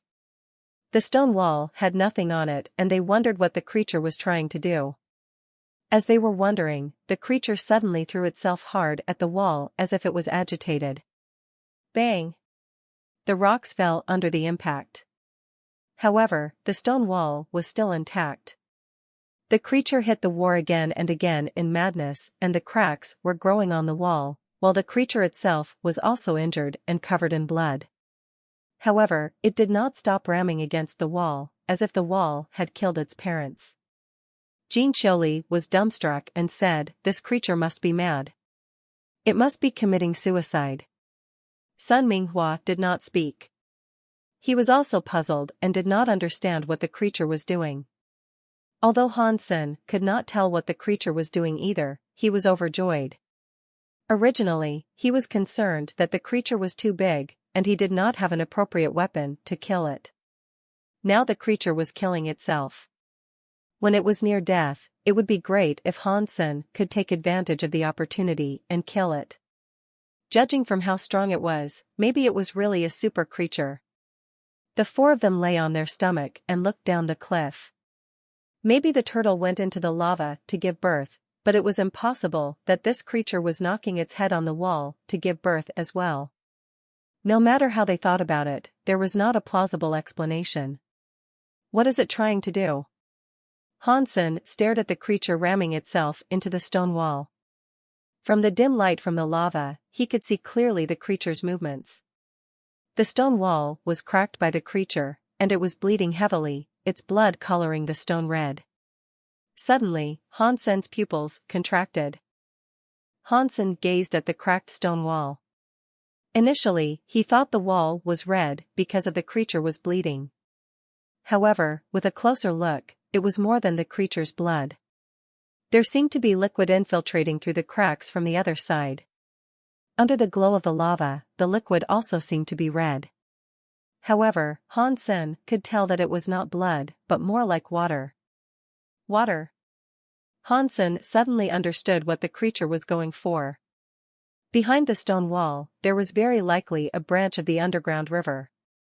The creature was trying to break the stone wall in order to feed water into the lava pool. Damn it. This creature is treacherous. It is trying to lead the water into the lava. Han Sen thought. In the alliance, when water met heat of the lava, one possibility was that the water would evaporate. However, if there were enough water, the lava would be turned into a piece of rock. Even if the turtle could survive in the lava, it didn't mean that it could survive in the rock. If the turtle was sealed in the rock, Han Sen did not know if it was still feasible for him to obtain the turtle's life essence. Put on gas masks. Han Sen exclaimed at the rest and quickly slapped a mask on himself. Although Sun Minghua, Jin Raiji, and Jin Mingli did not understand why Han Sen was asking, they had grown enough trust in Han Sen recently, so they simply followed his instruction. Shortly after they put on the masks, they suddenly heard cracking and spluttering. Water started to come out of the stone wall that was more and more damaged by the creature, flooding into the lava and giving rise to pungent gray smoke. "Get back! Don't get yourselves burned by the steam." Han Sen did not dare to stay and watch, pulling the professor back with him. Bang! When the four of them stepped back, they heard a loud noise of stones crashing and water falling. Then there was a sizzling sound. With the rising of gray smoke, the entire cave became extremely hot that it was almost unbearable. The group quickly ran back. Fortunately, the gray smoke did not expand very fast. It took some time for the smoke to rise to the cliff. When they reached a small cave far from the cliff, they were covered in gray dust. Each of them looked like a statue coming out of storage. Luckily, they were all in beast soul armor and gas masks, so they were not hurt at all.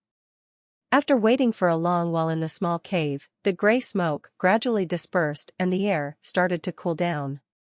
All they could hear at this point was the water flowing. "I will go have a look." Han Sen did not want to let go. He had prepared so long to kill the turtle and would hate to see it killed in the lava. Running to the cliff again, Han Sen looked down. Although there was still some thin smoke left, he could see clearly with the light penetrating from the stone wall broken by the giant creature. There was not a single spark in the lava pool. Under the cliff was a newly formulated lake. The water came from the underground lake that was originally behind the stone wall. Under the water, where the lava pool was, the lava solidified into a piece of smooth black rock, dotted with craters like the surface of the moon. The giant creature rolled around in the lake in excitement, screeching cheerfully. The turtle died just like that? Han Sen could not believe that a super creature was killed so easily. It was unlikely. Han Sen decided. The lava was liquid, so there must be a source of heat under the pool to keep it that way. Since the source of heat was not put out, it was impossible for the lava to solidify entirely. This creature is so devious to think of such a strategy. "I wonder what's its grudge against the turtle," said Jin Mingli, walking over and joining Han Sen. When Sun Minghua was about to say something, they suddenly heard rocks broken. The fresh rock ground started to crack. The giant creature was also alarmed by the sound, and straightened its back like a cobra in attack mode, staring at the broken basalt vigilantly. Boom! The basalt suddenly burst. A huge black turtle rushed out from underneath with splashing lava, like a returning demon. The moment the turtle came out, it screamed at the giant creature and threw itself at the creature with its head hidden inside the shell. The creature twisted its huge body and dodged the turtle. However, the turtle reached out its head and bit the creature in the air. The creature screeched and curled its body around the turtle, biting at the turtle's neck with its crocodile-like mouth. The two creatures were at each other's throat, rolling around in the lake, breaking rocks as they went. The group were dumbstruck by the monster's fight and felt like watching a movie. Han Sen was secretly exhilarated. Since the creature was able to match the turtle, it was very likely also a super creature. If that was the case, maybe he could get really lucky. As Han Sen was imagining killing two super creatures at once, gobbling on their life essence and becoming a super aristocrat, he very soon realized that his dream was unlikely to be realized. The two creatures managed to knock the basalt ground open. Lava erupted from the gaps and met more water. Gray smoke once again filled the space. Roaring and rolling, the creatures continued their battle, shaking the entire underground cave. Since the scorching gray smoke was almost fatal, Jin Raiji, Jin Mingli, and Sun Minghua were forced to step back. However, Han Sen stayed still. This might be his best chance to kill a super creature. If he retreated at this point, he was not sure if he could pick up the life essence, and he definitely would not be able to gain any beast soul. Hansen yearned for a super beast soul even more than life essence. If he could obtain a powerful super beast soul, maybe he would be able to kill a super creature on his own, instead of hiding and sneaking around like this. Hansen, let's go. It's too dangerous over there, Jinraiji shouted at Hansen. You go first. I will stay a bit longer, Hansen gritted his teeth and said, initiating Jadeskin at the same time. With the protection from both the Sacred Blood Phantom Ant armor and Jadeskin, Hansen was able to stay put and watch the two creatures fighting. Although his sight was blurred by the gray smoke, he did not dare to approach the creatures and had to wait for a chance. Roars and shrieks rang, lava and water clashed, and gray smoke rose. Hansen could occasionally catch a glimpse of the two creatures. Fairy Queen. Hansen could not tell what was happening, and it was becoming worse. He quickly took back his Phantom Ant armor and shapeshifted into Fairy Queen. His hair became blonde and his armor red. Using the strong eyesight of the Fairy Queen, he continued to watch the fight. The Fairy Queen was indeed effective. Hansen saw that the creature had lost a huge piece of meat in the back of its head, its bones bared and its blood continued flowing. From a crack in its bones, Hansen could vaguely see its brain. If I could stab my spear in this crack, I would have a big chance to kill it directly. Hansen took out the spinning spear from his backpack. Of course, he did not want to go down just like this. He would not be the match to either the turtle or this creature. With one blow from either of them, his body would be destroyed. Hansen took out the spear to use it like an arrow. Hansen also summoned the horn bow and used heresy mantra and overload. Incredible strength filled his body, his muscles became as tough as iron, and his veins stood out all over. Hansen fixed his golden eyes upon the two creatures rolling around in the smoke, lava, water, and rocks. He pulled the horn bow to the fullest. The spear was too thick and long as an arrow. It was not an easy shot. However, Hansen had no other options. If he used the mutant black stinger arrow, it will not be enough to kill such a creature. Wait. I must wait for the perfect opportunity. Hansen stared at the creatures through the smoke. Although he was able to see the crack in its skull twice, Hansen did not shoot his spinning spear. The spinning spear was not a beast soul arrow, and could not be taken back once it was shot. He only had this one opportunity, and had to choose the right moment to kill the creature with one strike. Otherwise, he would lose this only chance. Hansen's eyes were as calm as ice. Although that creature was severely injured, it was still able to fight the turtle. The turtle had the same thought as Hansen. It also tried to bite the injury in the back of the creature's head, but the creature did not give it any chance. What is he trying to do?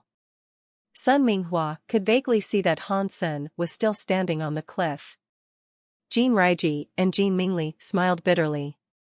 They had no idea what Hansen was trying to do. Standing afar, they were already sweating like pigs from the unbearable heat. However, Hansen stood still on the cliff like a tower in the gray smoke. Jinraiji and Jin Mingli felt they had already lost to Hansen in perseverance. Is he trying to kill the two creatures? Jin Mingli suddenly said. Is that even possible? Jinraiji paused and replied. Killing a creature like that did not seem humanly possible. If it were anyone else, Jinraiji would say it was impossible without question. Judging by how fiercely the creatures fought, it was easy to tell that killing them was beyond the skills of any human. However, it was Hansen who was standing there, which made Jinraiji feel it was possible. Hansen was someone Jinraiji could not understand. Jinraiji had seen a lot of people in Glory Shelter. However, he had never met anyone like Hansen. Hansen's ability was too extraordinary for an unevolved person. Since it is him, maybe there is a chance? Jinraiji said with a wry smile. Sun Minghua said with worries, it seems too risky. We should tell him to come back. When the two creatures were almost dying, he could then go snatch the meat. I'm afraid his goal is more than the meat, but also the beast souls, Jinraiji said, shaking his head. All of a sudden, they heard a blood-curdling cry. Right now. A cold light flashed in Hansen's golden eyes. The spinning spear left the bow with a strong force, flying toward the screeching creature. Whoosh! The spear reached the back of the creature's head in the blink of an eye. Dang! The spearhead was stuck in the crack of its bones and did not make it through. The bones were so stiff that the spear failed to break it. However, the spinning force did not end. Like a drill head, the spear continued to dig into the bones, making sparks and smoke. Go deeper. Hansen roared inwardly. This is the only chance he got. Crack.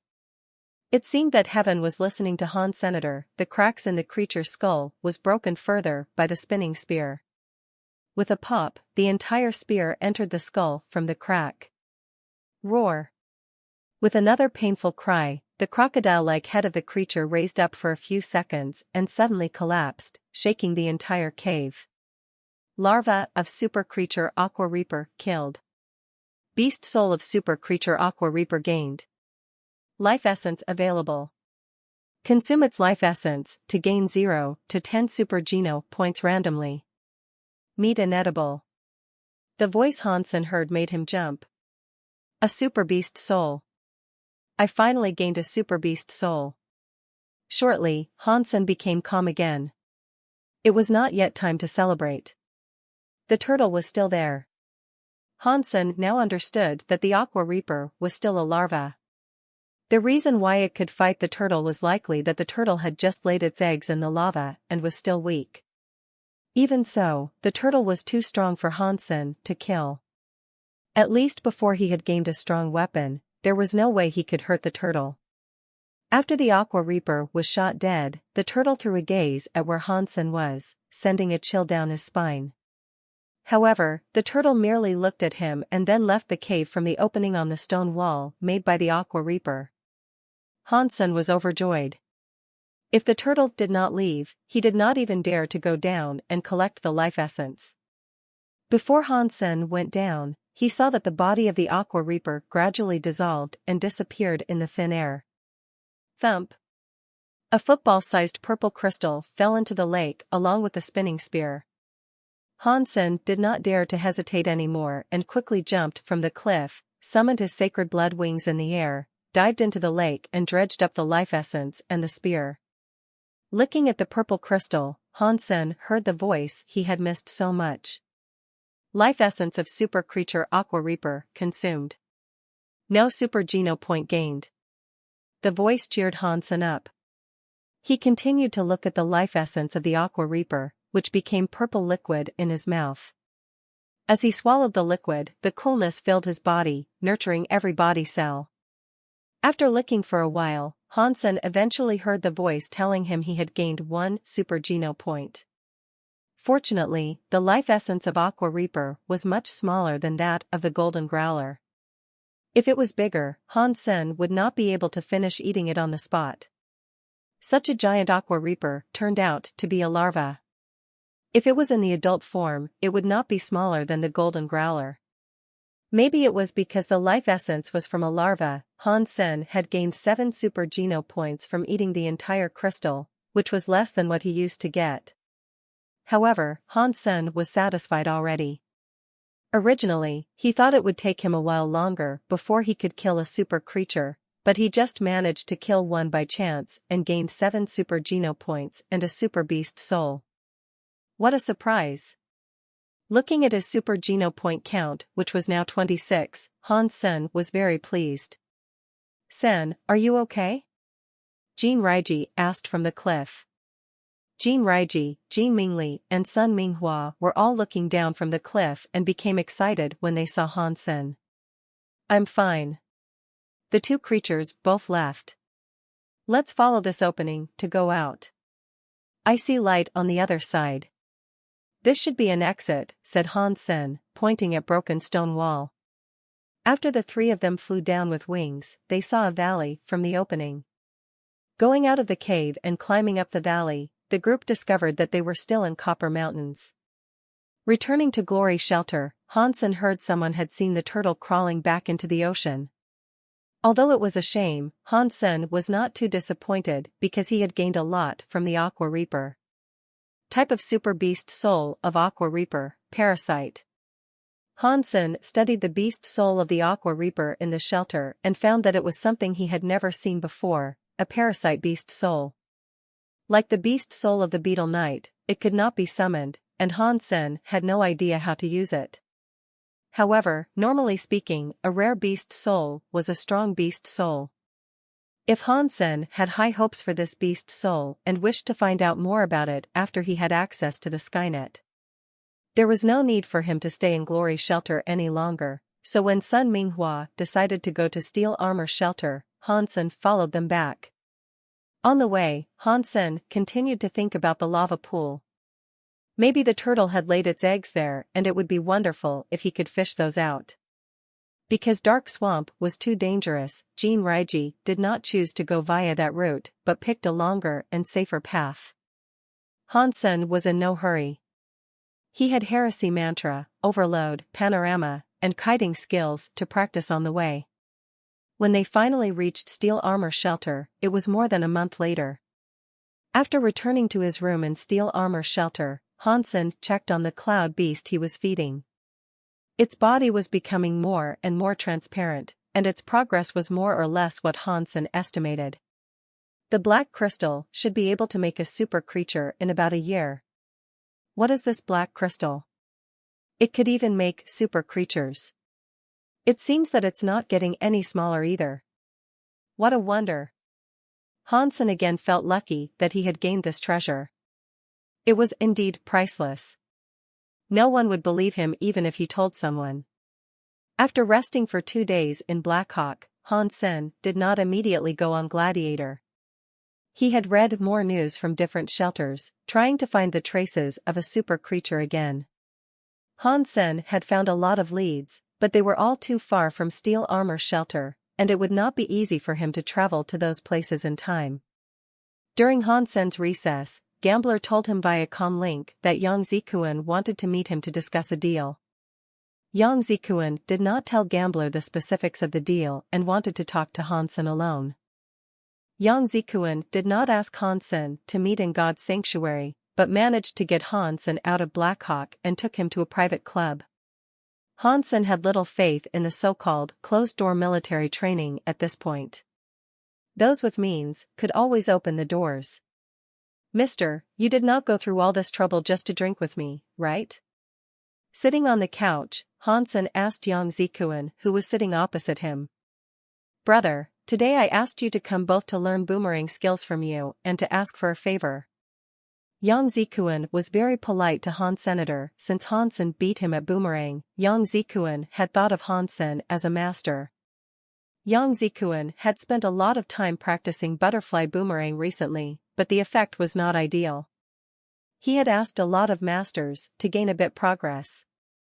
However, if he wanted to reach Han Sen's level, it would take him years of hard work. Business first. You can learn boomerang from me anytime. I have a fair rate for tutoring, Han Sen smiled and said. Yang Zikuan gave him a thumbs up and said, Great. I love how direct you are. I'll be straightforward with you then. I've asked you to come today because I need some sacred blood beast souls and wonder if I can purchase some in Steel Armor Shelter. Sacred blood beast souls are rare. Too many people need them, yet too few want to sell. Even if someone was to evolve and sell part of their sacred blood beast souls, those beast souls would most likely be reserved in advance. You should know that very well, Han Sen pondered and said. When Qin Xian evolved, she only kept 2 sacred blood beast souls with her to enter Second God Sanctuary. Her other beast souls were reserved long before they went to an auction. Those who had purchased her sacred blood beast souls were probably extremely wealthy people like Yang Zikuan, Yuan, and Qing. After they got their hands on the sacred blood beast souls, it was highly unlikely that they would sell them again. These people normally chose to bring all the sacred blood beast souls with them when they became evolvers. Although the sacred blood beast souls from First God's Sanctuary would not be considered strong in Second God's Sanctuary, in the early stage, they could still be helpful. That was one of the reasons why the sacred blood beast souls were so rare in First God's sanctuary. If it is easy, I will not need to ask for your help, brother. Yang Zikuan turned on the holographic video, and the image of a person appeared. The clip was pre-recorded.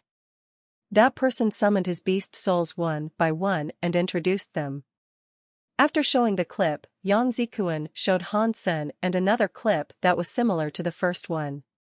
Brother, I want to trade with you for sacred blood beast souls.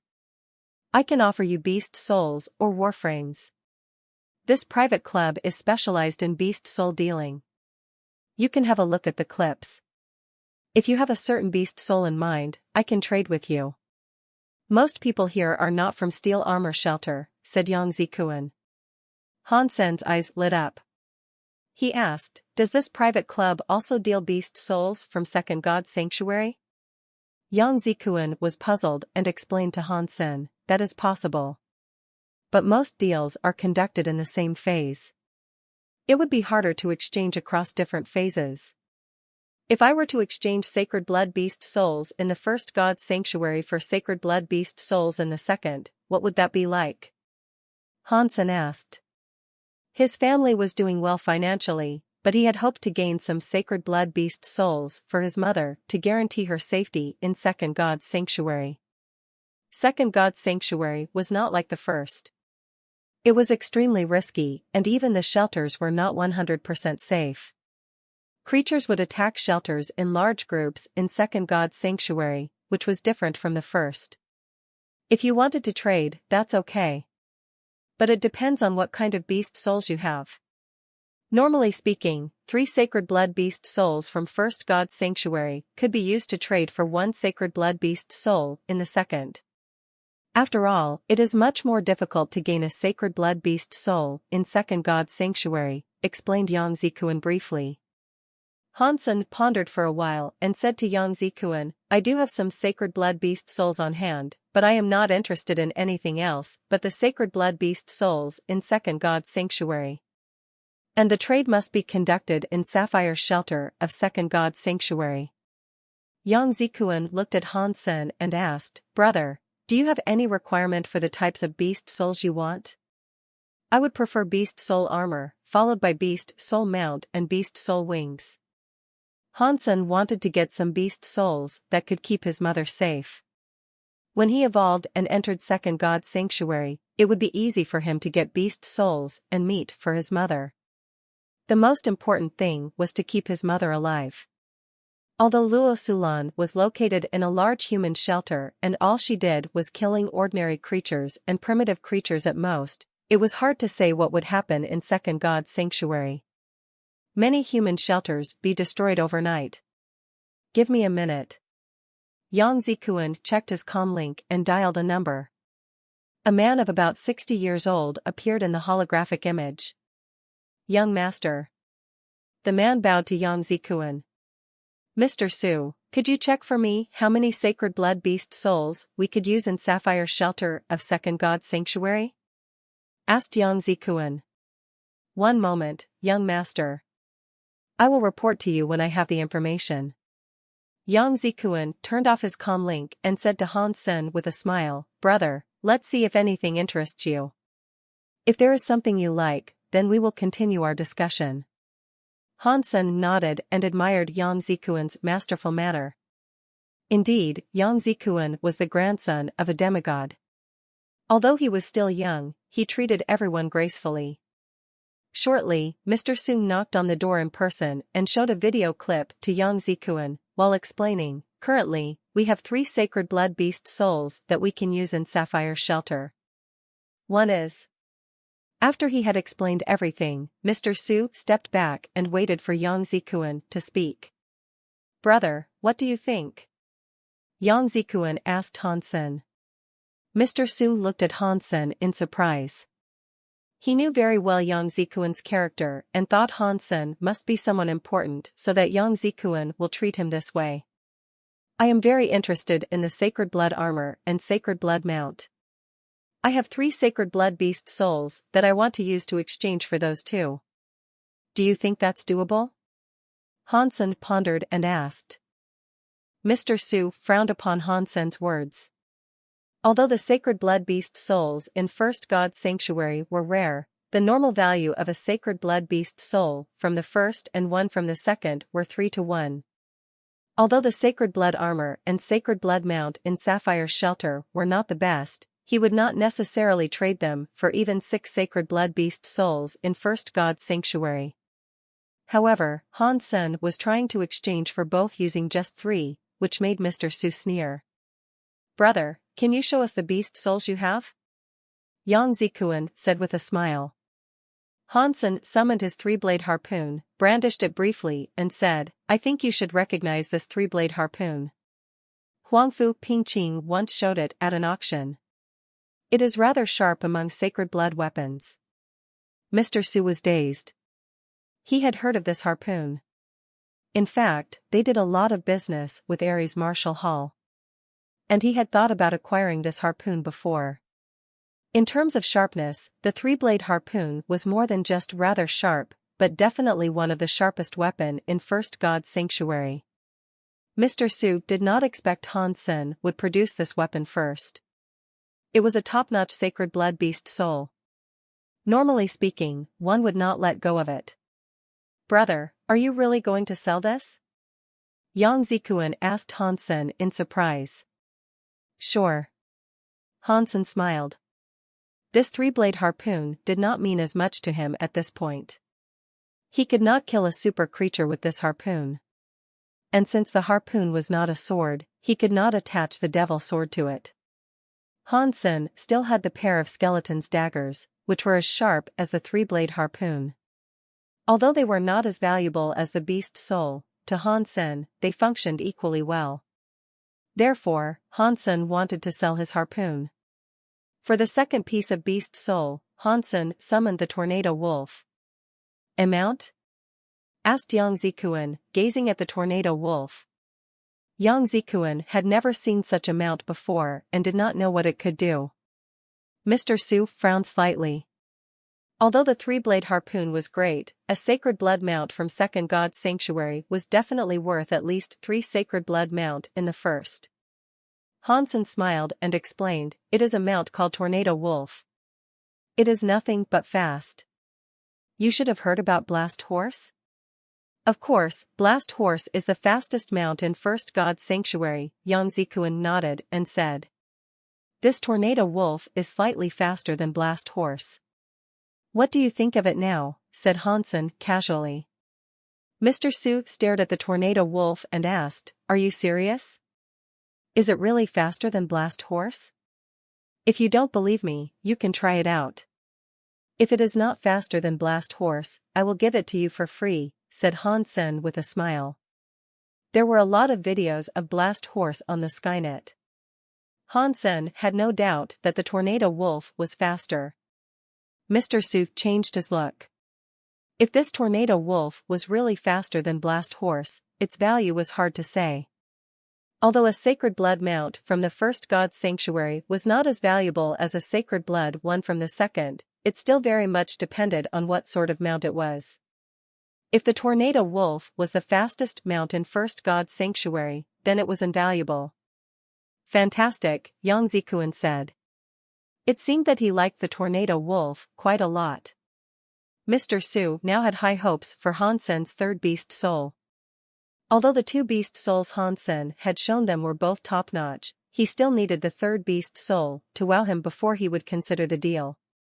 As he was still thinking, Han Sen had summoned the third beast soul. Han Sen suddenly shapeshifted into a giant bear. A shapeshifting beast soul. Yang Zikuan and Mr. Su were overjoyed. Sacred blood shapeshifting beast souls were very rare, and the one Han Sen was showing could even use different martial arts and weapons. A beast soul like this would be bid to the sky.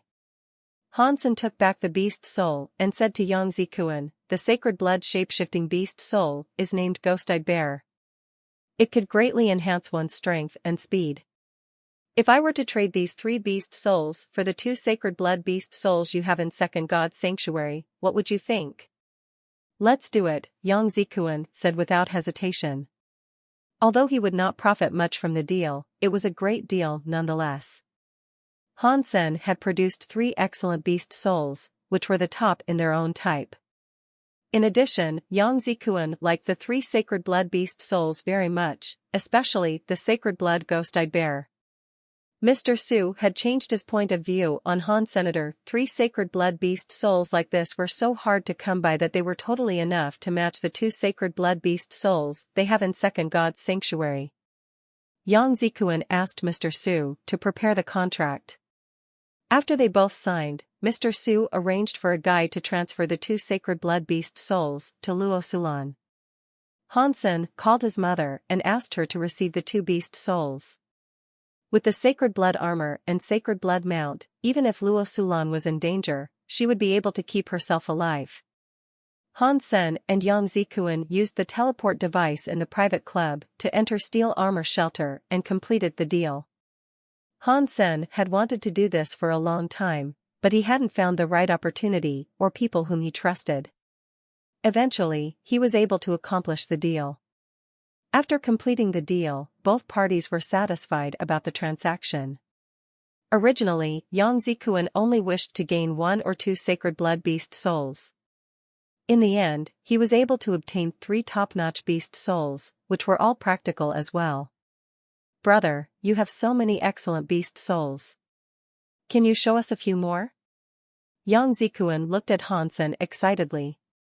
Mr. Su also looked at Hansen curiously. A person that had so many amazing beast souls triggered his curiosity. Since Hansen was selling incredible beast souls, what beast souls would he keep for himself? Hansen was not able to refuse them and summoned the sacred blood phantom ant armor. Yang Zikuan was dumbstruck. He asked directly, "Brother, could you sell me this armor? I will trade the other sacred blood beast soul in sapphire shelter for this one. 1 for 1. It is just sacred blood armor. Why do you want it so much?" Hansen gazed at Yang Zikuan in surprise. Yang Zikuan said quickly, "This armor is so beautiful that few women could resist its temptation." Realizing what he had said, Yang Zikuan hastily changed the subject. "If you don't need it, you have to sell it to me." Hansen quickly took back the sacred blood phantom ant armor and said with a wry smile, "I have already agreed to sell it to someone else if I were to sell this armor." Although Yang Zikuan was very interested in the armor, he did not insist after hearing Hansen's words. After Hansen returned, he organized his beast souls. The sacred blood beast souls he had were Black Beetle armor, Bloody Slayer, Purple Winged Dragon, Fairy Queen, Horn Bow, Golden Rockworm King, Phantom Ant, Three-Eyed Cat, Color Shifter, Holy Angel, Beetle Knight, Flame Lieutenant, and Devil Sword. Last but not least was the Super Beast Soul Aqua Reaper. Although Hansen did not know how to use it at this point, Hansen believed it must be an incredible beast soul. He wanted to take a part of these beast souls to Second God's Sanctuary. After all, he did not have any strong background and must rely on himself after entering Second God's Sanctuary. In the early stage, these beast souls could still provide some help. There were, of course, some beast souls that he did not need. For example, the Phantom Ant and Black Beetle functioned the same, so he could sell the Phantom Ant armor to Lin Beifeng. Although Three-Eyed Cat was a sacred blood pet, it probably would not be of too much use in Second God's Sanctuary. And the Horn Bow was the same. Hansen could use those beast souls to trade for the beast souls of Second God's Sanctuary, which could help him in the future. As for what to keep when he evolved, he would have to decide later. Since Hansen had not found traces of super creatures near Steel Armor Shelter, he did not enter God's Sanctuary again and return to improve himself. Hansen had not yet reached the ultimate level of overload, which was his biggest concern. The best way to practice overload was to put himself under extreme pressure. Hansen pondered and decided that the gravity trainer was a great option, which would put burden on his body all over as long as he adjusted the parameters. When he was about to go inside a gravity trainer on campus, Hansen heard someone calling him. "Professor Yan?" Hansen looked at the person in surprise. According to his impression, Professor Yen was someone meticulous and inflexible both in and out of the classroom. Hansen thought something must be up for Professor Yen to talk to him. Professor Yen walked to Hansen and asked, "Hansen, I need to collect some data for a study and hope that you can help me. You will get extra credits as a reward." Hansen was interested. His credits would decide his rank in the military upon graduation. Because he had missed many classes, although he had enough credits, it might still be hard for him to become a major. Since Professor Yen was offering him credits, Hansen was interested, but he was scared that he would be turned into a guinea pig. Clearing his throat, Hansen asked, "Of course I would love to help you. I'm just wondering what kind of data are you looking for and whether I would be capable to provide them." Professor Yen just sent a file to Hansen and told him to come to the lab 8 a.m. the next day. Watching Professor Yen leave, Hansen was slightly upset. However, he knew that the professor was someone who was more or less a social misfit, so he was not offended. After reviewing the files, Hansen understood why Professor Yen would find him. The study Professor Yen was doing was titled Unevolved Genopoint Surge. Professor Yen was collecting the steepest surge among the unevolved, which was why he had come to Hansen. However, Hansen was having a headache about this. It was easy for him to increase his force in a short amount of time, but his strength was too strong for an unevolved person. If Professor Yen was able to record his authentic data, Hansen might be cut into pieces for the research. However, if he did not use all he got and used jade skin to control his strength instead, the data would be useless to Professor Yen. Hansen did not want to mislead a scholar, was very much committed to his own study. "Hansen, I have perfected my archery skills. Let's do a showdown again. This time I will not lose to you." When Hansen was having a headache, Jing Jia walked toward him and challenged him again. "Jing Jia, this is perfect timing." Seeing Jing Jia, Hansen was quite delighted. Jing Jia was dazed and did not understand why Hansen would say perfect timing. Nor did he know why Hansen was smiling at him. Jing Jia suddenly smelled something fishy. "Let's go to the shooting range for another match," said Jing Jia, though feeling weird. "All right. However, if you lose again, you must do something for me," said Hansen, grinning at Jing Jia. "What is it?" Jing Jia looked at Hansen vigilantly. "Professor Yen asked me to take part in a trial for him. If you lose, you need to come with me and help with it," said Hansen. "Okay," agreed Jing Jia. In less than half an hour, Jing Jia left the shooting range following Han Senator. He lost to Hansen once again. "Remember what you have promised me. See you tomorrow in the martial arts lab at 8 a.m., Hansen waved to Jing Jia with a huge grin and returned to the gravity trainer.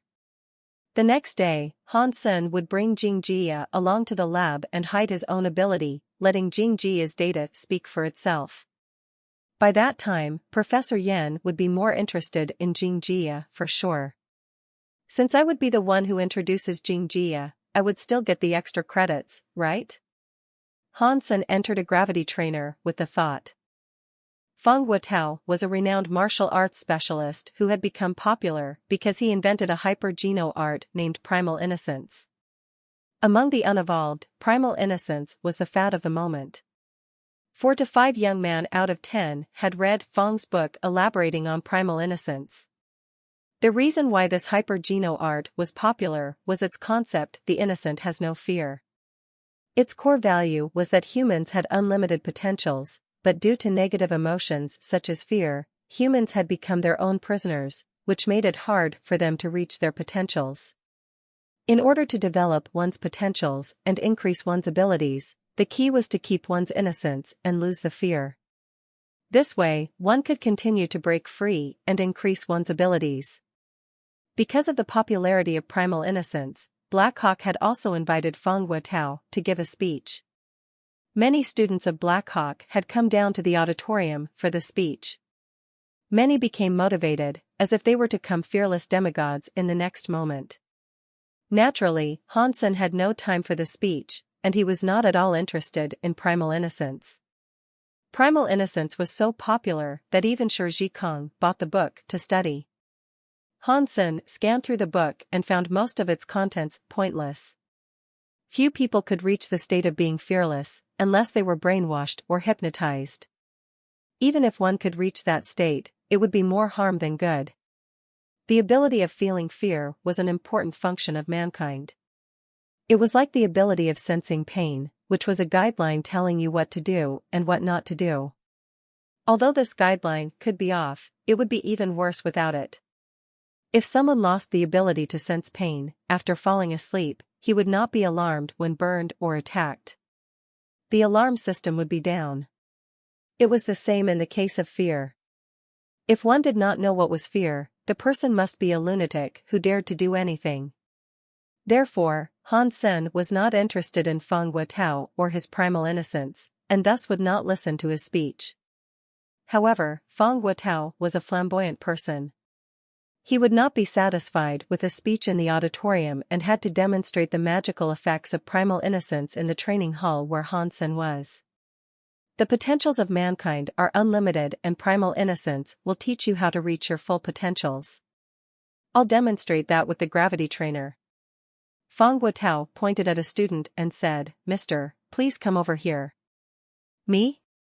The students pointed at himself, surprised.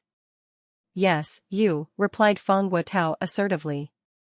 The student hesitated for a moment and then walked toward Feng Guotao. Feng Guotao asked, "What is your name?" "My name is Wang Hong," answered the student. "Wang Hong, could you tell me what are your limits when using the gravity trainer?" Feng Guotao asked. "I could barely pass the 12.0 test," replied Wang Hong. "Great. If I tell you now that you can pass a 13.0 test right away, would you believe me?" "That is unlikely, right?" Wang Hong knew his phone limits. He could barely pass a 12.0 test and would definitely fail a 13.01. "You don't believe me? I will teach you right away primal innocence, and then you can immediately pass a 13.0 test," Feng Guotao said and turned on his own smart device, showing Wang Hong some tutorials of primal innocence. Wang Hong did some movements as Feng Guotao asked and listened to the explanation of primal innocence before he started a test in a gravity trainer. The parameters were set to 13.0, and Wang Hong successfully passed the test, which amazed the audience and gave rise to waves of applause. Although the improvement was only 1.0, it was quite something for military school students. After all, it was extremely difficult to enhance one's ability after a certain point. Next, Feng Guotao picked several more students for the same experiment, and they all made some improvements, which convinced more students. After coming out the gravity trainer, Han Sen was dazed after seeing so many people in the hall. After a while, he realized that Feng Guotao was making his speech there, so Han Sen stayed and watched. After watching for a while, Han Sen became impatient. In fact, Feng's methods were not that great. Although primal instance was effective, it depended on who the user was. All the students picked by Feng Guotao were timid and inconfident. Normally speaking, people like this could tap into their potentials easily once their confidence was boosted. In addition, there was tricks similar to overload in primal innocence. Therefore, it was not hard at all to improve their testing results. Han Sen was totally able to demonstrate the same thing himself, so he was bored. Without the motivational words, primal innocence was nothing compared to overload. The psychological suggestions made people blind, and Han Sen was not interested in that idea. However, he had to admit that primal innocence might be useful for those who lacked confidence. Han Sen decided to go back to the gravity trainer instead of wasting his time listening to the speech. In Feng Guotao's eyes, Han Sen's move stood out. All the students were listening attentively except for one. "Mister, are you going to try primal innocence in the gravity trainer right away?" "Please wait a second. There are some techniques that you have to understand before you try primal innocence out. Come over here. I would love to instruct you on them." Fang Guotao thought Han Sen was so motivated by his speech that the student wanted to try it out in a gravity trainer. Seeing everyone gazing at himself and hearing Fang Guotao's words, Han Sen was mortified. Although he was not interested in primal innocence, Fang Guotao was invited by the school and never offended him, so he decided not to embarrass Fang. Reluctantly, Han Sen walked toward Fang Guotao. "What is your name?" Fang Guotao repeated the process and asked the questions. Han Sen answered everything and simply wanted to go back to his training as soon as possible. Fang Guotao asked what level Han Sen could pass in the gravity trainer, and Han Sen answered 13.0. Fang Guotao said he was able to raise Han Sen's level to 14.0. Han Sen did everything he said and indeed passed the 14.0 test. Fang Guotao was expecting applause, but there was none.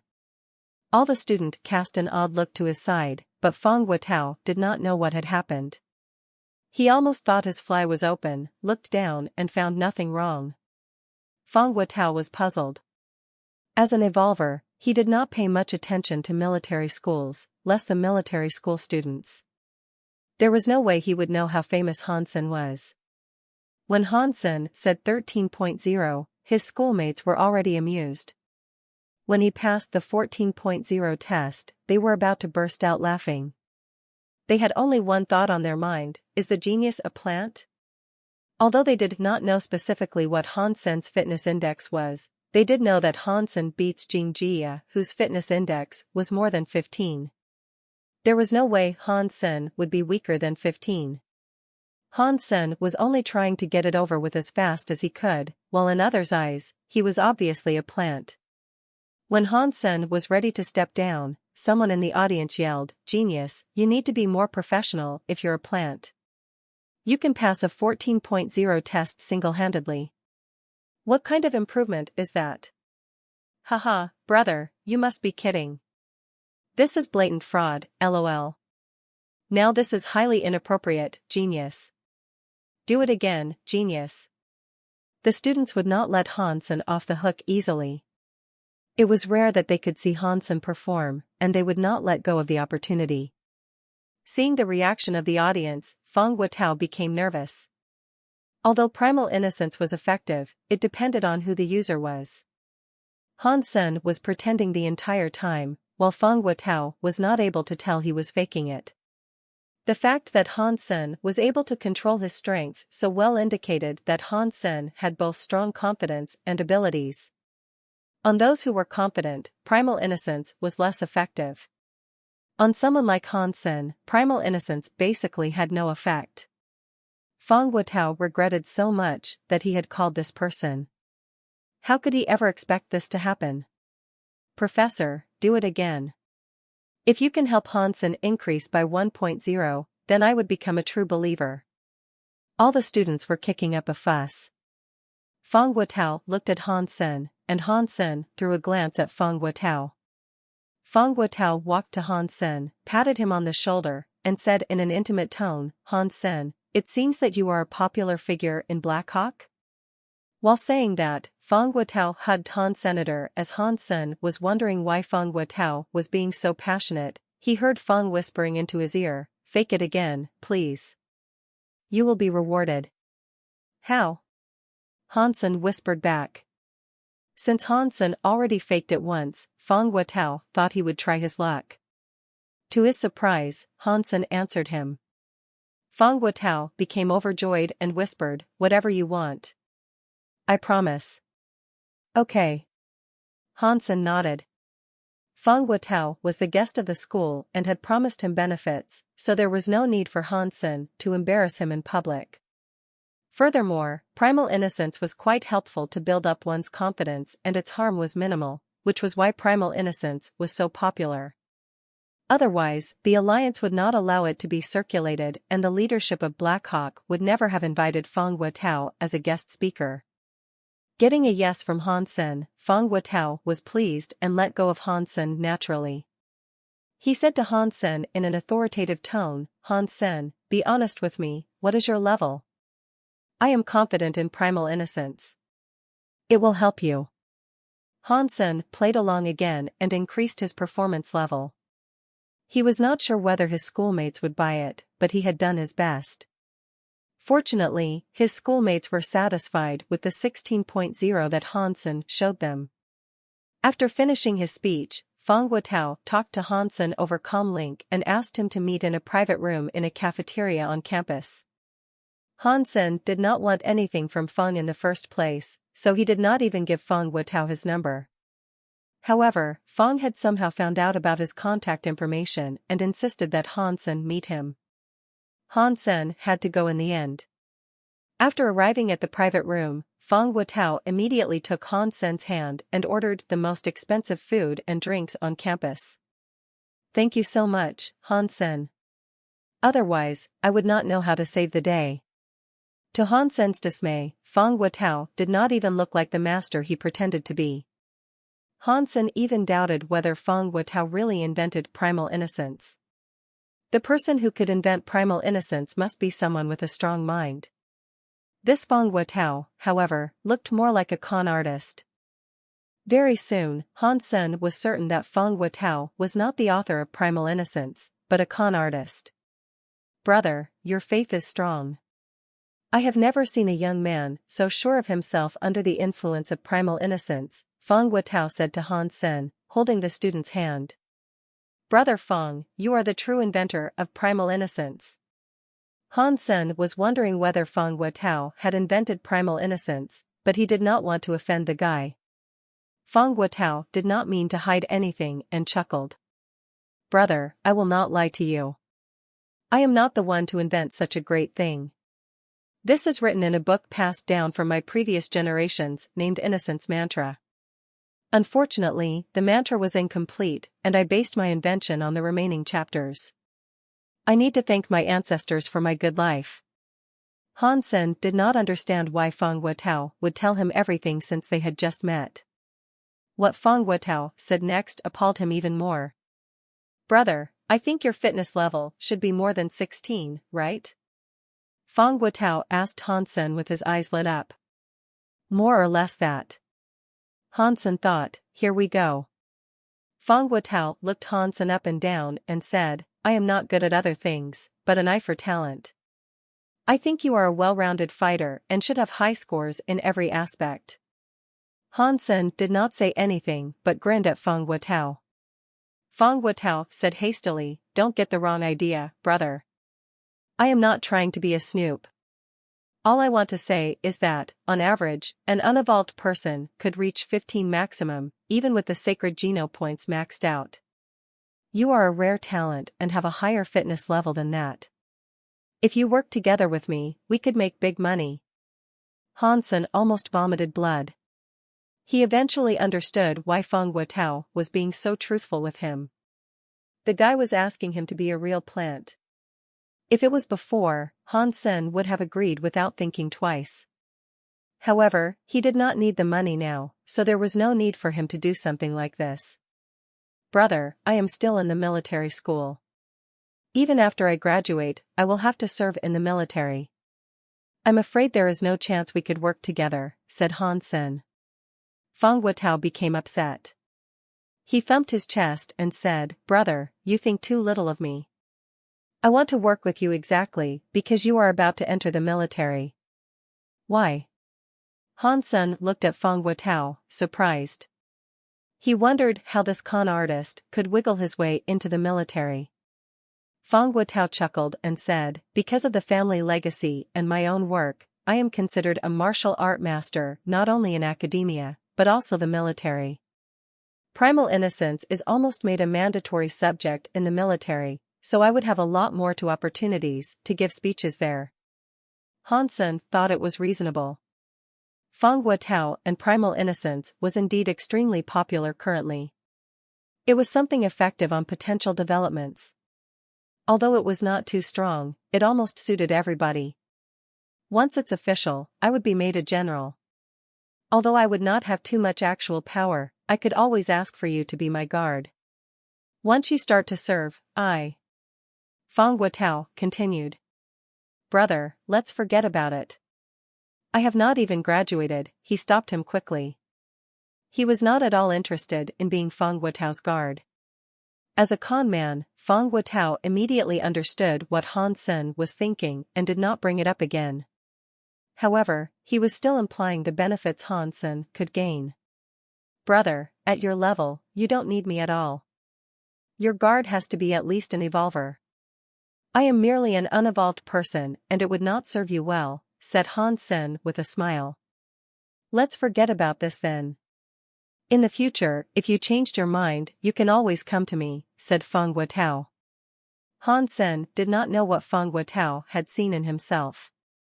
Either way, Han Sen was not interested.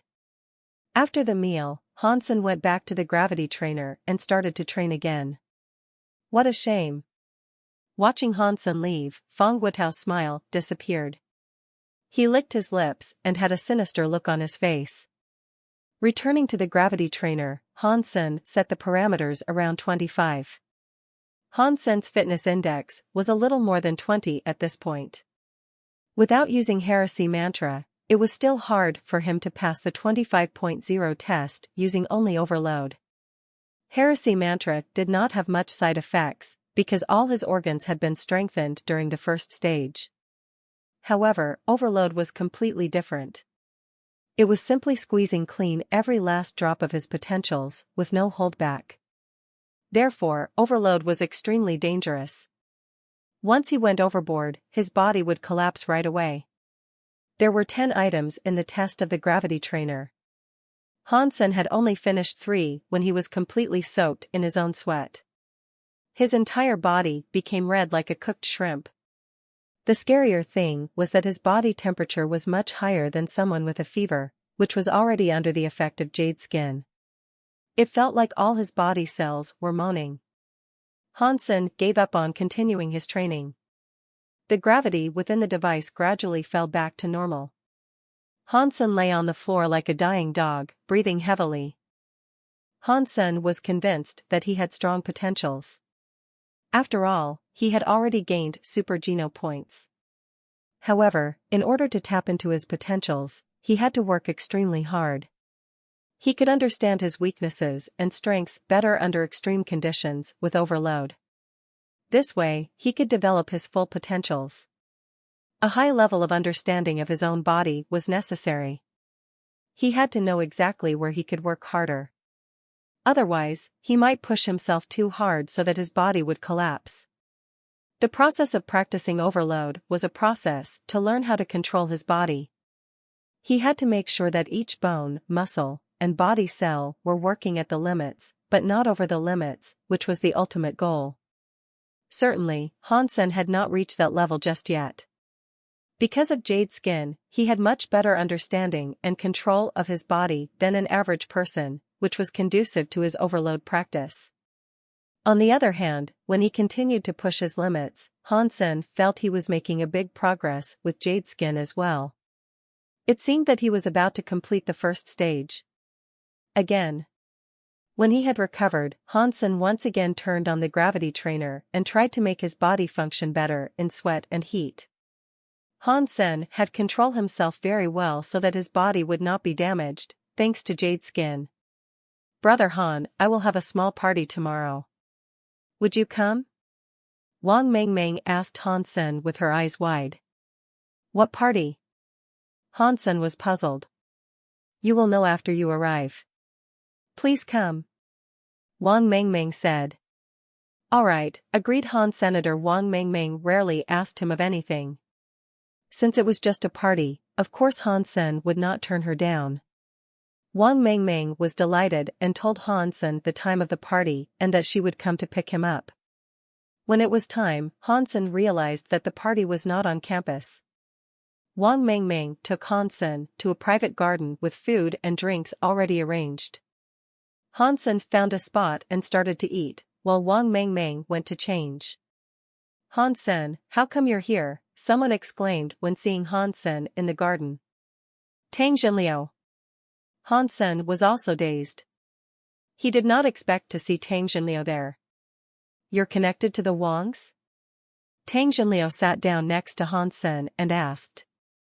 Wang Mengmeng is my schoolmate. She was the one who invited me to this party, Hansen answered. Tang Jinliu looked at Hansen oddly and said, "You're not telling me that you don't know today is her birthday?" Hansen was surprised and said, "Today is Mingming's birthday? You really don't know?" Haha, it seemed that you two were quite tight. Tang Jinliu patted Hansen on the shoulder, laughing. Hansen was a bit concerned. Had he known that it was Wang Mingming's birthday, he would have prepared her a gift. But it might be too late for that. Hansen searched his pockets and found nothing that he could give her. "Tang, do you have an extra present? Could I borrow some?" Hansen looked to Tang Jinliu expectantly. "I only have one gift. In addition, how can you borrow the present?" Tang Jinliu said with his lips curled. Hansen wanted to say something, but he saw more people entering the garden. They were mostly in their 20s and 30s. Among the men and women, Hansen spotted Son of Heaven and Huangfu Pingqing. The birthday party was successful.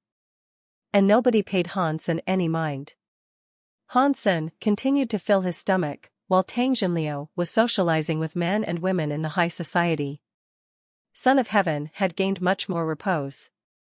He was no longer that domineering and overbearing person in steel armor shelter. "When do you plan to evolve?" As Hansen was eating, Son of Heaven walked to him and asked in a plain tone. "In 2 or 3 years," Hansen paused and answered. He felt like Son of Heaven had become a different person. Maybe he was possessed or something. Son of Heaven curled his lips into a strange smile. He raised a glass to his lips and sipped some wine. "I know what you're thinking. But since I entered Second God's sanctuary, I no longer treated you as my enemy. My true enemy could only be an evolver, which you are not. As long as you do not enter Second God's sanctuary, you will not understand what true strength is and how naive you are. In the future, if you are sent to Dark Lord's shelter, you can join my team. You're a good archer and I need someone like you. Evolve soon and stop playing house in First God's sanctuary," Son of Heaven said and patted Hansen on the shoulder. Then he walked to a corner and sat down, observing the crowd and the party. Hansen was surprised by Son of Heaven's behaviors. If Son of Heaven wanted to kill him, he would not feel much. However, Son of Heaven no longer cared. This shift was alarming to Hansen. Hansen could feel that Son of Heaven no longer thought of him as an opponent. The guy treated Hansen as a stone in the hand of a Go player. A player would never treat the stone as his opponent or his enemy. You only evolved a few years earlier, and that does not mean you are superior. Hansen curled his lips and did not treat Son of Heaven too seriously. If he entered Second God's sanctuary before he maxed out on his Super Geno points, that would be a real loss. "I don't understand why you're lingering in First God's sanctuary," said Huangfu Pingqing with a sigh after Son of Heaven left. "I need to stay for lots of reasons," said Hansen calmly. "You must be maxing out on your sacred Geno points? Come to Second God's sanctuary. Everything begins there." Huangfu Pingqing tried to persuade him. "I still need a lot more sacred Geno points. It will probably still take me at least 2 years, said Hansen with a smile. Huangfu Pingqing stared at Hansen for a moment and said with disappointment, "Believe it or not, I never meant you any harm. Come to Second God's sanctuary so that you can be truly strong." "I believe you," Hansen said, blinking. Huangfu Pingqing rolled her eyes at him and said, "Do not linger upon any romantic relationships. It would not serve you well. You know what my cousin said about you? He said if you evolve too late, you would not even be worthy of being his enemy, let alone friend." Huangfu Pingqing thought the reason why Hansen would not leave First God's sanctuary was because he had feelings for Wang Mengmeng, which surprisingly annoyed her. Watching Huangfu Pingqing leave, Hansen said to himself with a faint smile, "Unworthy of being his enemy? Son of Heaven is so full of **T. I hope he will have the same confidence to say that after I go to Second God's sanctuary." Hansen paid no mind to what Son of Heaven and Huangfu Pingqing had said and continued to eat and drink. "Brother, this this is my last birthday in military school. I don't know if I will have another opportunity to invite you to my birthday party, so. Wang Mengmeng said apologetically when she eventually had time to come to Hansen. Whenever you ask me to come, I will come. The next time, you have to remind me it is your birthday, so that I could buy a present for you. You know, I don't have the best memory in the world, said Hansen with a smile. The best present is your presence, Wang Mengmeng said, blushing a little. That is very sweet. But I have to give you a gift. Hansen pondered, wrote something on a napkin, and gave it to Wang Mengmeng. He said, consider this your birthday present. Sister, happy birthday. Thank you. Wang Mengmeng started to read the napkin cheerfully. Both Son of Heaven and Huangfu Pingqing noticed what was happening and wondered what Hansen had written. It said, Wang Mengmeng could use this coupon to make one of her wishes come true, Hansen. Son of Heaven curled his lips with contempt and left. In his view, it was a cliché to chase after a girl. If it was any other occasion, it might be okay. However, in Wang Mengmeng's birthday party, the fact that this was all Hansen had to offer showed how incompetent Hansen was. Wang Mengmeng was the princess of the Wangs. She could basically have anything in the world, and how could an unevolved person ever fulfill her wish? Hansen was simply unable to give Wang Mengmeng a satisfactory gift. Brother, can I ask for anything? Wang Mengmeng asked expectantly. Anything I can do, Hansen smiled and said. Thank you, brother. This is the best present I have received today. Wang Mengmeng put away the coupon carefully.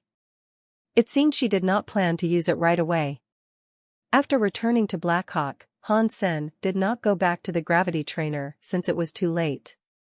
He lay on his bed and browsed the Skynets using his comlink. Although he did not care what others said, Hansen wanted to max out his super geno points and evolve as soon as possible. There was a lot of information on God's sanctuary on the Skynet.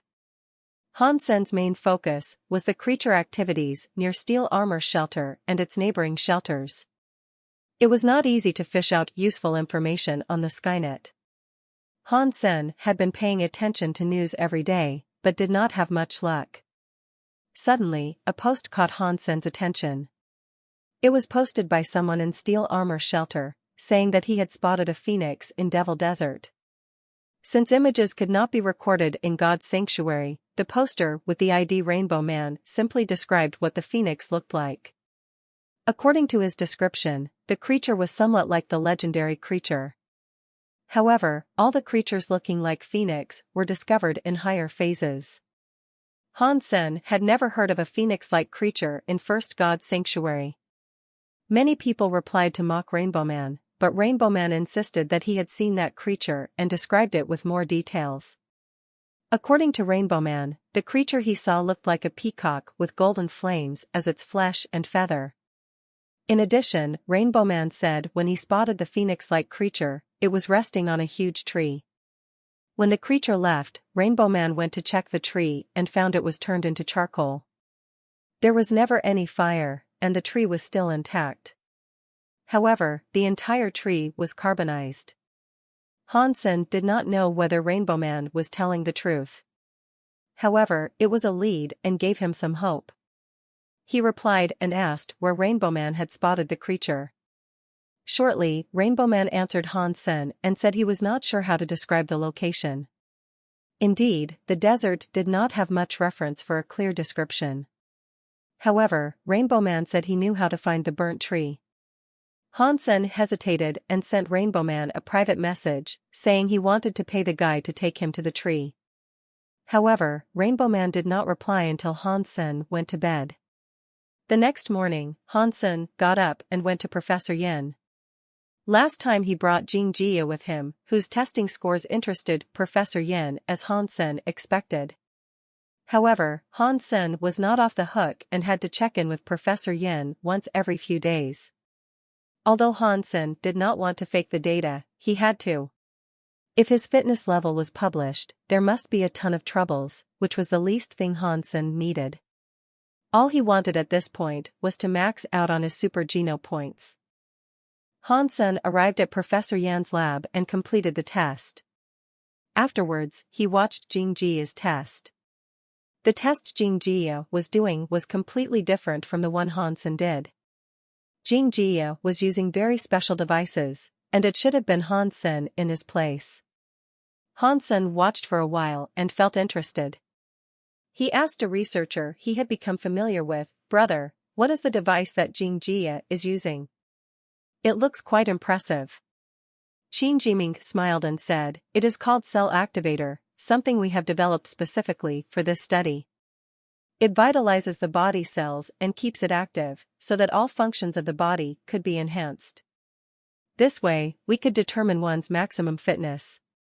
Watching Jing Jia shaking naked all over in the liquid tank, Hansen thought to himself, "I wonder if the device is conducive to my progress in overload. But if I were to do a test like this, all my secrets would be exposed." Throwing a look at Jing Jia, who was twitching, Hansen thought, "Sorry brother, I promise I'll teach you something more." When Hansen was about to leave, Qin Jiming suddenly smiled at Hansen and said, "Would you like to give it a shot?" "Not really." Hansen shook his head. Qin Jiming gave Hansen a bottle of solution and a small gadget that looks like a watch. "This is the testing solution.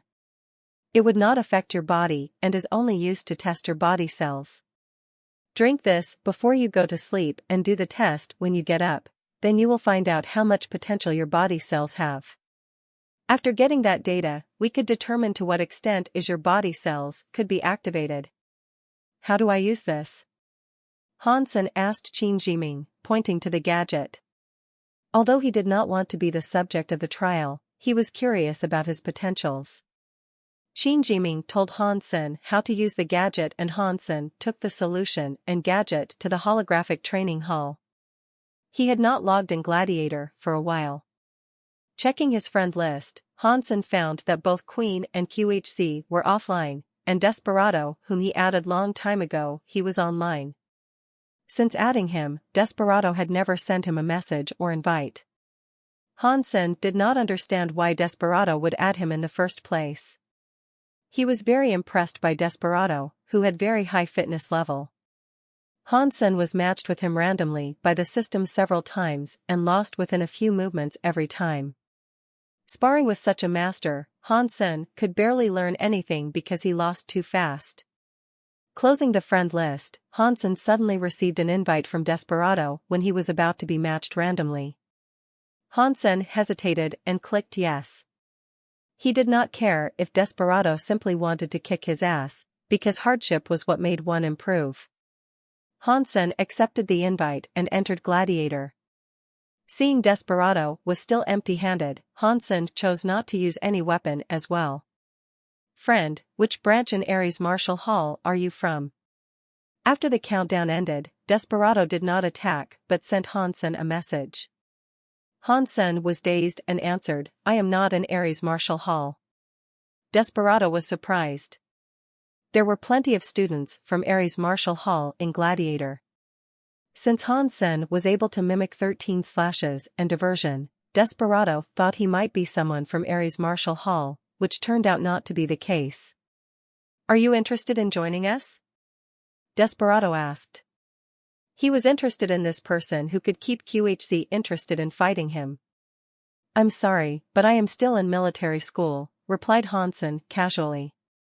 Desperado was dazed. If he was in military school, he could only be a researcher or teacher, because of the military school students should be unevolved. "Which school?" asked Desperado. "I cannot say," said Hansen, unwilling to leak any personal information. Desperado did not ask and gestured the Hansen to start. Hansen threw a punch, and Desperado copied his move. Hansen was surprised and then understood what Desperado was trying to do. Desperado was mimicking Hansen's techniques and limiting his own fitness level to around 30. Hansen felt amused. He was a copycat himself, while a master like Desperado would choose to copy him. He wondered what Desperado was up to. Maybe a master always has some quirks. Hansen did not care, since he had learned these techniques from others anyways. Han Sen continued to attack, practicing what he had learned. The various techniques that Han Sen had learned were mostly from QHC, who had strong abilities in all aspects. Many techniques of QHC seemed to be the advanced version of Panorama. Han Sen had fought QHC frequently and had learned a lot from him. Of course, Desperado did not copy Han Sen to learn anything. What he was trying to do was to push Han Sen to use his strongest skills. I will crush all the lesser techniques you use and push you to use what you truly got.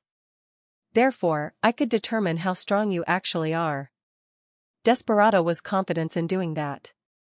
Although he did not have a distinct personal characteristic like Queen did, he had an eclectic style, and was famous for that in Ares Martial Hall. Very soon, Desperado started to feel confused. Han Sen seemed to have unlimited techniques up his sleeve, many of which seemed similar to those taught in Ares Martial Hall. Desperado did not believe that Han Sen was not from the same organization as he did. In addition, Desperado felt uncomfortable when fighting Han Sen, which was a familiar feeling to him, but he could not think of when he had felt it. Desperado dodged another punch and found himself at the corner of the stage, almost hitting the wall. Queen. Desperado suddenly remembered what that feeling was. A soldier on warship used the same techniques Queen did.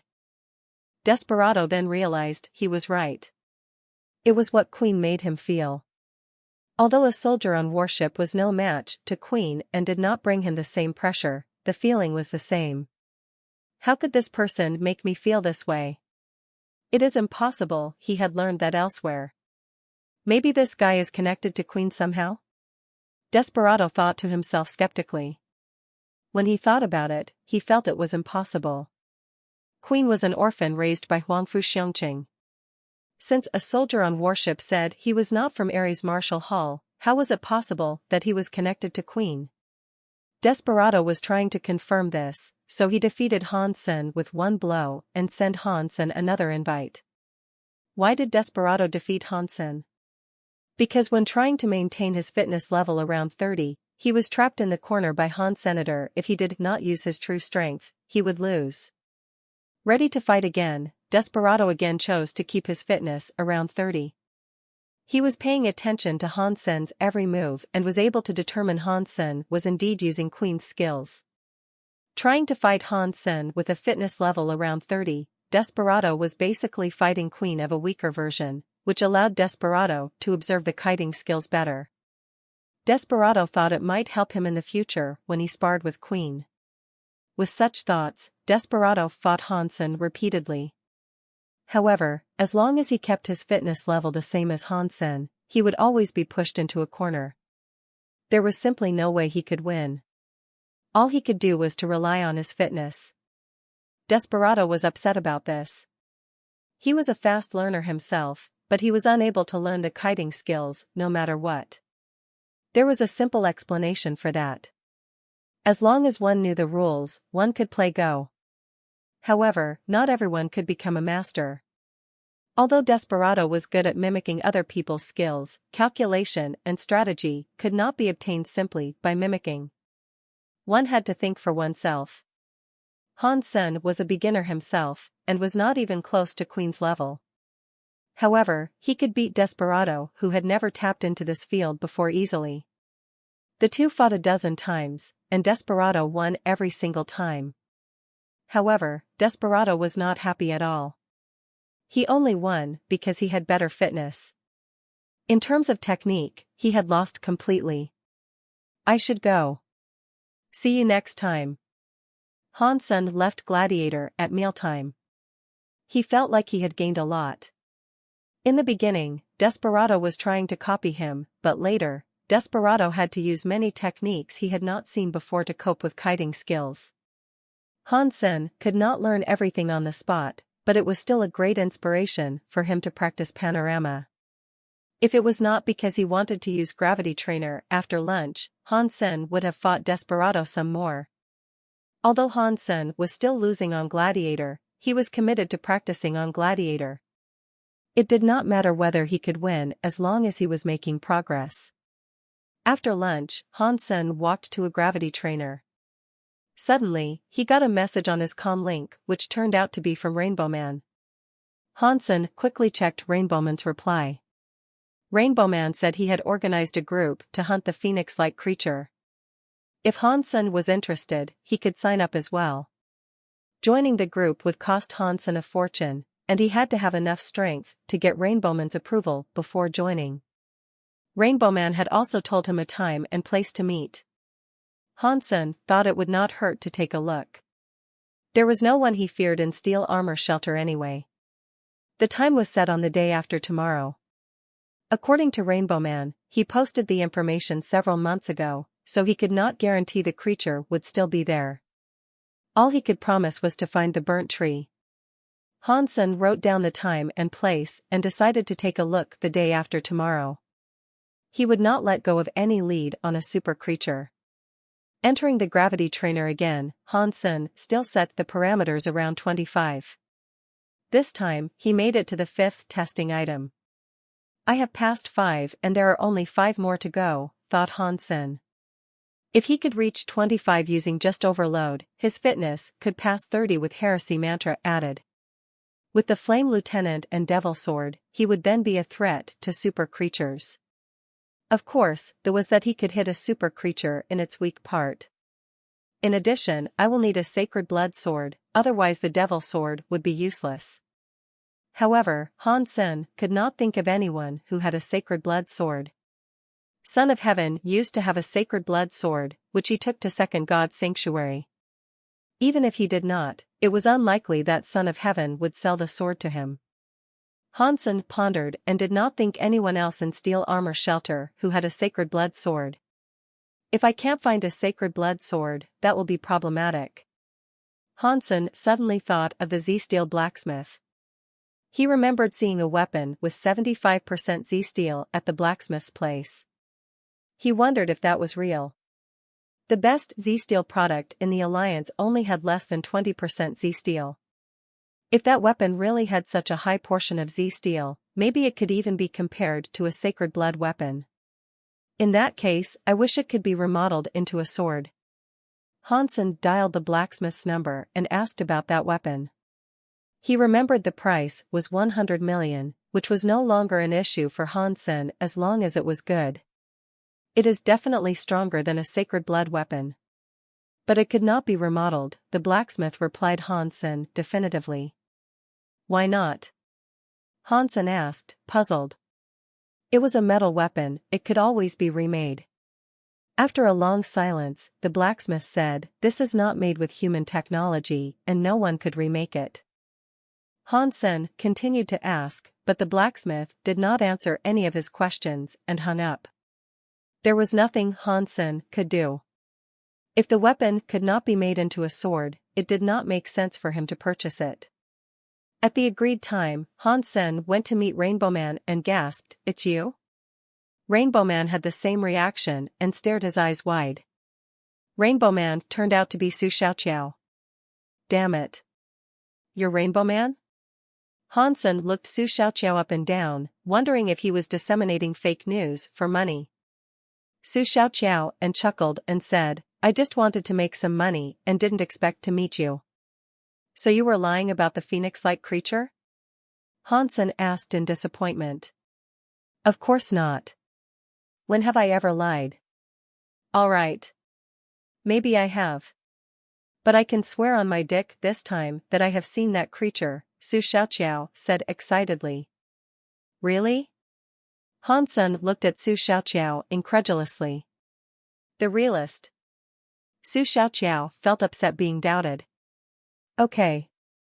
How much is it? Take me with you, said Han-sen. How can I ever ask you for money? Just follow me there. But I have already collected money from other people, so we will need to take them as well, said Su Xiaoqiao. It's okay. I will pay you. Han-sen did not want to take advantage of Su Xiaoqiao. Su Xiaoqiao grabbed Han-sen's hand and said with a grin, in fact, I am scared to bring those people there. If you could follow me, that would be best. I don't want money, but your protection. You're hiding something. Hansen regarded Su Xiaoqiao. Ahem, I did not lie, alright? I have seen that phoenix-like creature with my own eyes, and I know where the burnt tree is. However, the creature had flown away. Although I have told everyone that already, I am scared that some people might find trouble with me if they do not see the creature. Su Xiaoqiao cleared his throat and said. Where did the creature go? Hansen saw Su Xiaoqiao's look and knew it was unlikely for him to see the creature this time. It flew into Devil Desert, and I did not dare to chase after it, so I have no idea, Su Xiaoqiao said honestly. Hansen decided to have a look. Devil Desert was not too dangerous for him. Maybe there was still a chance. Su Xiaoqiao was overjoyed that Hansen agreed to come along. All Su Xiaoqiao was trying to do was to earn some money. With Hansen with him, he would not need to worry those who paid him would harm him. Su Xiaoqiao had met the rest of those people, and Hansen was the last. Initially, Su Xiaoqiao planned to collect the fees and take them all to see the burnt tree, so he and Hansen went to the agreed place. After everybody had arrived, Hansen couldn't help frowning. Most of the people that Su Xiaoqiao had appointment with were not from Steel Armor Shelter. The few from Steel Armor Shelter all knew Hansen and said hi. Other guys did not say hi to Hansen and obviously did not know him. In addition, anyone could tell that the other guys were there together, and their leader was someone in golden armor. After checking out those people out, Su Xiaoqiao also felt lucky that he had run into Han Senator. These people might very well be dangerous guys. Since everyone had arrived, Su Xiaoqiao took them into Devil Desert. Hansen, I heard that your archery skills are excellent. Could you show us? When they were having a rest, the guys from Steel Armor Shelter asked Hansen to perform archery skills. Hansen did not say anything, but Su Xiaoqiao grinned and said, I'm not bragging for Senator in terms of archery. In First God Sanctuary, no one is Sen's match. That is a daring claim, said the guy in golden armor, coldly. His followers were all showing contempt as well. Su Xiaoqiao tried to argue, but was stopped by Han. Senator Hansen said quietly to the guy in golden armor, we are all just chatting. Don't take it too seriously. The guy in golden armor did not want to let go of it and said arrogantly, I only know two people in Steel Armor Shelter. One is Dollar who beat Dongmu with one strike, and the other is the former head of Steel Armor Gang, Qin Xian. Everyone else in the shelter is a nobody. Hansen smiled indifferently and did not pay him mind. Although the guy in golden armor thought highly of himself, in Hansen's eyes, the guy was not even worth his anger. The guy looked like he had great fitness, but judging from his behaviors, he was not someone serious about practicing martial arts. Therefore, a strong physique meant nothing. Seeing that Hansen was not bothered, the guy in golden armor frowned and sneered, if you don't agree with me, show me your best martial arts skills and I can give you some instructions for free. I promise that you will thank me later. You're the one who's bragging. Instruct Hansen? Do you even know who he is? Su Xiaoqiao said madly, despite that Hansen did not want to talk to the guy. The guy heard Su Xiaoqiao's comment and laughed. And one of his follower, a hunk, laughed and said, we don't know who Hansen is, but Mr. Yu is the strongest person in First God Sanctuary. Quite a talker. Unfortunately, none of us is blind. Last year we had heard no Mr. Yu among the chosen, said Su Xiaoqiao with his lips curled. The hunk sneered, Mr. Yu is an evolver with all his geno points maxed out. Now do you still disagree with me? Those who were from Steel Armor Shelter looked to the guy in golden armor, shocked. They did not expect him to be an evolver with all his geno points maxed out. Normally speaking, one could choose to stay in First God Sanctuary for a while after becoming an evolver. When one teleported out of God's Sanctuary and entered again, one would then be sent to Second God's Sanctuary. However, as long as one did not leave the shelter, one could stay in First God's Sanctuary as an evolver. Not many people would do that, because nothing in First God's Sanctuary was not meaningful to an evolver. In addition, if one chose to stay in First God's Sanctuary longer than a certain period of time after evolving, one's body would be punished by the rules of God's sanctuary and suffer a great deal. Most evolvers would choose to go to second God's sanctuary directly.